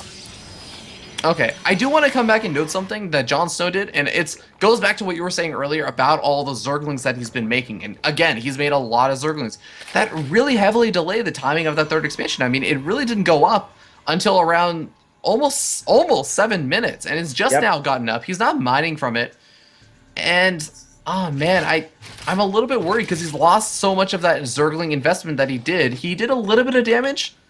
But now he has to make more Zerglings to defend against this push that Saravati's doing. He just checked on the progress of his opponent's 3rd base, sees it's not there. There's a sentry, has to be careful. Another Zergling run by. There's a force field. Good reaction from Saravati. At the same time, constructing a pylon very close to his opponent's 3rd base. Going through that choke point. His 3rd is vulnerable. Jon Snow's like, you know what? I don't want to deal with that right now. And he runs away his drones. Yeah. And he's going to forfeit that 3rd. And then we're probably going to see a recall out. Actually, the longer Saravati is over here, the better. So he's going to stick around and only recall if he needs to, and try to get a bunch of damage done, killing some lings. Yeah, a bit of a miscontrol, I think, or a misrally from Jon Snow as all those Zerglings actually just get rallied straight in, end up dying. Pylon should actually get taken out over here by Jon Snow, but honestly, with the 3rd expansion going down, I wouldn't be too surprised to see Saravati kind of push forwards, test his luck, and then recall out as soon as he gets into a bad engagement. Okay, there he goes. All right. Yeah, I mean, there's no reason to go back home. Right now, he's just scaring his opponent. Like, worst case scenario, he just recalls back home. Best case scenario, his opponent makes a bunch of spine crawlers and a bunch of units.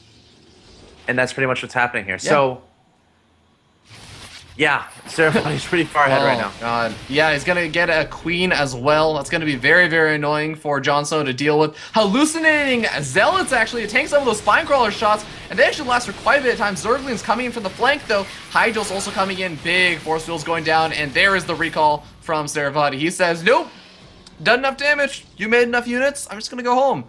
And where does Jon Snow go from here? That's a great question. Like, he's going to take a 3rd. He kind of needs to attack. Saravati's playing like so well right now. He's being very patient. Some Protoss players would have taken a 3rd behind that. But Saravati realizing his opponent's on 2 bases, there's no reason to take that risk. So instead, he's going, like, he's teching up everywhere. Getting a Stargate just in case mutas are a thing. He's also getting Colossi because he saw Hydras in play. Saravati is so smart. He really is, and the only thing I would actually say is it would be nice to see him get a couple of upgrades, but he is on 2 bases. I can't really blame him too much. He's going up for Colossus and everything. He's going to be very gas starved, and that is going to be one of the disadvantages you have to keep in mind. But for all the gas that Saravati's being starved of on 2 bases, Jon Snow's feeling it twice as much. Yep. Yep. And this is a great timing, too. Getting the 1 Colossus out after seeing the Hydras. He knows his opponent has been trying to drone back up. He knows his opponent is trying to take a 3rd base. Now, okay, and he has a Mothership Core here, so he can just recall whenever he wants. Yep. There go the Force Fields. The Hydras coming up, but there's the Time Warp on the Hydras. Ooh. Nice targeting down the Colossus. The Zealots are a little bit in the back, so not the best control here from Saravati. Hallucinating some Zealots, something I love to do in Micro Arena. As well as a Colossus. And hallucinate Colossus as well. And he can still recall at the end of the day, so... Exactly.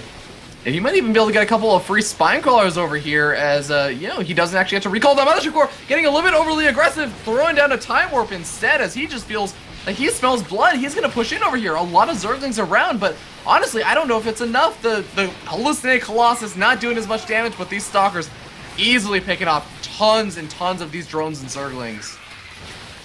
Titan back. Jon Snow trying to throw it away. There's the real Colossus coming in from the left-hand side. And these Hydras are going to be no match for that guy. Zealots coming in to tank. 1 sentry, 1 lone sentry remaining. With 10 kills. Oh my god. What a baller sentry. Baller sentry. So that sentry has more kills than actually... The Colossus. Oh, Colossus. All those, the Colossus has a lot of kills. Stalkers have a lot of kills too. But still, 10 kills on sentry is good. Saravati 2-0 advantage. Dude, he's so smart. He is, man. I'm so glad I'm casting this so I can find out who's gonna be good. This is good. This is good. This is your preview to who you should expect to be breaking out of that North American scene, hopefully. Makes sense. But good model. But we are going to be going into the next game because the next game is going to be a map on Frost. And this is something that Jon Snow's picked. So we're back to Jon Snow's pick. It's currently 2-0, Clarity Gaming Saravati. Yep. And I'm really interested to see how exactly this is going to go because Frost is a map that, depending on the spawn locations, it can turn out to be very, very different games. Right. Yeah. Frost is the 4-player map, correct? Hold on, let me... Yeah. Yes, it's massive. Oh. Massive. It's a very big map. We saw it... How many times have we seen it today? We saw it in the PvP. We've seen it too many times. We saw it once, I think. I know we saw it in the PvP. Yes, we saw it in the PvP. Didn't see it in the TVZ, though. So... Right. Second time we're seeing it. And it is also it can be a pretty big map, but honestly, I've seen Protoss versus Zergs that spawn horizontal positions, and they are just so close to each other, especially the Protoss player to that 3rd expansion, because they walk across that bridge on the, whatever side they are on. Wait, you can spawn horizontal on this map? Yeah, you can spawn horizontal. Wow, I didn't know that. It's a scary prospect for a Zerg, man, because then the question is, oh yeah, do you even take that expansion that has that high ground right above it, right next to your opponent? It's really, really difficult to defend that. Okay. Keep an eye on it. We'll see. I mean, Saravati's looking like a ninja. He's been playing very, very well. Now, what is Jon Snow thinking? He's down 0-2. Yeah. His opponent seems to have him figured out. How does he kind of adjust? I still think it'd be kind of cool to sneak in... but it's so tricky because the most fascinating thing about those first 2 games is Saravati opened up in the first game with the Nexus first, and then the second game completely changed around, went for the Gateway first. Yeah. And he is inside Jon Snow's mind right now. Like, Jon Snow's like, okay, how are you going to open? What am I going to react to? Because, Jon Snow last game, he was making a bunch of lings thinking that it was like a 4-gate type thing. Fascinating stuff. Saravati playing really well. Jon Snow needs to get his stuff together. He needs to figure something out here. Yeah, he almost has made some stuff work with some crazy Zergling run buys, but honestly, Clarity Gaming Saravati just not... I mean, even though the Zerglings got into the main base, he just handled it really, really well. So Jon Snow's going to have to come up with a different trick if he wants to beat Saravati in this next series or this next game as we jump into it and spawn down here in the bottom right-hand corner of the map. Frost, it is going to be the purple Protoss player representing Clarity Gaming, currently up 2-0. It is Clarity Gaming Saravati. And they are horizontal, by the way. Indeed. And that's going to be less than ideal for this player in the bottom left-hand corner. Spawning as the pink Zerg player, representing Core Gaming, wanting to bring it home for his team, but has to come back from that 2-0 deficit. It is Core Gaming's Jon Snow.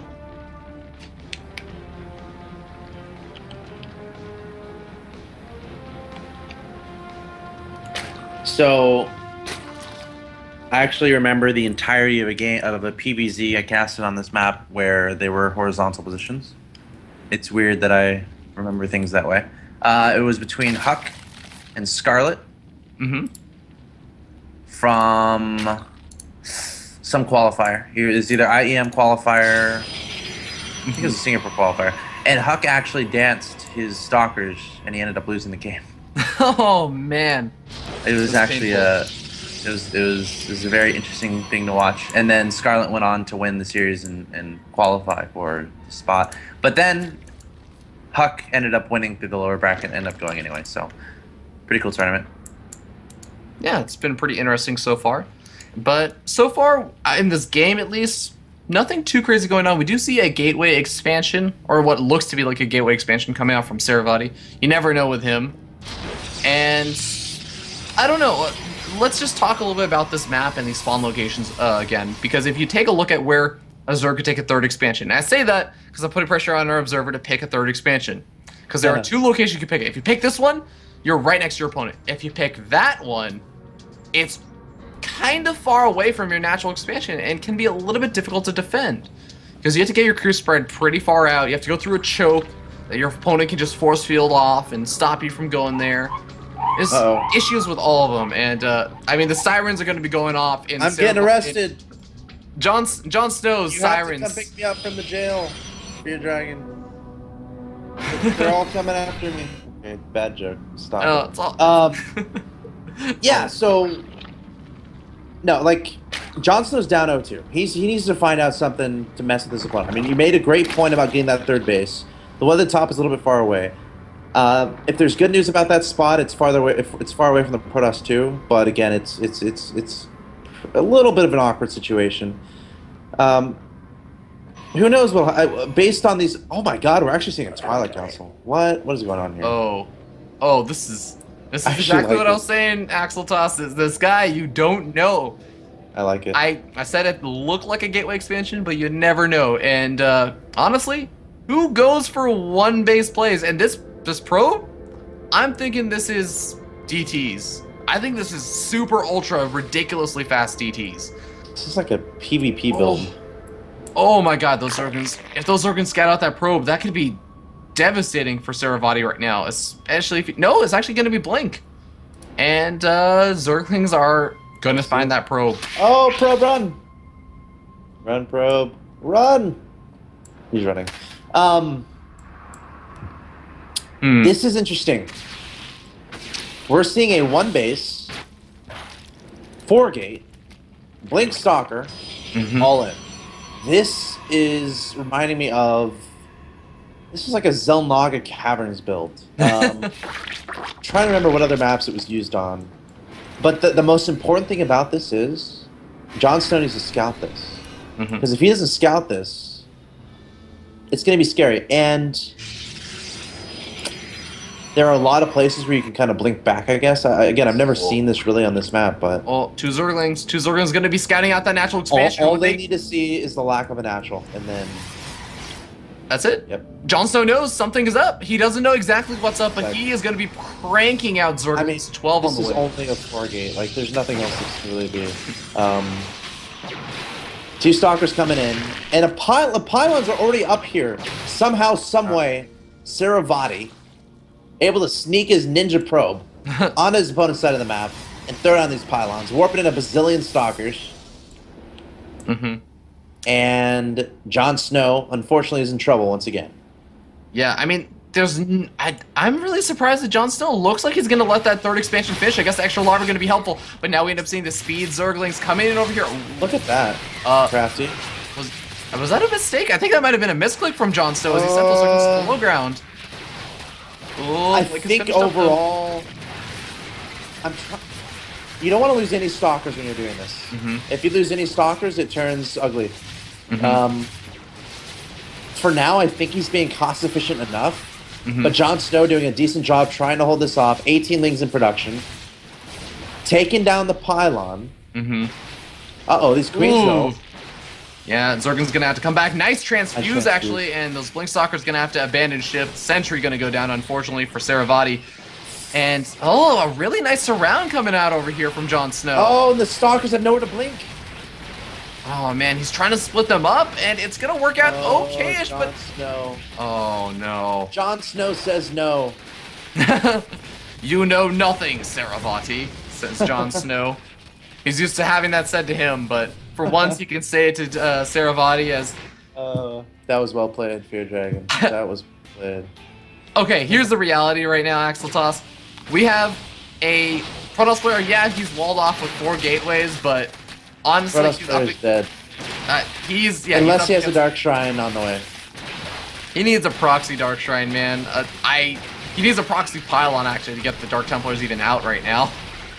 Without having to make them walk all the way across the map.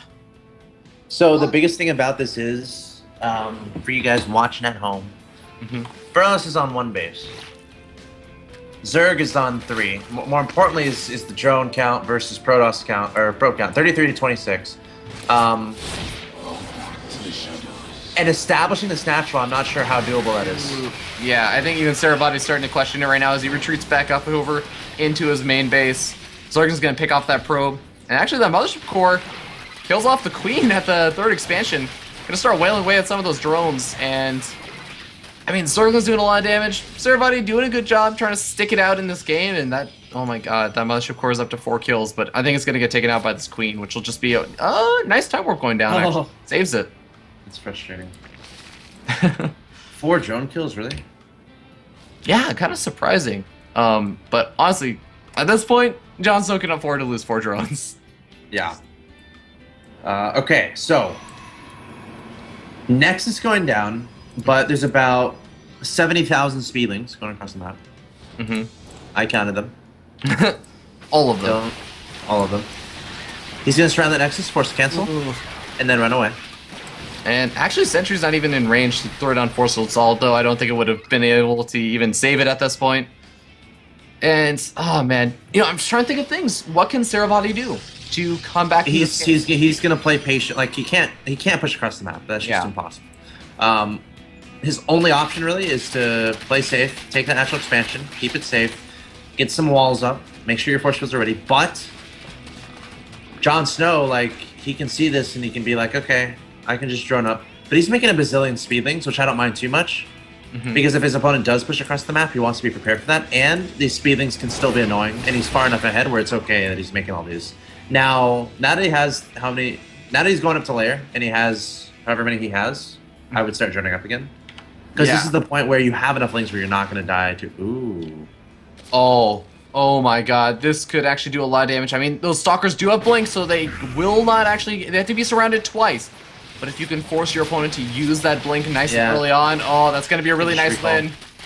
Recall. Oh, yeah. Good recall. And actually, cool burrow move, by the way. Zerg players at home, get burrow. It's awesome. It will save your life. Save my life. A lot of people don't know that story. Anyway. 5 drones on the way. 6 roaches. We got roach speed.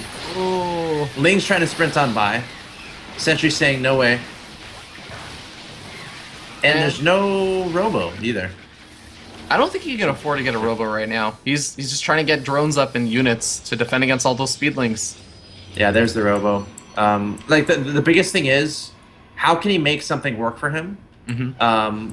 How can he be aggressive when there's this many units from Jon Snow? What would you think about a War Prism coming out? Because we see that's exactly. I'm so happy you said that, because that's like one of the few things that can help him get back into this game. And it's doable on this map, especially considering the main and third are pretty far away from each other. Just forcing multitasking. Okay, the Stalkers are going to blink underneath Mothership Core and then recall out. Fancy. These guys are creative. I like it. Yeah. Like, you can really tell both these players are, like, really, really smart. Like, they're really smart. Getting the burrow when you know your opponent's going for a Twilight Council because this robe is going to be delayed, so those can be effective. Positioning with the Stalkers, that first engagement where the Stalkers were trying to cuddle against the edge so they can blink backwards, and then Jon Snow looping around and preventing that, letting the queens actually zone out the stalkers. That was actually brilliant. Just back and forth, these guys making such good decisions, and it begs the question, like, why can't these North American players keep up with the Koreans? It's all about experience and how much you play. But I think these two guys play a lot. Like, oh god, there's actually they're smart. Like a lot of Korean players. Are. Like I'll be the guy who says a lot of Korean players, they're not necessarily that remarkably intelligent. They just they're like robots, right? Where they will memorize a build and they will just grind out that build over and over and over and over and over and over and over and over and over again. Where they won't know, like they can just methodically tear people apart, and that's how they, like a lot of Korean players who are up in the Grandmaster, that's how they do it.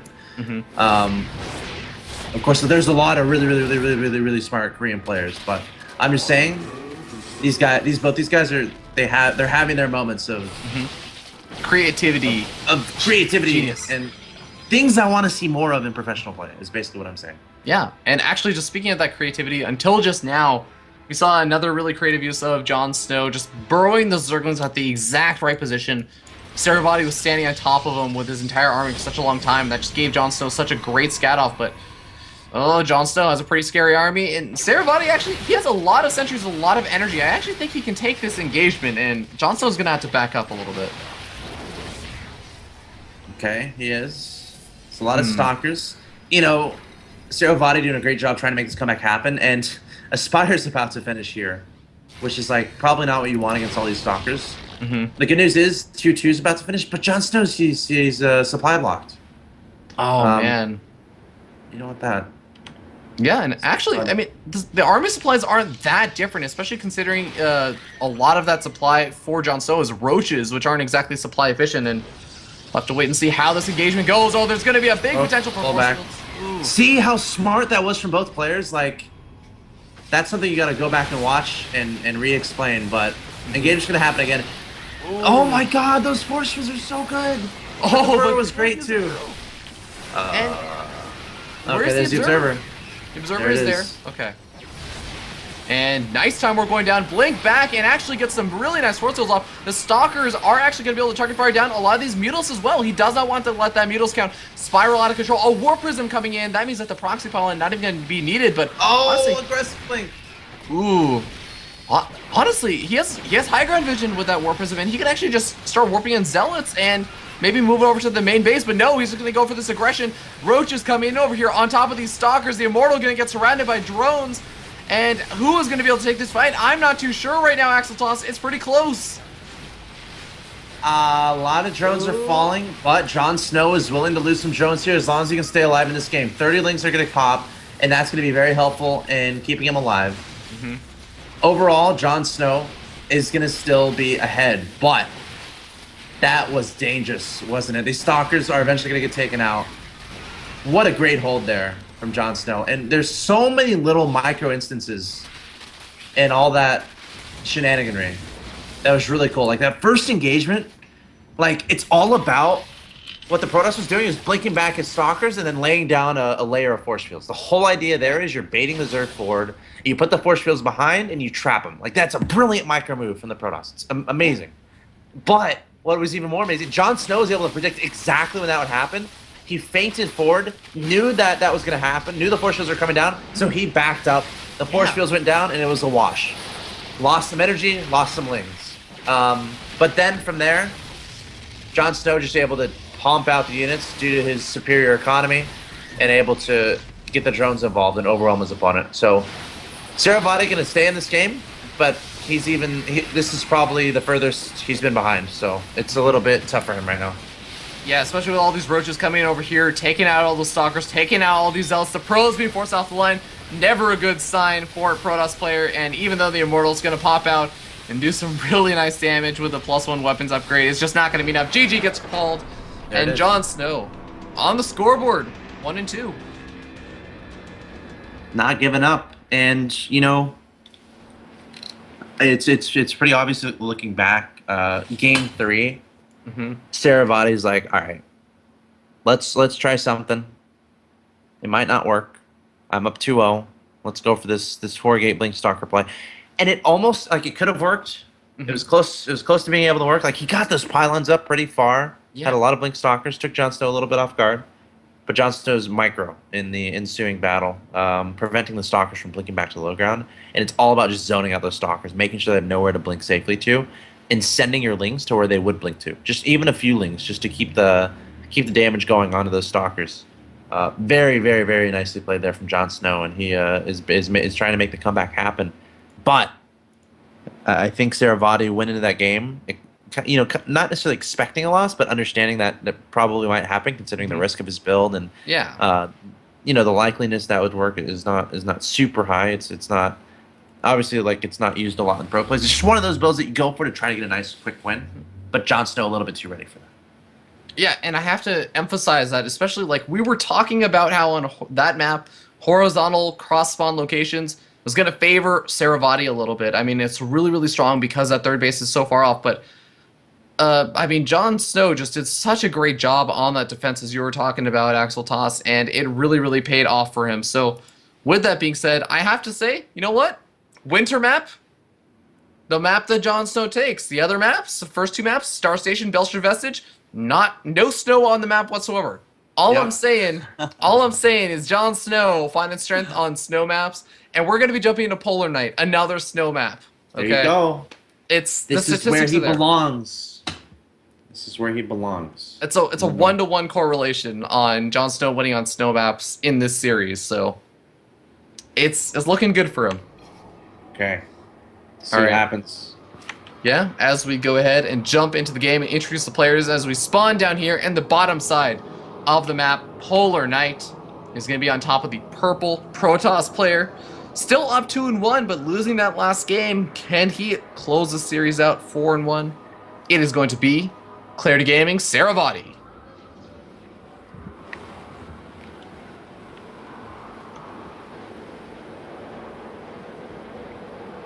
And his opponent spawning up in the top side as the pink Zerg player representing Core Gaming. Just put himself on the scoreboard and is hungry for more. It is going to be Core Gaming's Jon Snow.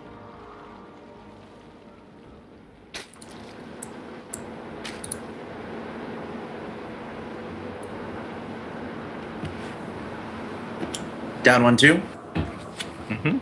Got a little bit of work ahead of him. Saravati, very good Protoss player. And we're already seeing Saravati placing a pylon at his natural expansion. So he's going to play much more passively in this game. Forge first. Wow. And this is both indicative of being much safer against things like early pools, but you can also be really annoying and aggressive with it by denying hatchery first and just doing cannon shenanigans. He's going to be focusing super hard on cannons right here. He is a tired man. Let's see here. So, Jon Snow went for the pool first, not a hatch first. And Saravati's going to know that right now. He's sending out two probes. Yeah, he's going to really try to make this work. Or did he send the second one back? I think he might have actually sent out. Oh, he sent the second one back. I think once he saw the lack of a 15 hatch, he decided, all right, let's go for a Nexus. Because he knows his opponent's hatchery is going to be delayed anyway. And he's going to spend that resources instead of buying cannons, just placing pylons at those bases and get his expansion much faster than his opponent. Yeah, go for that economic advantage. Yeah, pylon going to block that for a little bit, but the Zergans will be popping out and wailing away at that pylon very, very soon. And, I mean, Saravati, going to be content to just take that Nexus. Do you think that there are any particular strategies that you as a Protoss player like to go for on this map? Great question, Fear Dragon. On this map, third base can be tricky. I like Stargate, honestly. Choke points aren't remarkable on this map. I mean, they do exist. There's a lot of ramps, there's a lot of high ground, so like robo-based play with less of force fields can be okay. But if I'm Saravati right now, I'm identifying how the series has been going. He knows his expansion is much faster than his opponent, so he knows he's going to have economic advantage. Ooh, nice adjustment there from Jon Snow. Immediately placed down at third base, identifying that was the case. But yeah, if I'm Saravati, I'm playing a safer game. Open up Stargate, maybe, you know, mix in some Phoenixes, methodically take a third base. I kind of like the Blink Stalker stuff. I think he might go for that. He's really good with his micro with the Blink Stalker stuff. Yeah. So it could be either 2-base or 3-base stuff involving the Blink Stalkers, which means we should see a +1 weapons from the Protoss right now. And there it is. He's Boom. he's gonna. Yep, starts that +1 weapons. Good call there, Axel Toss. So smart. And I agree. I think Blink Stalkers. I mean, this would be a very different Blink Stalker build from the last game. Last game was a 1-base Blink Stalker, super like the most all-in-ish Blink Stalkers you could possibly go for. This one, I mean, depending on how many gateways he throws down, it can be a really heavy pressure, or it can be an all-in. Like it can be a bit of a wider range of things coming out from him. So should be interesting to see how he decides to transition this out. So, unfortunately, I haven't been able to tune into too much of the rest of the tournament. But Saravati, what other builds has he been doing PVZ, or did you have a chance to catch any? Let's see. He played. So he came out first in his group. His first game was actually, I believe, a Protoss versus Terran. I think he played Protoss versus Protoss and Protoss versus Terran. I think. Oh, so this. I don't think he's played Protoss versus. Yeah.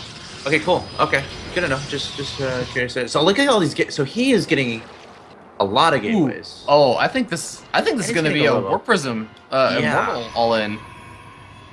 I think this might be an Immortal Sentry all-in with the Warp Prism. And honestly, I kind of like the map for it. There's going to be a really nice location for it.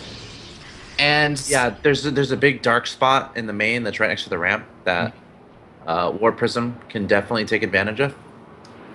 There we go. Mr. Karen TV showing that. Shout out to our observer. You know, Karen TV is actually really handsome and smart. A lot of people don't know that. I've heard stories about. Yeah, man. I've heard stories about him when he goes. If he sees a girl and he wants her number, give him 5 minutes and he will obtain it. I'm not even kidding. I've heard the stories. So, big shout out to our observer. Karen 4 of those minutes are just going to be him like going to the bathroom or something. Right. It only actually takes 30 seconds. 4 of the minutes is him explaining to me exactly what he's going to do. Oh, yeah. To spend 60 seconds to get that number. So, yeah.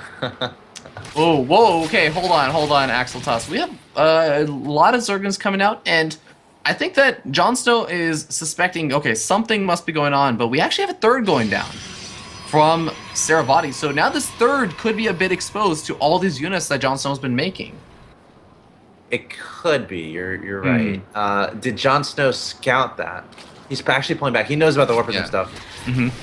And this is so cool. This is exactly what he did in Game 1, by the way. Except a little bit different. If that makes any sense. It's exactly what he did, except a little bit different. So remember in Game 1, Star Station game. Was that Game 2? Yeah, Star Station Game 1. He made like 4 zealots and then expanded behind it. And that's kind of exactly what he did there, except for the Warp Prism. So he sent the Warp Prism across, freaked out his opponent, and the only purpose of that, like if there were 4 sentries inside that Warp Prism, he would be committed to force field on the ramp and damaging the main. But since there are 4 zealots, it's a very flexible unit composition. Your only purpose there is keep the Zerg at home while you establish your third base. It's awesome. It's great. I love it. Oh my god. Actually, that's exactly right. As we just saw, Jon Snow was moving across the map again for the second time. And a single zealot, 1 zealot and a Warp Prism, and the potential for more zealots to be warped in. Now the third is up, and that third is not going to be broken because the Colossus is on the way. Colossus, a Photon Cannon positioned beautifully, Photon Overcharge going to be ready, and a lot of gateways just kind of kicking into gear. Even +1 weapons and armor going to be finished up for this attack. Where are the Zergans going to go? Sentry's there. Saravati's good at his force fields. Pretty good indeed, and I mean, I think Jon Snow knows it. He has to back up, but he is going for a Spire, and I will tell you something, Axel Toss. If there's one thing that Saravati does not enjoy too much, it is Mutalisk. He has expressed his disdain for Mutalisk, and I think this could be a very strong play coming out from Jon Snow. Here's the problem. Saravati's going to push right now and go for the win before this Mutalisk come out. This is kind of what happened. Like, we're seeing a lot of similar aspects of these guys played. Like, Jon Snow. Oh, good wow, force those force fields. Traps all the Zerglings and even picks up one of the Stalkers in the Warp Prism. That would have been otherwise. We could pretend that was on purpose and it was exemplary micro control. No, he was just Stalker was bored, brought him up there. So right now, Saravati's trying to get a feel of what he needs to warp in. Because if he can kind of predict the mutas, he's going to start warping a lot more Stalkers. I like this positioning for Saravati. He's going to throw down the force fields. He's going to be able to isolate these units and keep his guys safe. Hallucinating some Zealots. It's so interesting that he does that. I might need to ask him about that if he wins this. But honestly, you might have to remind me of that. But not the rush engagement for Jon Snow. He's getting some damage done, but he's getting a lot of damage done. I think he actually did a great split up and actually attacked from both sides, forced out a ton of forces. And I don't know who actually came out ahead in that. I mean, they're both dead even on workers, and yeah, Jon Snow's losing a couple more of these roaches, and Saravati maintains that one Colossus. But I feel like with the Corruptors out, Jon Snow should be able to push this back. With the Colossi and Mothership Core, getting those would be huge. War Prism, taking that out too, would be pretty good. Stalkers, however, targeting down those Corruptors. Roaches trying to come forward. Beautiful time warps there from Saravati. The Colossus getting targeted down, but the Roaches trying to close the distance. That Immortal's actually getting so much damage done right now. Oh man, and it looks like some nice micro actually going up from Saravati, picking up Stalkers that were weakened. Everything's dying. War Prism gets taken out, and oh my god, it looks like Saravati just barely going to push forward, especially with that power unit. The Immortal 22 kills on it with +1 weapons, and Saravati's going to continue to push in. If he gets into this little position over here, he is not going to be given up easily. Immortal taken out. A lot of roaches sprinting forward, trying to save Jon Snow's life. Drone's actually using some hold position micro, and he might actually push this off. Wow. Just barely, yeah. Gonna hold this. Now remember, Saravati's on 3 bases. And I'm sure he has more harvesters. Yeah, 64 to 57. Took out a couple of drones in that little push in. But again, he has these guys are so evenly matched. Like we're seeing such back and forth fights. This is actually pretty awesome. Yeah, and I want to say it's really interesting that Jon Snow is not going for Mutalisk at all. He's just actually made the Spire and only don't kill your Twilight Council. Is he killing his Twilight Council? Okay. Oh, did he kill his... Oh, a little bit of damage there. A little bit of mutiny. Anyway, go on. Sorry to cut you off. I was just very surprised by that. Oh, don't worry about me. Jon Snow going to cut me off as he tries to push in over here. Some, okay, force fields going up. I guess stopping the roaches from getting on top of those Colossus. But the Colossus is going to fall anyways to those Corruptors. Stalker's trying to target fire them down, but not quite quick enough. And not that much energy left on those sentries. Actually, Jon Snow going to push Saravati back. Yes. Sentry Stalkers retreating back to that 3rd. Twilight Council sniped away. More Stalkers being warped in. Jon Snow really trying to press the issue here. I don't expect him to be able to deny this 3rd. There's way too many Protoss units. Yeah. But if we're talking about other options, it's like, all right, you take it 4th, you re-drone up. I think he's feeling very pressured to do damage because he's afraid of a follow-up attack. He's basically just trying to keep Saravati at home. He's trying to keep Saravati scared so he can have time to get more stuff out. Ooh. I like the burrow. There's an Observer there, though. Roach is popping out. An Overseer with this, with the Corruptors, would be brilliant to take down Observers. But that's so many Protoss units. Jon Snow, be careful. Jon Snow is going to have to be careful because he does not have quite enough of an army to measure up unless he gets a really, really solid engagement. And with +2 weapons going to be finishing up very, very soon for Saravati. In about 30 seconds, he's going to be able to hit a much better timing in terms of his upgrades just being better. Okay. Oh. Nice Blink Micro and harassment going on over there from Saravati as well. But I have to say, Jon Snow still has not even looked to grab a 4th expansion. I'm a little bit worried. Force fields, Roaches trying to close the distance, Corruptors targeting down those Colossi, and we're going to start seeing some fancy Blink Stalker Micro as Saravati tries to keep all of his units alive. The last Colossus is gone. Roaches trying to close the distance, but there's way too many Blink Stalkers. Jon Snow going to back up. Saravati with the aggressive Blink. And the Corruptor too.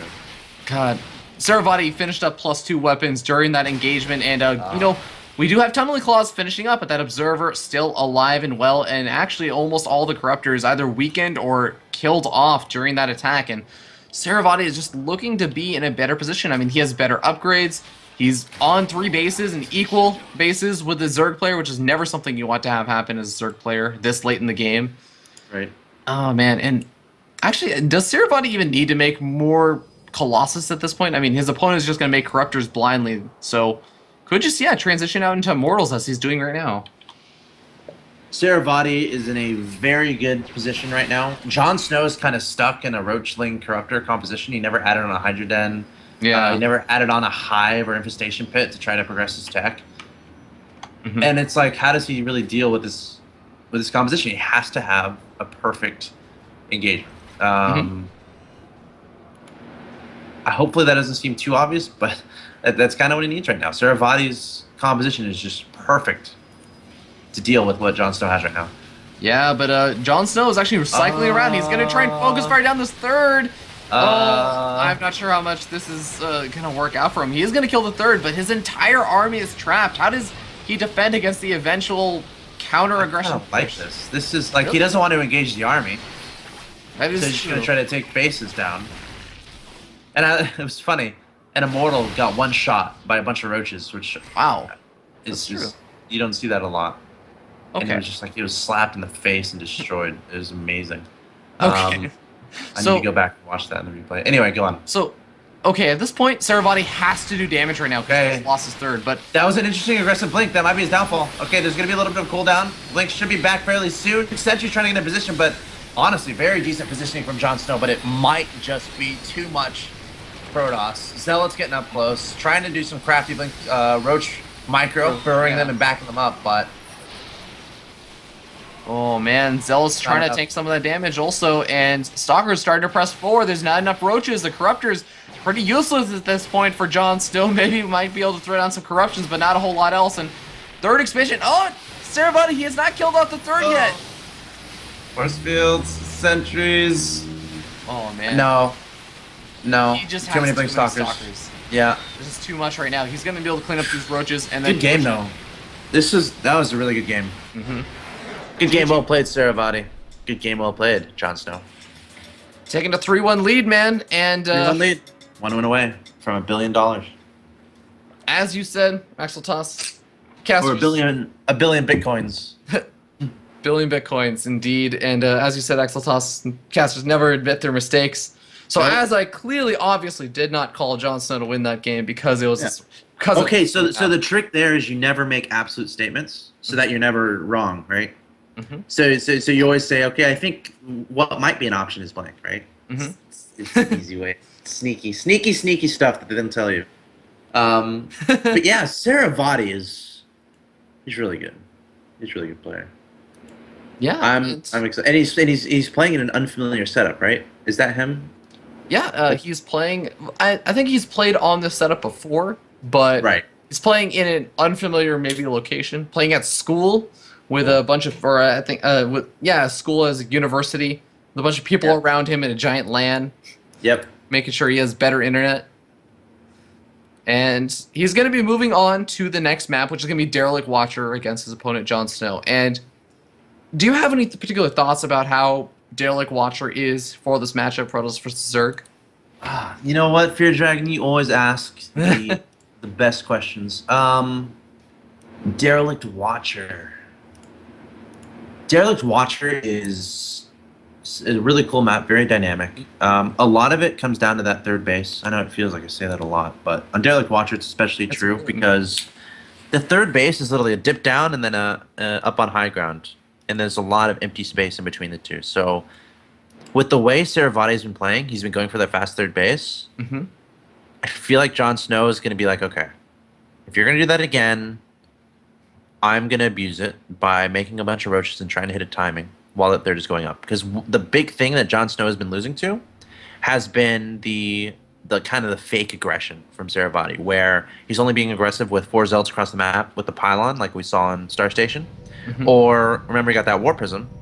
And that War Prism was so effective that last game, right? Yeah. It's not like it did a lot of damage, but just sheer distraction so he can get his third up. So Saravati going for a lot of distraction plays to try to get his third up safely. On this map, if he tries it again, I feel like Jon Snow will be ready and we'll see either pure Roachling, or Roach Hydra, trying to isolate that third, because it's very, very, very difficult to defend both the natural and the third from a heavy Roach-based push. So there you go. There's my analysis. All right, I like the analysis, man. We're gonna go ahead and jump into the game and see whether the analysis is spot on, or you know what? I don't even have to question it, man. Axel Toss, you're smart. I know it's spot on. So as we jump in, it wasn't an absolute statement. It wasn't I an absolute. said we might see it. All right, but spawning down here in the bottom left-hand corner of the map, Derelict Watcher, we have the Clarity Gaming representative, the purple Protoss player. He is Saravati.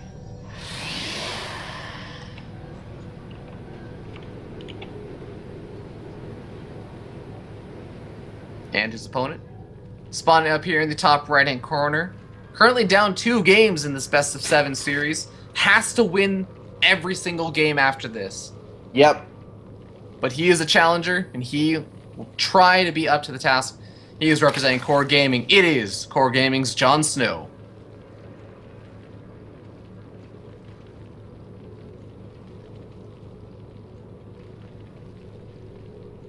Alright, Alex, I have to say something, and that is that there are 2 probes out on the map again. And this time, it's a hatch first.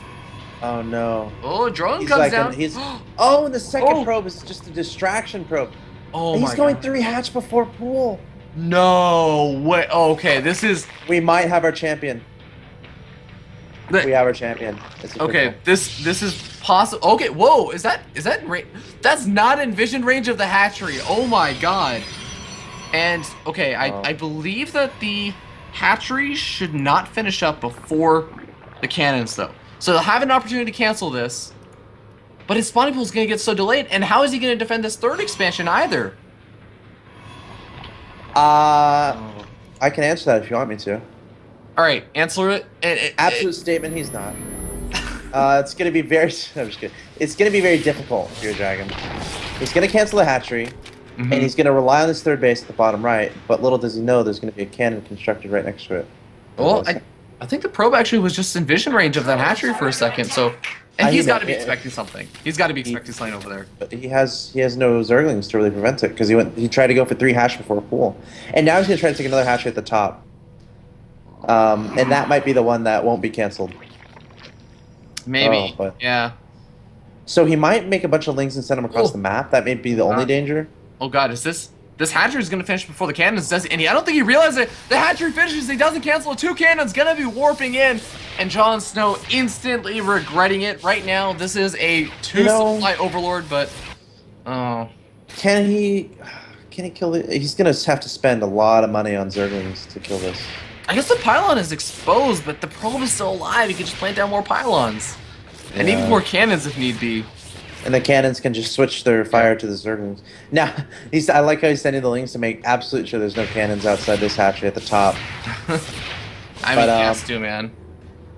Man. Yeah, so it was funny. I don't know if the people saw it, but in the chat in between games, Saravato's like, all right, let's go. I gotta go home.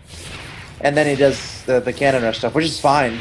It's just a little bit interesting that Jon Snow didn't necessarily identify that and expect something like this. But as it stands, natural denied, 3rd denied. Nexus is almost finished back home. Oh my God! Jon Snow's going for a really fast layer. Okay, he's adjusting on the fly. He grabbed a really early gas geyser, actually, right around the time that he saw that he had to cancel that natural expansion instantly. Has that gas geyser already down and is mining gas. Nidus? Is he going for Nidus? Like a bunch of speedlings with Nidus? Oh, actually, that could actually work maybe, because what does Saravati do right now? He went for that early cannon rush, and yeah, he did a lot of damage, but he's not going to have a mothership core out for a little bit. I don't think so. He's not going to have photon overcharge, and he's not going to have Eunice out. So it's Hydras. So he might do a big Ling Hydra thing. I think he has to Nidus this though, right?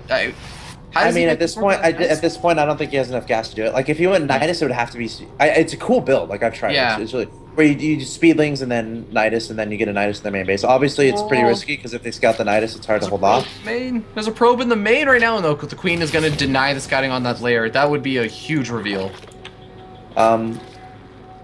So, he wants to save all his gas for all this stuff he's researching hydras and on the actual hydras, which is why. Like, I agree, Nidus would be cool. I just don't think he has the gas to do it. And now he's adding on a third and fourth gas. That's really interesting. I haven't seen many games like this, to be honest, and I don't know how many. I don't know how many drones you need on gas to make the Hydralisk. It would seem on 2 bases for an all-in. He's gonna go. It seems pure Hydra. Yeah, I mean he's even getting the muscular augments for them.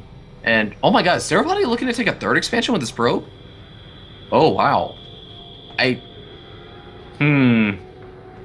That will be a hard. I feel like he has to know that his opponent is teching here, pretty hard because of everything that has happened. Yeah. Putting down a Stargate, and that's the opposite of what he wants right now. He wants a Robo.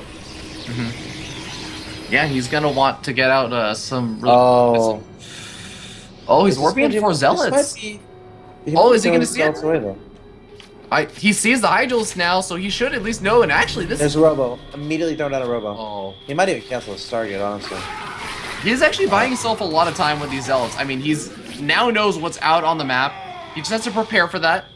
And honestly, I mean, we said there's not gonna really enough gas for a Nidus Worm. Throw down some cannons at the front, and all you have to do is just work on pure, ultra defense right now. Yeah. Yeah. Oracle. Really? I mean, I honestly thought that he would cancel the Stargate, but you know, I think it's gonna be nice because I think he's gonna throw down some extra cannons. He has sentries warped in, and this is a way that he can be aggressive out on the map without having to commit to a lot of units being aggressive. Hey, Force Field's going down, gonna trap a lot of those Hydralisks, and I mean, he's holding strong for now, but his photon cannons are starting to fall. Okay, Hydras, there's like a critical mass where they're really good, but right now, Sarabody doing a great job with his force fields. Trying to keep those Hydras away. Here's the Oracle, this might got it, but again, it just dies in a second, so... Oh God, actually! That was Artosis pylon almost those gateways. I don't think he has a single gateway powered right now. Okay. There's also a bazillion speedlings going across the map. Jon Snow, he smells blood and he's going for it right now. 3rd base, long since forgotten here for Sarabody, trying to get some more units in the field. Immortal on the way, starting Blink. It's still doable to hold off. He's still in crisis management mode. But he did not expect this. That's for sure. He did not indeed, and 2 of those gate warp gates going to remain unpowered as both these pylons get taken out. Focus fire down by those Hydrals. And a couple of Hydrals are going to get trapped in over here, taken out by those sentries and the Stalkers. Some Speedlings, them do manage to take down that Stalker, hold off the wall. The cannon actually goes down, and Jon Snow is almost breaking through, but is it going to be enough? The Immortal helping out a lot with that damage, but I don't think that Jon Snow is going to be able to break this. I mean, now we end up seeing more cannons being thrown down and the pylons being reestablished. He's really trying to make this work too. Like 30 seconds ago, he could have made the decision to drone, and maybe even proceed his tech, or try to get a 3rd base. But he's still committing all of his resources to units, and Sarabody knows this because his buildings are just now being taken out. So he's going to know exactly the timing of his opponent's 3rd base, and he's going to know his opponent's composition. Now, can he do a push that will close out Jon Snow? I'm not sure. He's going to set up a 3rd. It looks like he's going to play this safe, play this very defensive. And we're actually going to see maybe the most standard game we've seen of this Considering series. the start. From here. Yeah. From here. Because look at the supply. I mean, it's 196. Sarabody playing defensive, trying to establish a 3rd base. He might try to push behind 1 Colossus, but at that point, I think Jon Snow's economy will be nice and up and running. He'll have enough units to deal with that. Now, do you see a sneaky warp for them? Yeah. Is it there? I just... Nice. Oh. Maybe. Wow. Oh, muscular augments. It's pretty good, man. Statement. I just kill them warp prism. God, those Zerglings just want to be able to fling each other up on the high ground, but that's actually going to get away, and... This is a lot of units, though. It is. Yeah, he has a Colossus. He needs a Colossus. It's coming out. He's going to have to... He needs to chrono boost it faster. Oh God. So man. this is what I was talking about. Remember, Yeah, holding this- the third and natural is so difficult on this map when you're dealing with like a Ling Hydra thing. And like what does Saravati do right now? I mean, he's dropping with the Warp Prism at the third. I guess we're gonna call his it. natural expansion, kind of. Natural, and actually it's doing a lot of damage. And this is Jon Snow's weakness. We've seen this in this matchup so far. Not being able to deal with these zealot attacks, and he's gonna have to back up to try to shoo it away. Oh, but Zealots have +1 weapons over 0 carapace upgrades on those Zerglings, and I mean, Mutals are actually gonna get spotted out. So now Saravati knows about the Mutalisk. And Saravati already has Blink too. Yeah. Oh. And he has a Stargate. He can start making Phoenix. He starts Phoenix production. It's gonna be so hard for Jon Snow to make that work now. This is actually scary. I think Saravati is in a grand position right now. Thermalant's going to be finishing up for this push. Phoenix is going to be coming out across the map to help deal with those Mutals. Doesn't have that many Stalkers, but establishing those proxy pylons to try and set up. And now we end up seeing the Zergans trying to go for a big surround. Immortal's not going to be too useful in this engagement, but the Stalkers focus firing down those Mutals. Mutals managed to pick off that Colossus. And Saravati going to take this game. There it is. And the series, as well as the finals. Saravati! Representing Clarity Gaming, Saravati, the innovator, taking the finals of the Breakout Invitational.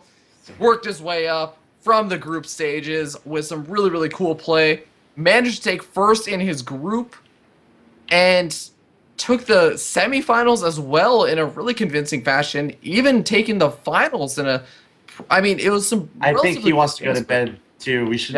Are we interviewing him? Yes, we are. We are going to do our final interview as we go ahead and pull Saravati on for the last interview, so he can go ahead and go home. Not going to be pestered by his friends over at school. But what's the grand prize? This guy? Everyone, there he is. Right. Saravati, you're in a dark place. The lights literally went off in my school. Like, oh my God. There's an alarm going off, dude. But I don't even care. Dude, zombies, right? Zombies. Is this the start? Run right now. Run. Find the nearest grocery store. You need to get water. You need to get canned food. You need to fill up a bathtub with water. Guard the gates. Take this seriously. Ladies and gentlemen, the zombie apocalypse has begun. Oh man, I'm pleased with that win. Not gonna lie. Dude, well, and I mean, I kind of agree with Axel Toss over here. You might want to be careful of zombies, but dude, congratulations on your victory. Your 4-1 victory over Jon Snow. How do you feel, man? I don't know. I just feel really good, really good. Good way to end the week. Good way to start the weekend. Good way to the games were pretty tough, but I think I figured out a kind of a style to counter Jon Snow, and I displayed it and it worked. And third game, I tried to do a cannon rush, didn't bite. First game, I actually thought about doing a cannon rush, didn't bite. Fourth game, finally, serious cannon rush, get off. So, putting myself behind the first 2 games, I guess it was worth it for this. I knew he was going to 3-hatch before pool one time. I knew it. So I just wait. But yeah. 2 probes. Every game, eventually it's going to work, man. Exactly. Oh, but yeah, I'm just happy I won those games. He's a very good player. We usually go 50-50 on ladder, 60-40 depending on who's practiced more at the time. So going forward right here, especially on quite Zerg favored maps in my opinion, except Belshire, I feel pretty good about it. What do you think your biggest weaknesses are as a player? And moving forward, how are you looking to adjust? I guess my biggest weaknesses would be the fact that I can't practice as much as the other pros that I play. So when I play people like the Muslims, some Korean Kesper pros, Jaedong, etc. on ladder, the clear-cut difference is that their mechanics are more refined. Their macro is just a split second faster. You know, their decision-making is a split second faster because they've, played a lot of games. So I already said before, I try to make up for that by having innovative play. And that's my crutch over what they're doing with their mechanics. But definitely, if there's one thing holding me back, it's probably the lack of time to play. But, I do what I can with the time I have, and it clearly works. I've also noticed that there are positions where you're pretty far behind, yet somehow you're able to keep yourself in it and maybe even like actually really scare your opponent.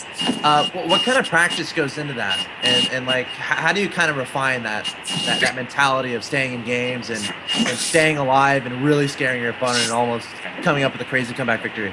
So I'm assuming you're referencing the game on Frost. Sure. At that point, after my opener failed quite miserably, I'm not gonna lie, I was extremely far behind. It was a 3-base Zerg versus 1-base Protoss. My tech wasn't really developed at all. I couldn't even establish a natural, and I said to myself, well, there's one way I'm going to win this game, and it's if I hit him when he does a Muta switch. If he goes Swarm Host, I lose. If he does anything, I lose. So literally, I just streamlined my entire build to go attack right before Mutas. If he does anything else, it doesn't matter. Like if you try to account for everything, that's why you saw me not scouting as well, just because you have to cut those corners when you're behind. And, you know, I did that. It didn't end up turning out, like, it didn't end up working. I mean, 3-base versus 1-base is a pretty... You were so far behind. Yeah, but I think that game, although I didn't win, at the end I brought myself a lot of momentum. And, you know, I kind of showed him, you know, if I'm this far behind and you let me play in the game and I still nearly kill you and you have to pull all your drones, like, what are you going to do in a real game? And that's what kind of spurred him into going 3 hatch before pool. He was like, I have to get an economy. I can't go into the game, you know, a bit behind or an even ground. And then that's when my cannon rush worked. So kind of things clicked for me this series, and, you know, I came out with the win. So. And that's got to help you feel confident moving forward too, I'm sure. Yeah, definitely. Oh, man. All right, well, man, I have to ask you, what's the next plan? Are you planning? I know the WCS 2014 announcements were made. Do you intend to try and qualify in? How good do you feel your chances are for that? Again, I haven't actually played in any WCS qualifier. I've had midterms exams stop me from playing in any of them, so I really feel I can do pretty well in that tournament. I just haven't been granted the opportunity to, so hopefully it comes around at a time that doesn't intersect with like 3 midterms I have, and I can play in it, and hopefully I'll get in and I can, you know, keep being pretty strong player in the NA scene. Yeah, I think you're actually an awesome player. You obviously are the innovator, Saravati from Clarity Gaming. And I'm going to really quickly ask you to mute your mic as we transition. There we go. As we transition into a slightly separate section. As guys, thank you everyone who's actually decided to tune in. There have been donations that have actually been made to the total prize pool, as you know, Saravati going to be one of those big winners. He's going to be taking a large chunk of that prize pool, a total 50% of it.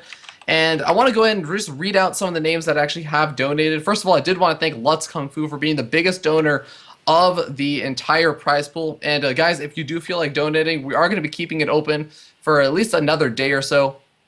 And, you know, the big other 2 donors, we do have another $100 from Jeffrey Eisenberg. Really, really great and awesome for the prize pool itself. And he's a great guy, too, by the way. Anyway, go on, sorry. Oh, yeah. Oh, actually, do you know him? No. Okay. He is a great, he sounds like a great guy, though. Oh, I'd love to buy him a beer sometime, man. Or, you know, just something else. Maybe some chips. Chips are good. Yes, chips are great. But, you know, also a donation, $5 donation from Dan Keppen. So thank you so much, Dan Keppen. And we also have another $100 donation from Edge Emulation. So thank you guys. All of you guys have contributed, and if you guys do decide to contribute, you can also click on that link down below. Right now, the total prize pool is $2,153.32. And Saravati, you are going to be winning 50% of that. But I'm going to take advice from a very, very wise person and not do the math on stream. I'm not going to try and divide that number on stream. But, hey, man, really great job, and I'm really looking forward to seeing more of you in the future.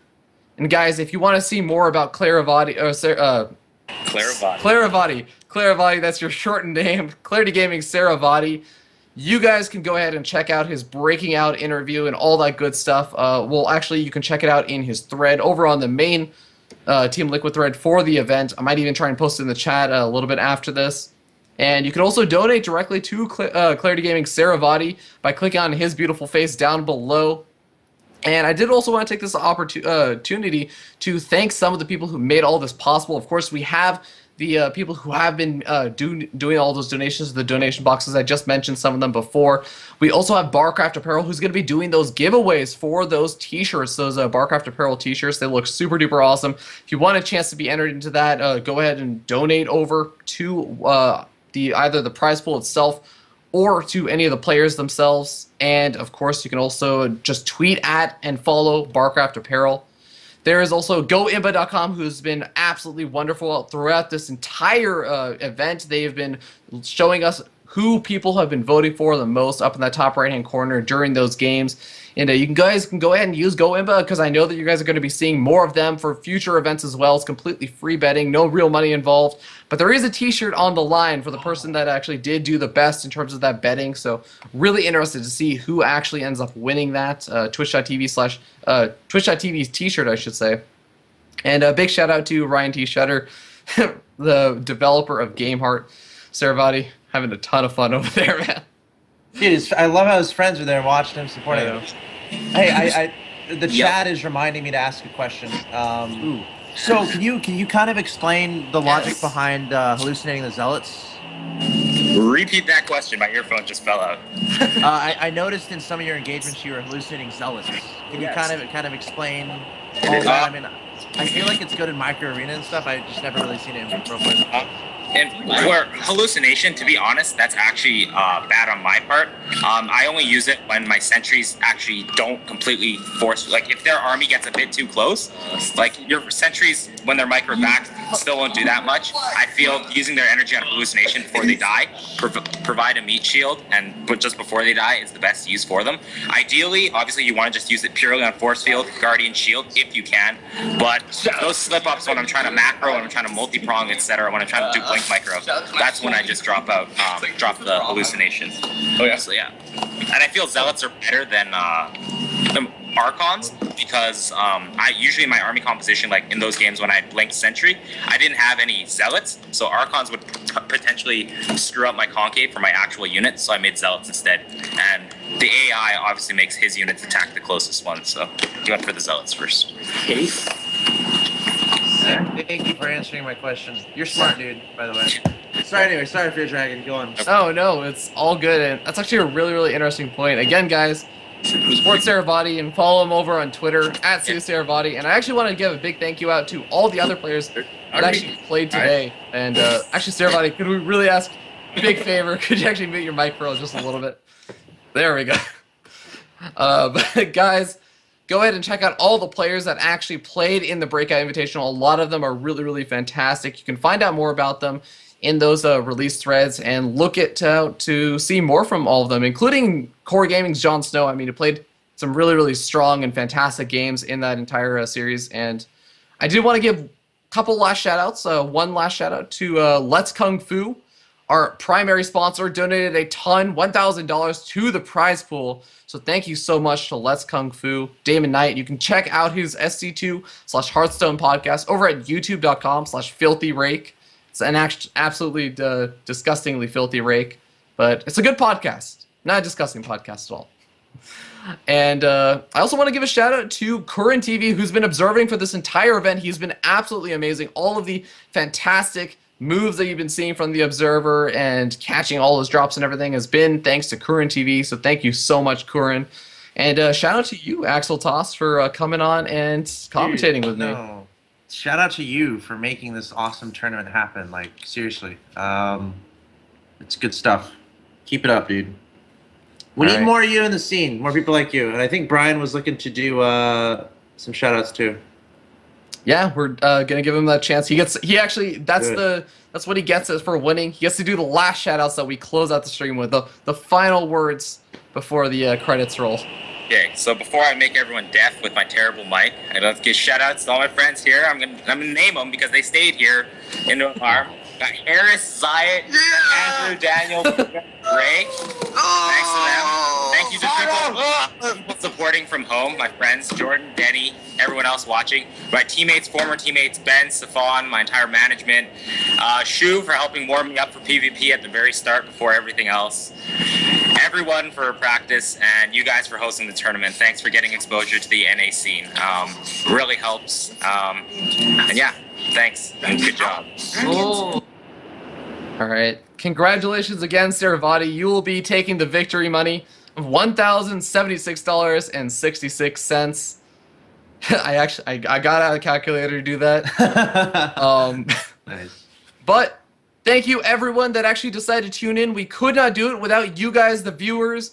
And if you enjoyed this invitational, be on the lookout for season 2 of Breaking Out as well as the Breakout Invitational. And please consider following me here over on twitch.tv/FearDragon64. But I'm gonna let Saravati have those final shoutouts as we go on and play one last actual credits roll. Or actually, we're gonna play the hype video that we actually saw at the very beginning from Cybert, really awesome guy. And then we're gonna roll it into credits. So thank you guys all so much for tuning in. Have a wonderful night, and keep it up, North America. Shout out to Tim and Brent too. All right.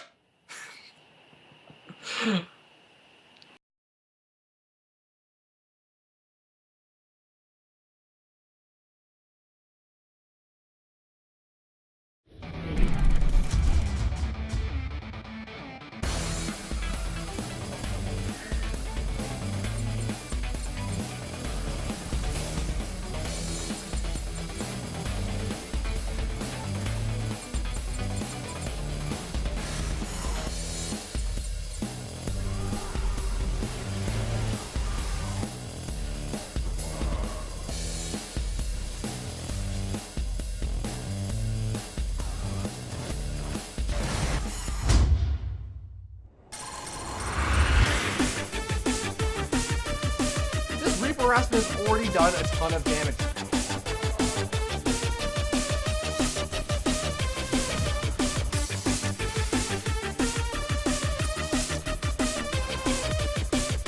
Sonic sees Zealots rallying across the map.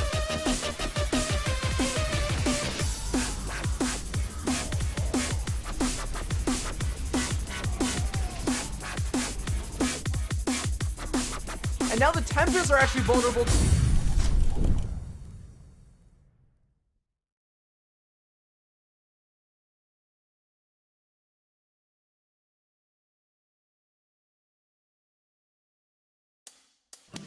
Alright, testing, 1, 2, 3. Can you talk for like 5 seconds?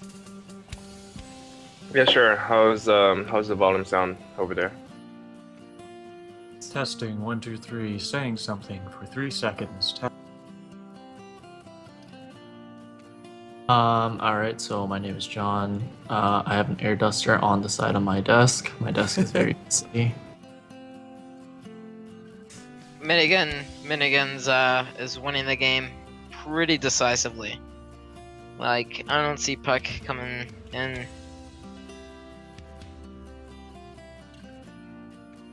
Hi, I am Saravati. I'm supposed to say something right now to check audio.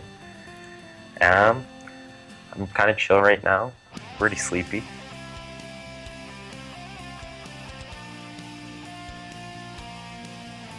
Blah blah blah. Protoss is pretty overpowered.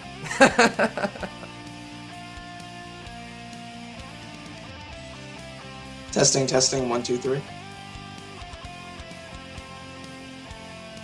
Okay, in 10 minutes, the TBC Daily Brief, who has sponsors, will be playing here at this web link.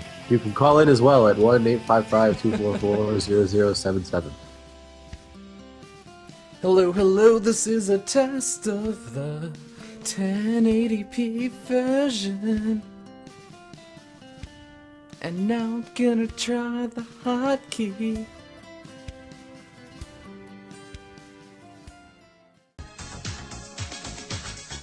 We are no strangers to love. You know the rules, and so do I. A full commitment's what I'm thinking of.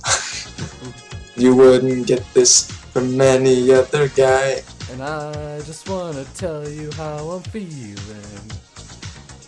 Gotta make you understand. Never gonna give you up, let you down. Never gonna run around and desert you. Never gonna make you cry. Say goodbye. Never gonna lie and hurt you.